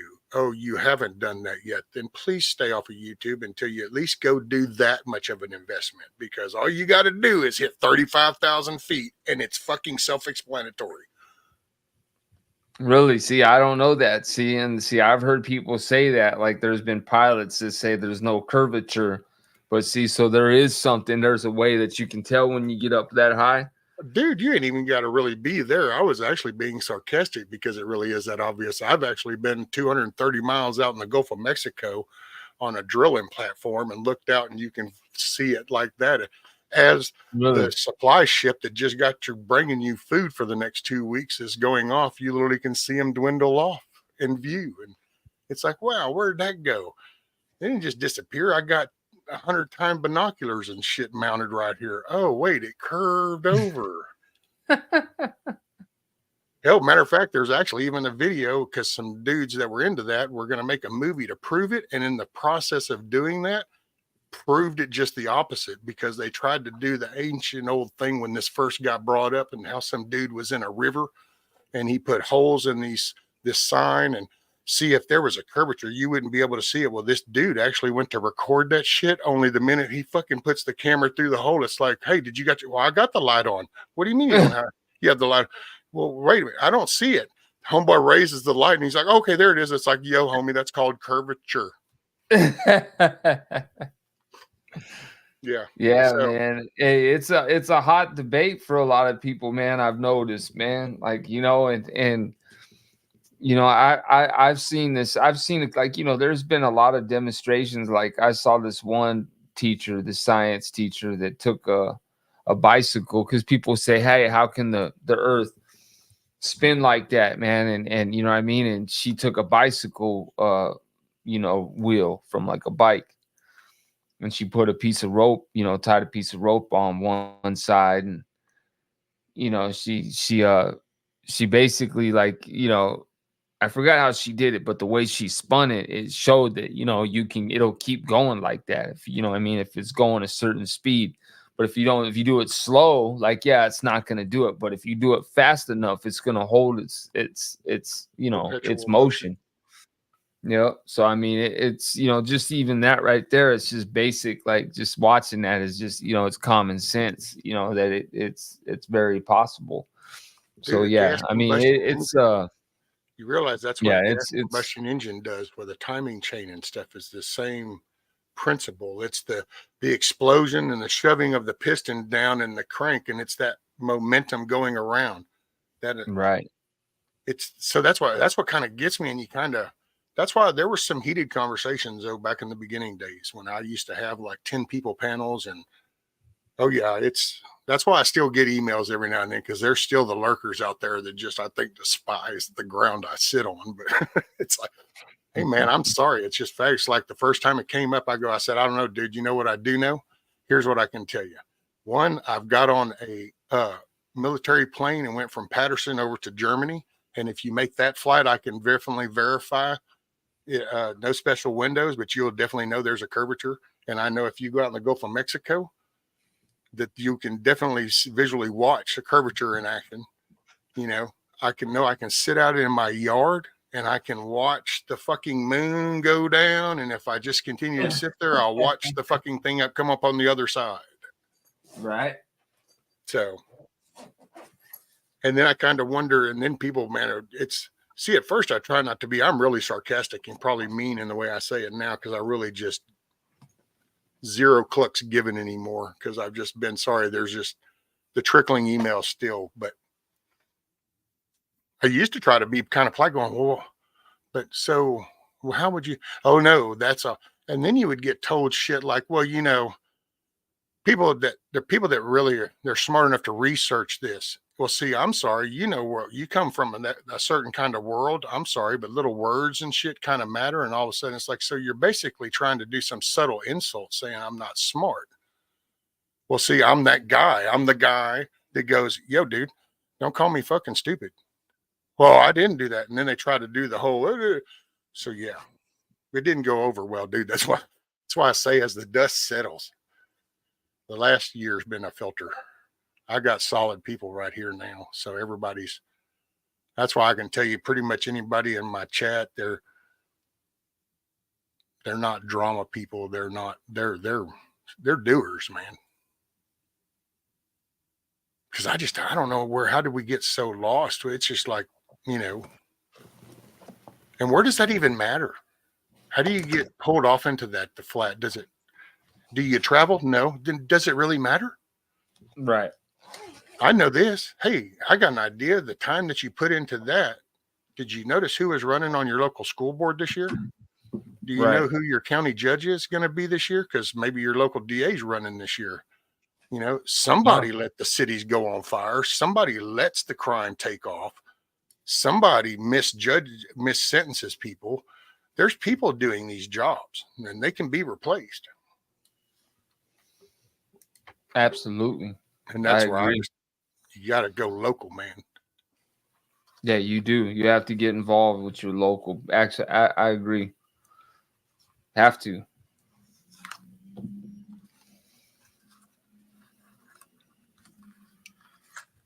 Oh, is that what you Man, got? bro, One of this them thing's. little, you got one of them little drones? Yeah, man. It's one of the DJIs. It's a good little drone, man. I'm gonna take it out tomorrow and get some footage, and I just want to make sure the What's propellers the are all tight. what's the tag on one that like that? Is that This the $400 one, or $500 deal? yeah, this one is probably about 600, Okay. and I got some upgrades on it, but it's got the controller, man, and you can actually use a tablet on this one. You can connect the tablet to it if you want. Oh yeah. See, that would be badass. But yeah, it's and this Can camera you on this imagine? thing is really, really Is that good. takes good footage? Oh yeah, and it's got a 3-axis gimbal. So I mean, it's not like a 4-axis gimbal, which is real good, but it's Yeah. a 3-axis and it works good. I lost one, bro, right after I got it. I bought the Canon camera and the drone from a buddy of ours who was going through a tough time too, and kind of, needed the cash, Right. and he wasn't going to be using the equipment. So I ended up, getting the money and we got the drone and the camera from him. And like 3 days later, I lost the drone. And what happened was I didn't understand. I had the wrong app downloaded. And every time you fly it, you want to make sure you have your home setting set. You want to make sure that if it gets disconnected, you have the settings set that it comes back home, like all that. And I didn't know any of this. Like I was new. And all of a sudden I bring it out and I take it out to go fly it, and it just takes off over the grocery store by the house. And it disconnects from the controller, and I'm trying to go like return home. And the last place I was at this park, this memorial park, way, way down from our house. So I don't know where that thing went. The last time I saw it, it was above the grocery store. Man, I tried so hard to find it and I couldn't. My wife felt so bad. Man, she ended up going and getting me another drone, bro, for Christmas. Damn. She said, "You look like you lost your dog, man." Rabbit said, I have one of them little drones hit every effing tree in my woods so far with the damn thing. Yeah, well, they have these little cages. I have it. They have these little things you can put on the propeller. So if you do hit it, it won't damage it too bad. But I try to just keep it away from the any trees and stuff. I keep it up high enough. You know what I mean? Well, But now with this that thing, model, isn't that one of those where you can actually do like the pre-programmed flight? If it's like an open area, you can do some little thing on the map where it'll follow the. yeah, there's certain stuff you can do with this. There's certain pre-flights, and it can go up to 6 miles away, bro. Like, I mean, it can go far, bro, but like, it's dangerous, dude. You're taking a big chance on losing your drone, bro. Oh yeah, If you take it out of eyesight that far, like you're yeah, probably no, gonna lose your shit, dude, bro. I'd freak Like, I out. mean, I'd be stroking. I'd be like, oh my god, where'd it go? Where'd it go? Where'd it go? Where'd it go? yeah, bro, and it gets nerve-wracking, and Plus, and the around here, thing I gotta is, say, dude, somebody sees that thing flying up over the tree line here, your shit probably ain't coming back. they're gonna shoot it, bro. And Yeah. that's out here too, bro. Florida, there's certain areas, man. If you fly over, bro, there's certain areas they'll pop it. And not only that, birds Yeah. go and attack them, bro. Like they'll come down, and I mean, if you get a hawk, bro, going after this little thing, this thing's going out the air, bro. It's done. So I mean, if a hawk grabs those propellers and stuff, man, it's gonna, it's gonna jack them up, and it's gonna go boom. So I mean, you got to try and keep it in eyesight. And so, but it's cool for when you want to get overhead footage of certain stuff. Like I was telling you about the Devil's Tree we're going to do this weekend. I want to get overhead footage of that. You know what I mean? Oh, So yeah, but it's pretty cool. I gotta say, some of them look cool with the people that do some of the stuff and they got the follow thing to it. Right. And they get some good footage of where they're going because it's following them. And it's like, man, that's kind of badass because that kind of gives you that third person view of what you're seeing. Absolutely. kind of opens the picture up for anybody else viewing, because then you can kind of see the peripheral of that they're seeing. Absolutely. Yeah, it's pretty cool, man. I got some footage of the house over here by, around the area and everything. And it's the picture quality is amazing. Anthony, Yeah, I it's will say really- that if you add an atmosphere with pressure, then the water would stay on the earth. But if you like remove that layer, that's kind of why there's like no water on the moon or the other planets that we can look at through a telescope. That's why you don't see bodies of water, because there's no atmosphere, stratosphere, ionosphere. I forgot how many layers there are that do that create this gravity that keeps us on this ground. While we're balanced by the perfection of the Creator, balanced at the perfect axis with the perfect rotation, with the perfect counterbalance of the sun and the moon that are doing their jobs, that it's almost like very grand Creator design, some pretty cool stuff. It's kind of like the intricate pieces of a human body and how we manage to just procreate. And there's it's amazing. There's a There's a book quote that tells that I good like. stories. Quote that I like, that any teaching or religion that defies the natural laws of nature is false. I really like that one.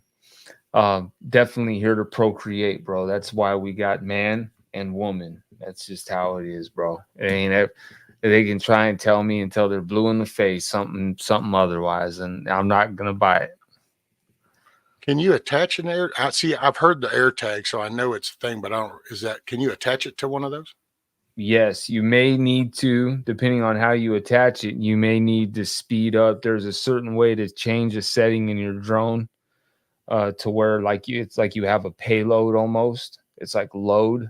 You So put you got on to adjust your lift ratio stuff.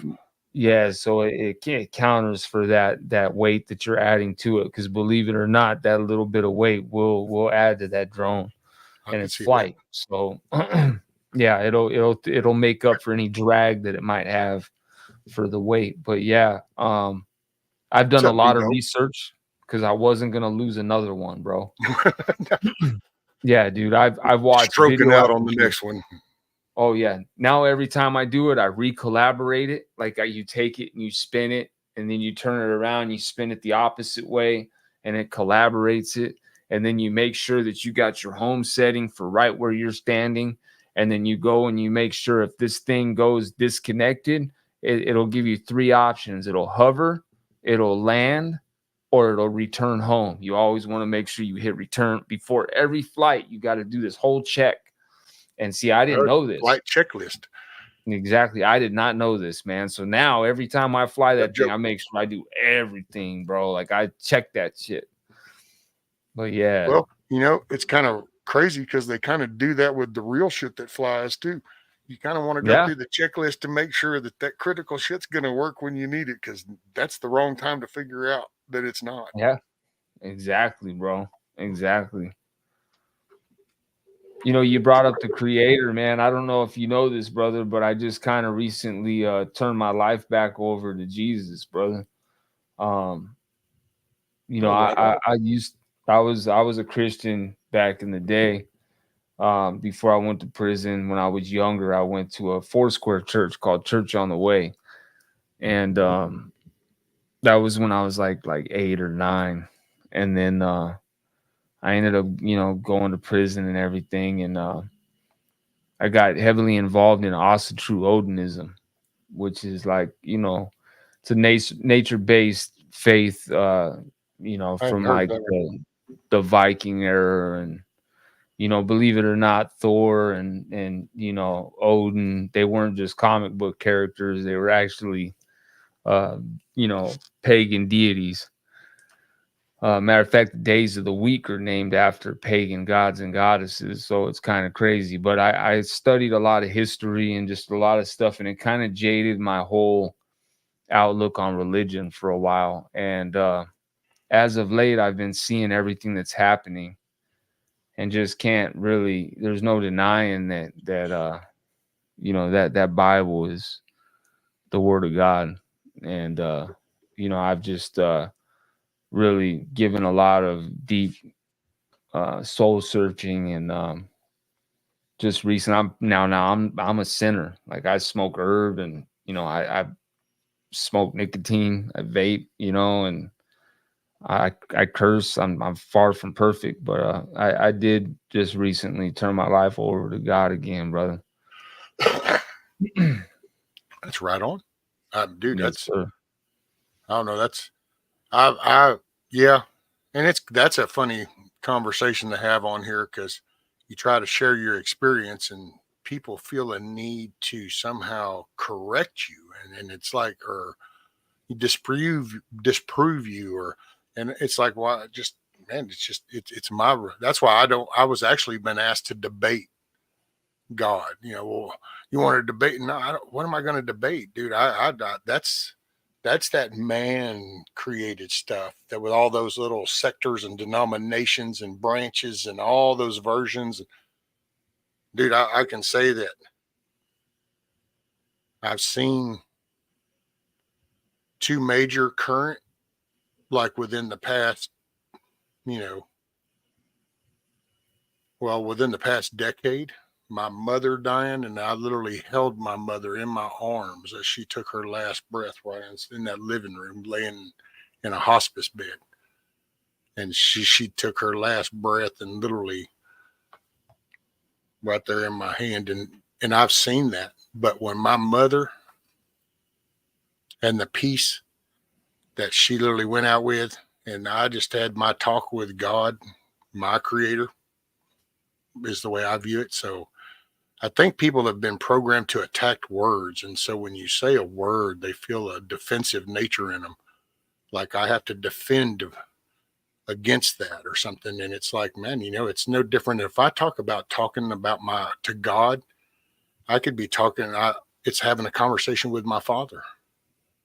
It's just on a spiritual conversation. So I don't know what the triggering part is for people. Cause I will say I never got to that part. I've done the church thing and I got real, this is what you need to do on Wednesdays and Sundays and the Bible study. And you need to sing these many hymns. But it was kind of goes with the whole NAA thing. You just kind of notice this pattern.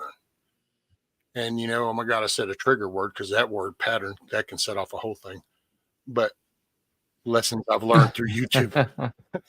But you just notice the repetition type. And so it's like, and my first marriage, I was married before for, I think we were together a year and a half. And I was actually the one did it. Awesome lady, very awesome lady. So it wasn't like I thought she wasn't helping me enough, and really she was, but I had outside people. My mother didn't like her, so I listened to my mom tell me if she really did. Well, okay, well, my mom says a real wife would, then. And that was like, okay, I shouldn't have done that. And actually my kids and her are friends, and my wife and her are friends. Anyway, that was my, I go, and I'm not insulting anybody. This is me, man. I did the little slacks. I did the dress up shirt, and it was the be on time in the morning and shaking hands and bless you, brother. Yes, bless you, brother. And I did that, and it felt good at the time, and it had its moment in my life to help keep me in a righteous way. It was just one of the guardrails. I kind of had to bounce off of it because it wasn't where I needed to be. It was just there when I needed it. But I went from that, and now had a wreck. I've been ran over. I was gone when they put me on life flight, and I actually had the paramedic even said that later. I feel like that's put me there. I've been electrocuted, fall off poles. I've had things happen, and I'm here. And I laid there and would have nightly conversations. And I got no YouTube video to prove it. I just know that I felt like I had a conversation and I had a spiritual connection. And then it kind of made everything in my past kind of fall into place. And it's like it's kind of that footprints type thing. I thought it was just me, but it really wasn't even my footprints. It was him, kind of thing. And I think people get hung up on the cliche sayings, but there's really some meaning to that stuff because it really, if you reflect, I mean, I've literally, my wife can come in here and tell you there's things I've done that I should have died and I didn't. It's not that I'm some super duper badass. It's just that for some reason, it's literally call it a hand of God, an angel, breath of wind, fate, whatever. But there was something that kind of does this and that just kind of went woof. And it was like, holy shit, man. We just take it for granted is just like, wow. But I've kind of realized that, you know what? He's kept me here. And then I find nowadays, just about the time I'm peaking out real stressful on here because people and the shit talking really gets on me because the digital, you can't do anything. You have to figure out a way to absorb this crap from this digital shit because you can't have this face-to-face conversation. So a lot of disrespect will come out, a lot of shit. And so it's been real challenging, but see, I needed it in a way because I was so dark because I felt like I had nothing. Well, I'm slowly starting to realize, I think not that this is like my career method, but I think I'm supposed to be here. I think I'm supposed to kind of do this. I'm supposed to get out here and get my shit together and try to correct my irresponsibilities that I've done over the years. And now I'm paying the cost because I can't access certain spots of my own yard because, well, you know, you pick that up later. And so over the years, I'm learning. And so Sorry. it just depends on how you want to look at things. And that's why I say that, you know, you got to look at the set of glasses you put on, man, because if you put on the wrong perspective, and it's easy to get into a negative because everybody's stressing about something, you know, because ain't nobody living just perfect. You know, we become happy where we are, but everybody's got the tension and the stress and anxiety. So if you kind of can combine that enough and you won't find I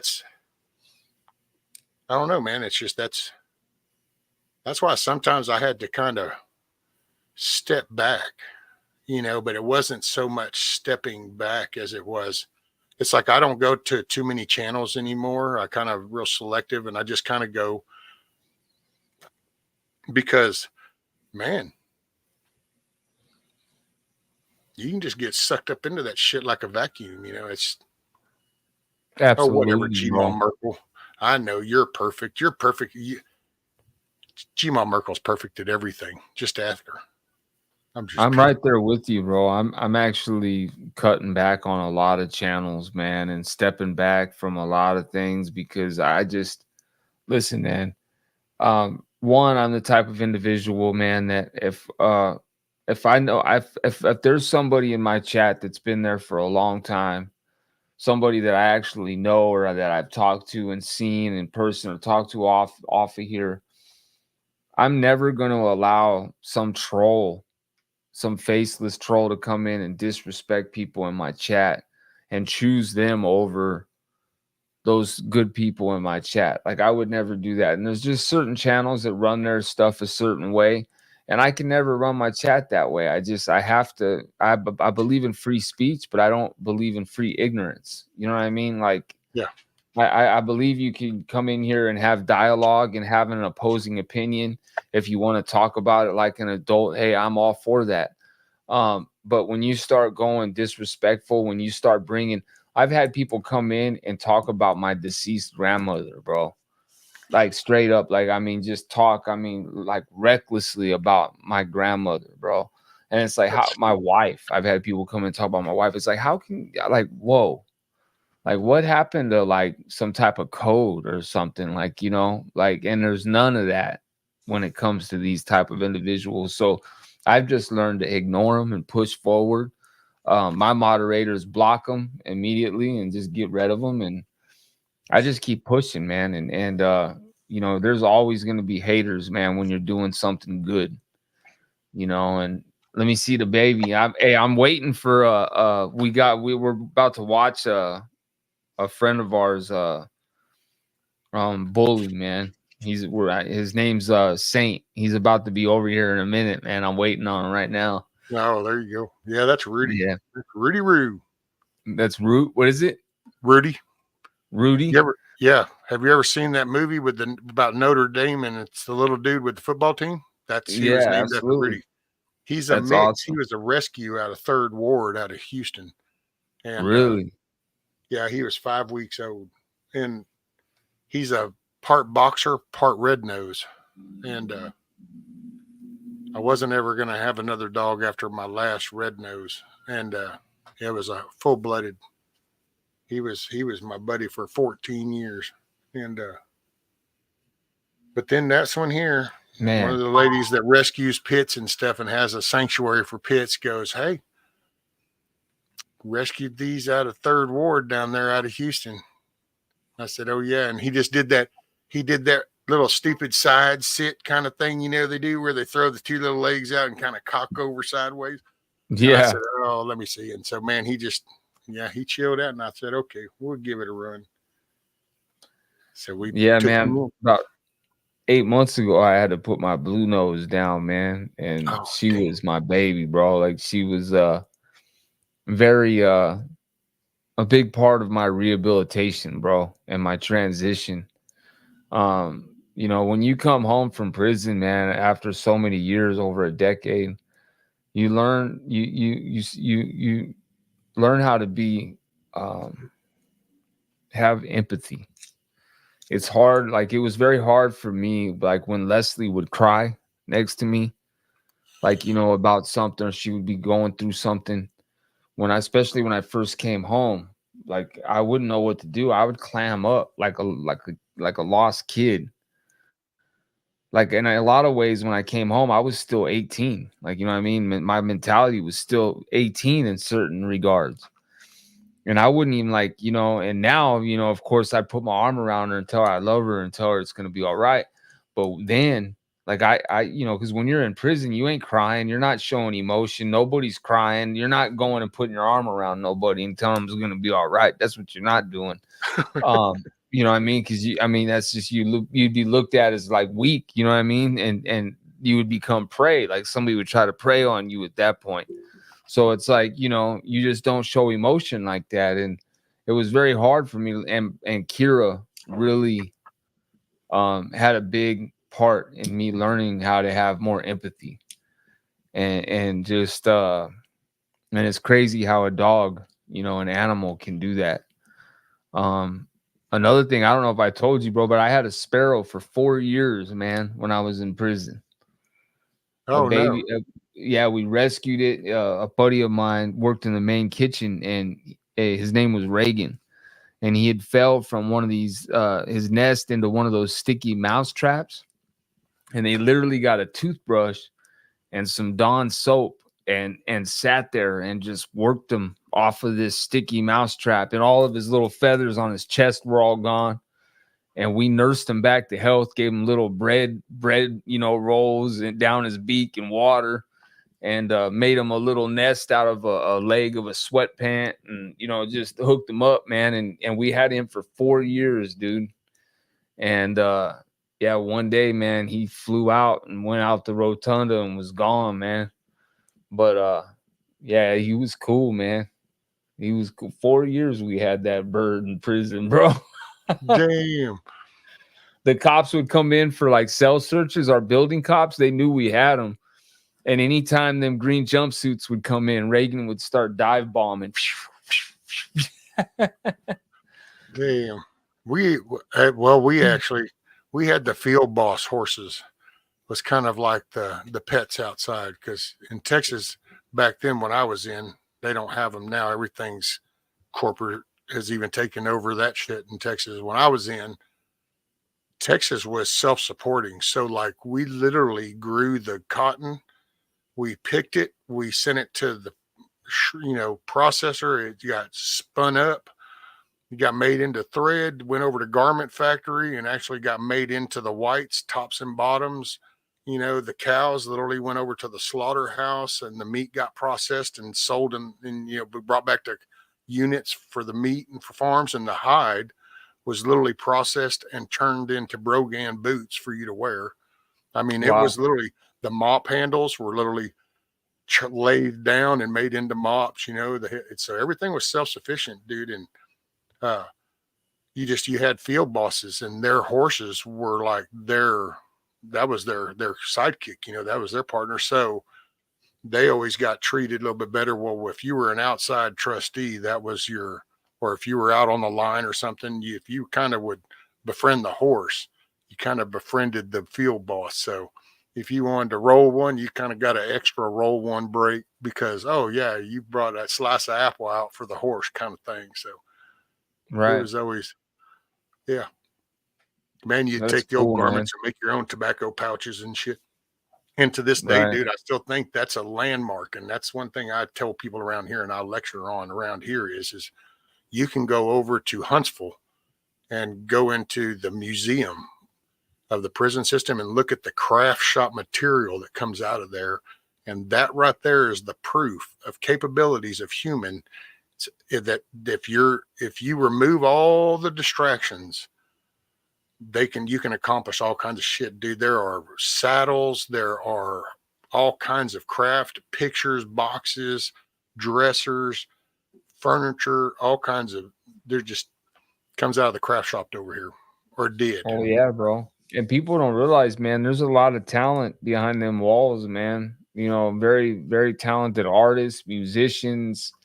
I mean, and when you take, like you said, man, when you take everything away to see human can you say that word for me? Ingenuity. Ingenuity. Sorry, man. The dyslexia kicks in every once in a while. But yeah, man. I mean, it's amazing when you see how like it's just amazing to see the human mind and how it can come up with so many different ideas on how to do different things. And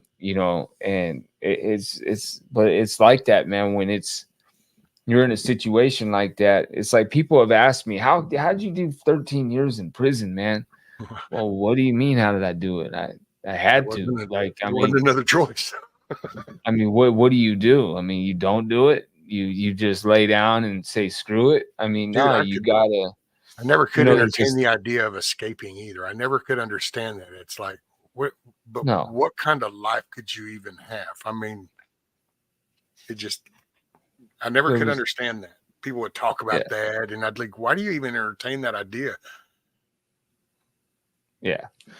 That in California, I mean, especially the places where I was at, there's an electrified fence in the middle.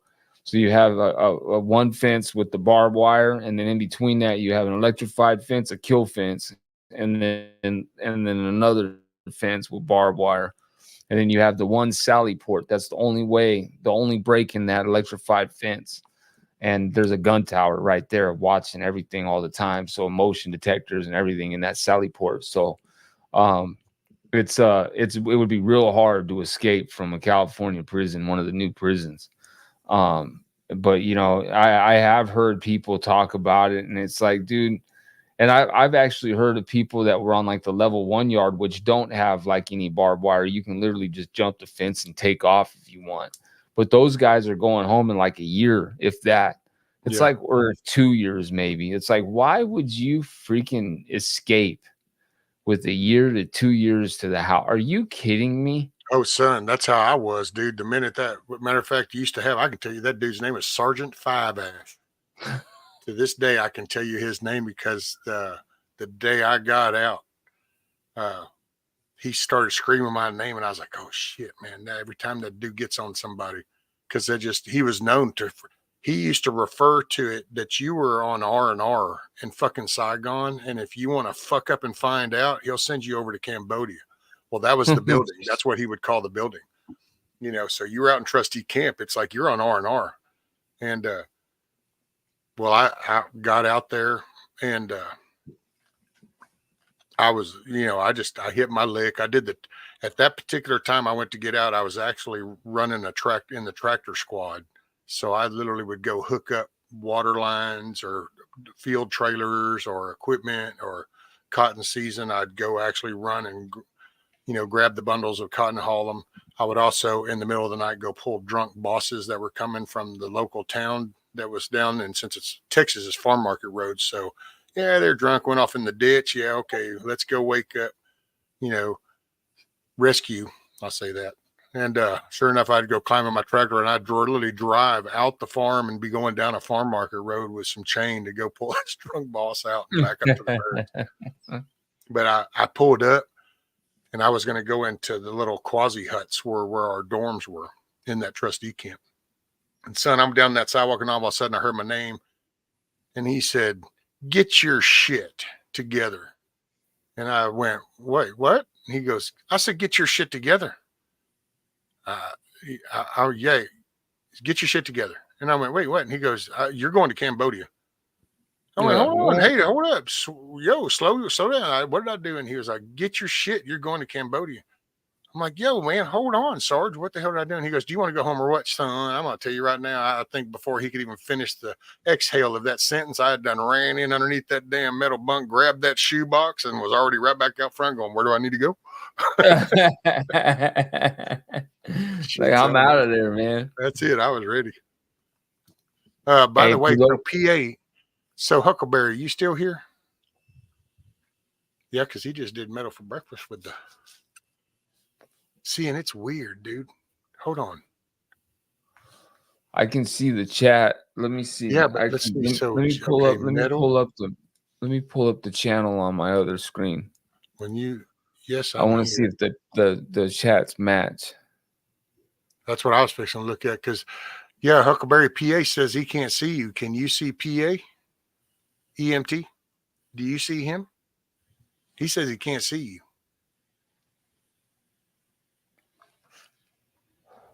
Okay, on my end it looks caught up. Oh, but that's top chat. Let me go live chat. No, mine's caught up. Okay, so Huckleberry sees PA, but PA can't see Huckleberry. That's weird. You said somebody did say they think somebody might have blocked somebody earlier. Well, he said he hadn't seen you for a couple of weeks, I think is what he said. He goes, "I hadn't seen you in chat for a couple of weeks." Okay. Let me go back up. Let's see, where was that? Yeah, he and said, so dumb everybody question. knows. Here it is. Dumb question. Any specific reason not seeing a person's name in chat? Huckleberry is one I haven't seen in a couple of weeks. Dang. Well, it is Huckleberry, though, PA. So I'm not going to say you missed a whole lot, but it is Huckleberry. That's funny.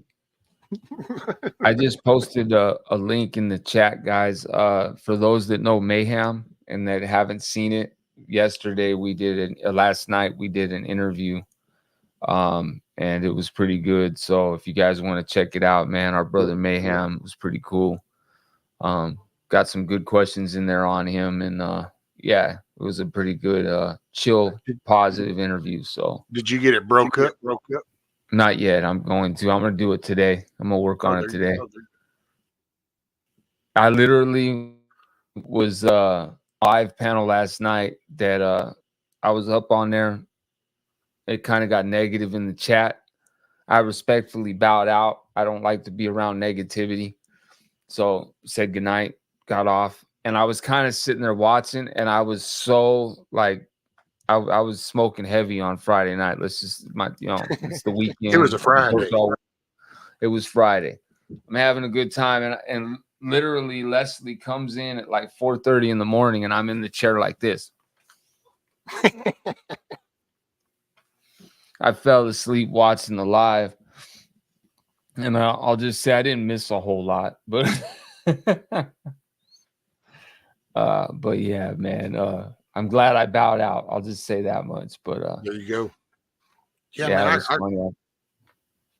I mean, I got enough sense, man. It only takes me to just tell me when. I can be mad, and I can get excited when I need to. I'm just not seeing the need right now. We'll wait till we need to. Right. Yeah, like I just, I've gotten to the point where I just, I can't take any more nonsense anymore. Like I just, I mean, there's certain things I will always call out, like, anything regarding our children. Like, I don't know if you ever saw that. I did a thing on, there's a guy on YouTube, named Maximili. And he goes on a platform called Omegle. Now, Omegle is known to have a lot of kids on it. So this dude literally has a channel where he goes on Omegle and he plays the videos on YouTube. They're pre-recorded. Sometimes he does lives, but he has a character, a puppet, a Kermit puppet, Kermit the Frog puppet.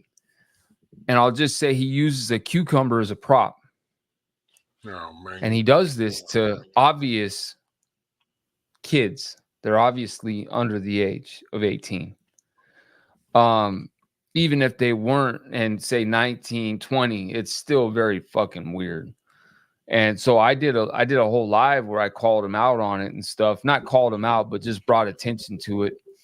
But like there's certain things like I will always stand on and call out if I see it and bring attention to it. I don't like to get involved in drama of any sort like that, but I will call things out. Stolen valor is another one I can't stand. If I catch you lying about being in the military, you will be called out, man. Like that's I will let the community know because Daon we have Shipley, too my many. boy. Man, I like that dude. Oh yeah, man, he's awesome, bro. I wish he went after people other than just SEALs because I would love to contact him about a couple people, man. But you know, and that's nobody that we've talked about in the past. I'm talking about some other people that I have my eyes on. But you know, it's sad, man, that somebody would lie about something. So I don't know, man. It's just so there's certain things that you know, our kids, animals, elderly, women that women definitely are on that list. Anybody that can't defend themselves, and that's it. You know, definitely, man. I can't tolerate anything like that. So yeah, always stand on that. That's it. Well, that is your foundation. That's your moral code. That's what identifies your character. You know, or I say, matter of fact, I've said that numerous times. That's if you really want to see the character of a person, you can actually take them from a job where they're asking you to telling you to do something. The minute they have the power to make that decision, see which one they pick. The minute somebody goes from, hey, will you help me, to, hey, do this, that's the character of a person. That's where you're seeing that, because people have been polluted so much that I don't think people see it where people matter anymore. It's a commodity type thing. So it's not a humanity thing. You know, there's no you're a human being, you know? And so I agree. I think that's why you see such the perverted, most violent shit just keeps happening. I had to put on my toque that was made for me because my ears were getting cold because it's cold as shit in this room.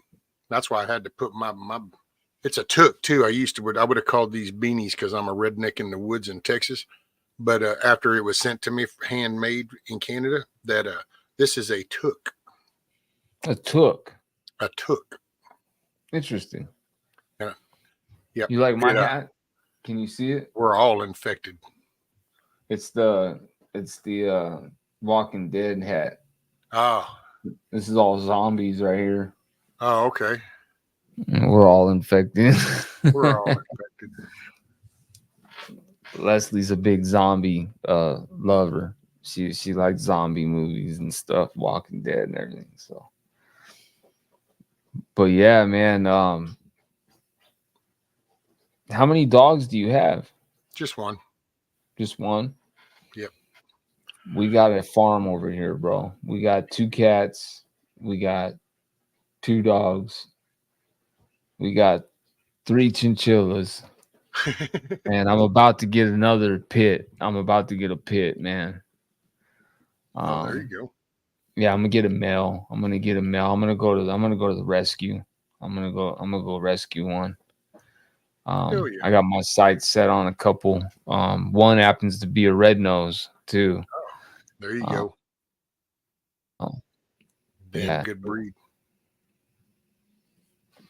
Which dogs are like kids? Yeah, you know, man. it depends on how they're raised, and they have personalities they have in nature. He doesn't even realize he's a dog. Actually, most of the time we laugh going, I don't know, man. Was there like a cat that come by within that 5-week period of his existence and was like, yeah, because he does some of the most weird shit like a cat, but he doesn't even act like a dog, but he doesn't live outside. Hell, if I put him outside right now and shut the door behind him, he'd probably within an hour start having, what do they call it? Separation Anxiety. Yeah. Yeah, our dogs don't go outside. Well, in here in Florida, you have frogs that are evasive and they're poisonous. So if the dog even licks it, that's it, bro. Like it's like I've heard stories of guys taking peroxide and then bottles of water and just dumping them, down their dog's throat and flushing. But once they lick that frog, man, it's all bad, bro. Like it's not a good thing. Oh, so Dee Dee Lamb said, don't forget the jumping spiders you help raise. Oh yeah, yep. Leslie definitely breeds the jumping spiders, and I do help feed them and stuff, and water them and stuff. They're very cool, man. A matter of fact, here I'll tell you what. Let's let's check this out real quick. Leslie, she does some cool shorts too, man, which is pretty cool. Like she does some really cool shorts. Let me see if I can find one, man, that is pretty cool.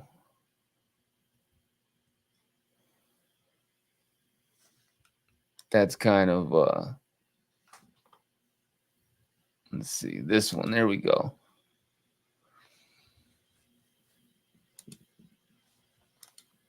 Okay, I'm gonna share this. Yeah, this is from Leslie's channel, the Spood Stop. Let me see. Oh, yeah, here we go. So this is from her channel, the Spood Stop, man. But here's one of her males that she had. Yeah, he was a bad dude, man. He was a bad dude. But check it out. This is the short she made of him. My fellas. All my fellas. All my fellas. All my fellas. All my fellas. All my fellas. All my fellas. Damn. Look at him go, boy. All my fellas. Yeah, they're a trip, dude. Oh, can you want to drop your link? Pilgrim was wondering about your link. Yeah, I will. Give me 1 second. I'll drop it right now. Give me 1 second. Leslie's calling me, a matter of fact, speaking over. There you go. Anthony says we got black jumping spiders in Indiana. Seen some bigger than a silver dollar. Son. Oh, thank you, Moonchild. There you go, Pilgrim. Oh, I'm Rabid too. Thank you. I have those on my patio. I know I gotta say, I like seeing the little dudes when you find them outside. I like watching them. They are kind of cool. Never thought about raising them. Seems to be enough outside. I don't know that the population here needs much help. I would hate to saturate my area with them. That's all I'm saying. Yeah, no, she sells them. She doesn't. She sells them actually. She has to keep them until they molt so many times. Like they got to molt like 3 or 4 times before she can even sell them. Oh wow! Like it's a trip, dude. She's got them all down. Like she got all the different species and stuff. It's crazy, man. Like she's learned so much. That's as big as they get. As that one was, right? Yeah, and that's a male, and that's rare for a male to be that big. The males are normally small. The females are normally a lot bigger. But that's about the same size as like a big female would be, that size right there. But yeah, no, praying mantises are cool. I like praying mantises. I actually want to get a bearded dragon. Oh. Yeah.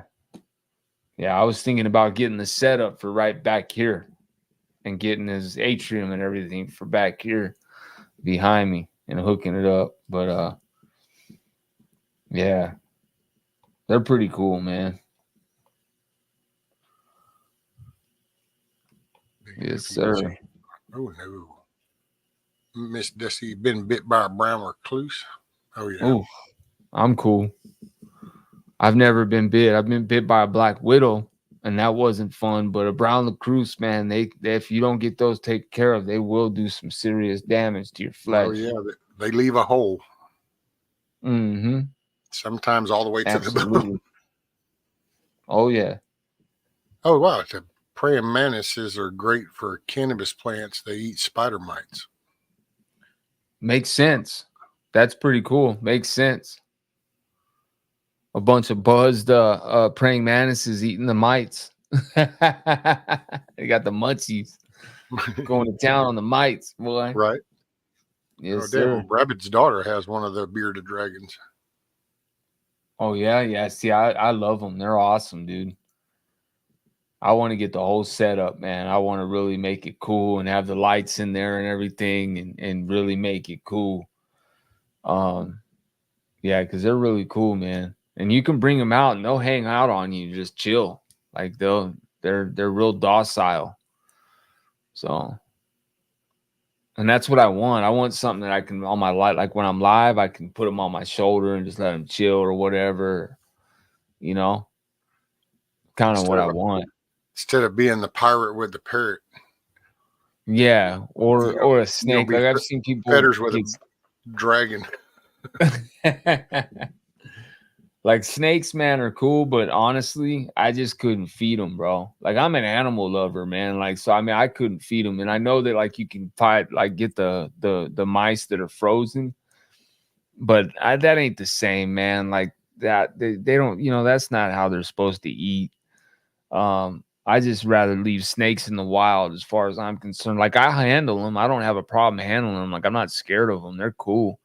I just I couldn't sit there and feed them like, you know, mice and sometimes, man, you got to give them rabbits. It depends on how big they get, man. And that's just, I couldn't do that, man. I couldn't sit there and feed a snake or rabbit, dude. So that's just me. Maybe I'm a big old softy. I don't know. But well, that's why I couldn't have one of them. They stink, snakes. I could see that. Snakes stink, or pigs. I don't know. I would think a snake would, just because it's gonna slide in its shit. It's exactly, yeah. It doesn't do just like a turd. It would smear the turd, so it's gonna be on it. Yeah, I can see it stinking. Yeah, makes sense. Man, I just kidding. I couldn't trust that. I just don't. I don't care about being around them. It ain't matter being scared. It's just, but to go to sleep and it's in the house and it's 15 foot long and it's just right in there. And it's like, no, I'm just, because it's like, I don't know. You think you know the vibe, but it's like, do you really know the vibe? Right. The dog, I get it, man. The dog's going to show you it's get disgruntled way before it decides to rip your throat out in the middle of the night, Oh, yeah. There's signs. Well, you just don't know when all of a sudden you can't breathe and you realize, well, the 15 foot's now decided that just, hey, I'm going to tighten up right here. Yep, exactly, man. Yeah, no, I mean, there was some clip I saw not long ago, and it was a dude who was at this show, and that's what he did. And he walks out with the snake, and he's got the two hands like that, and the snake starts to move. So he kind of sitting there and he's talking to people. Well, he just, I guess, isn't paying a fucking attention. It's like, you do understand that the snake is wrapping its ass around you. And no, at one point he's like this, and then all of a sudden his hands go like this. And then the next wave down, and you can just see him. And then it's like he passes out. And then it's like the other people kind of went like, holy shit, wait. And then they run in and they're having to like pry the damn thing apart. And it's like, I don't need to see one of them moments. Nah, bro, that's crazy stuff right there, man. Like, yeah, I don't need none of that, man. But yeah, I mean, that's like Joker said, I understand it's part of nature, and I get it. I respect it. Like, I'm totally cool with that. I'd leave it in nature. That's where I'm at with snakes, I'll let them let them be in nature then, man. Yeah, same with like killer whales and stuff and orcas, man. Like I don't think we should be captive, keeping those captive and stuff, man. Like Yeah, I don't know. SeaWorld sucks. Yeah. Well, it's things that humanity does for its entertainment purposes.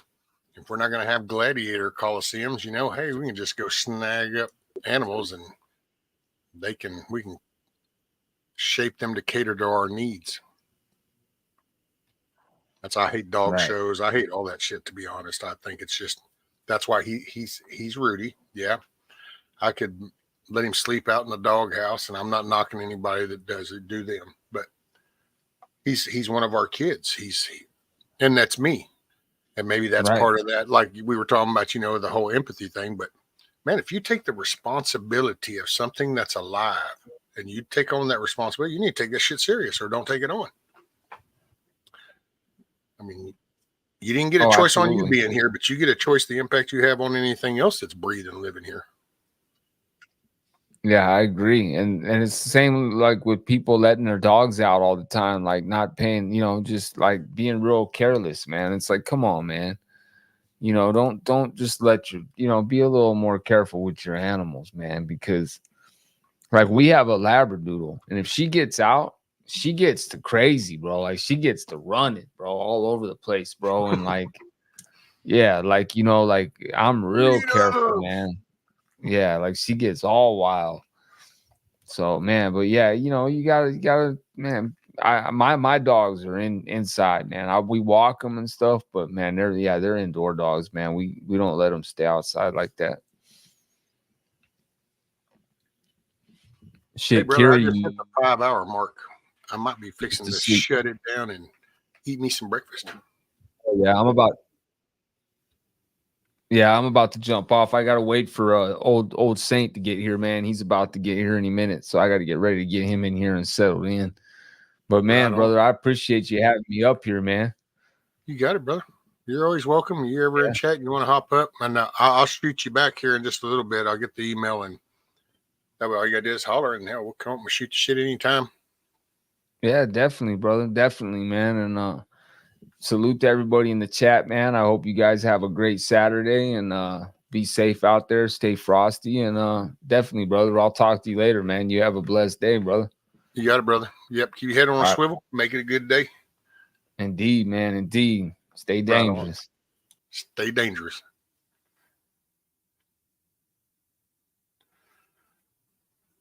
Yeah, I think I'm going to call it, guys. 5 hours.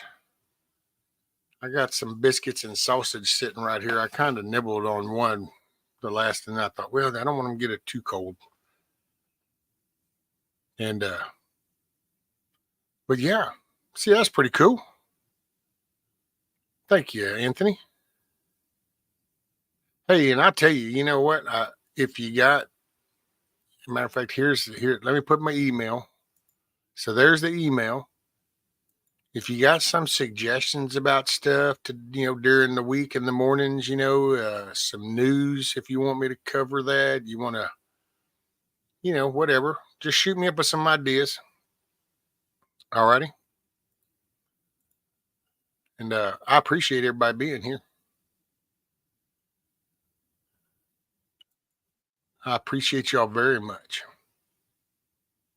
So, hey, you make the day a good day. Remember that. You got the choice, right? You're in the driver's seat. Keep your head on a swivel. Stay warm.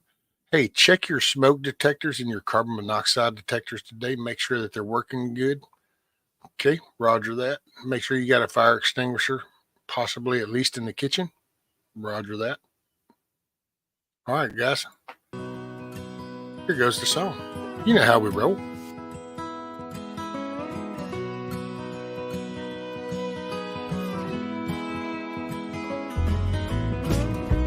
It's the Cluckin Alamo, where we get shit done.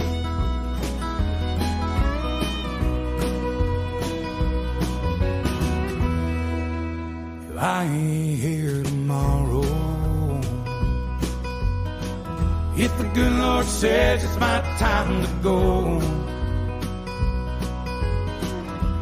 I don't see that morning sunset. There's some things I need for you to know. The truck is yours if you want it. It'll run forever if you treat it right.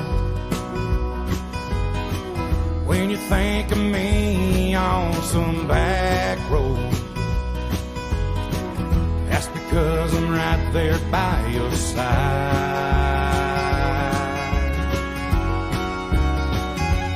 Chase your dreams until you catch on. Leave your doubts in a cloud of dust. You can't ever look too big. You can't call your mom too much. Do your best to get it right. Forgive yourself when you don't. Hope you don't forget how much I love you. I ain't here tomorrow. No matter what anyone says, just show up and do the work. If they praise you, show up and do the work. Don't let a lie Show up and turn bitter. do it. Roger that. Keep showing up. Don't be ashamed about your head. Take it easy on the liquor. Remember what it did to your granddad. Yeah, you're gonna get your heart broke. But a couple of tears don't make you weak. Gonna find that girl God made just for you. Knows what he's doing, wait and see.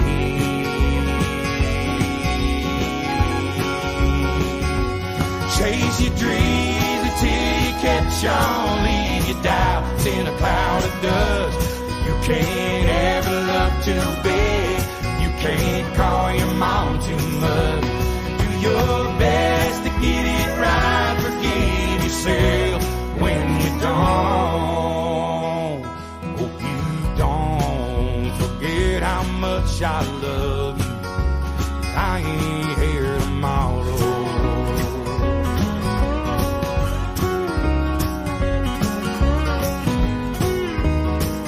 Yeah, I appreciate all y'all. Really do. Hope we just kind of get you in a good spirit. Make a good day of it.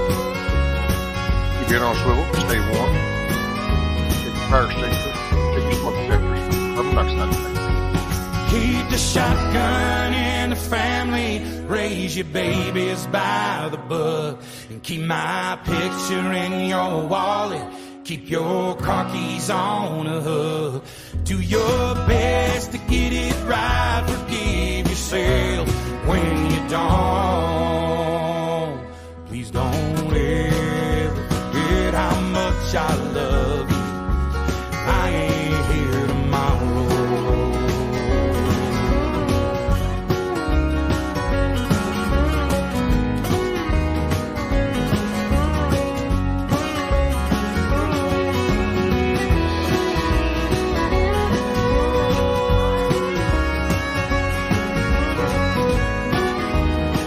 Y'all have a good day.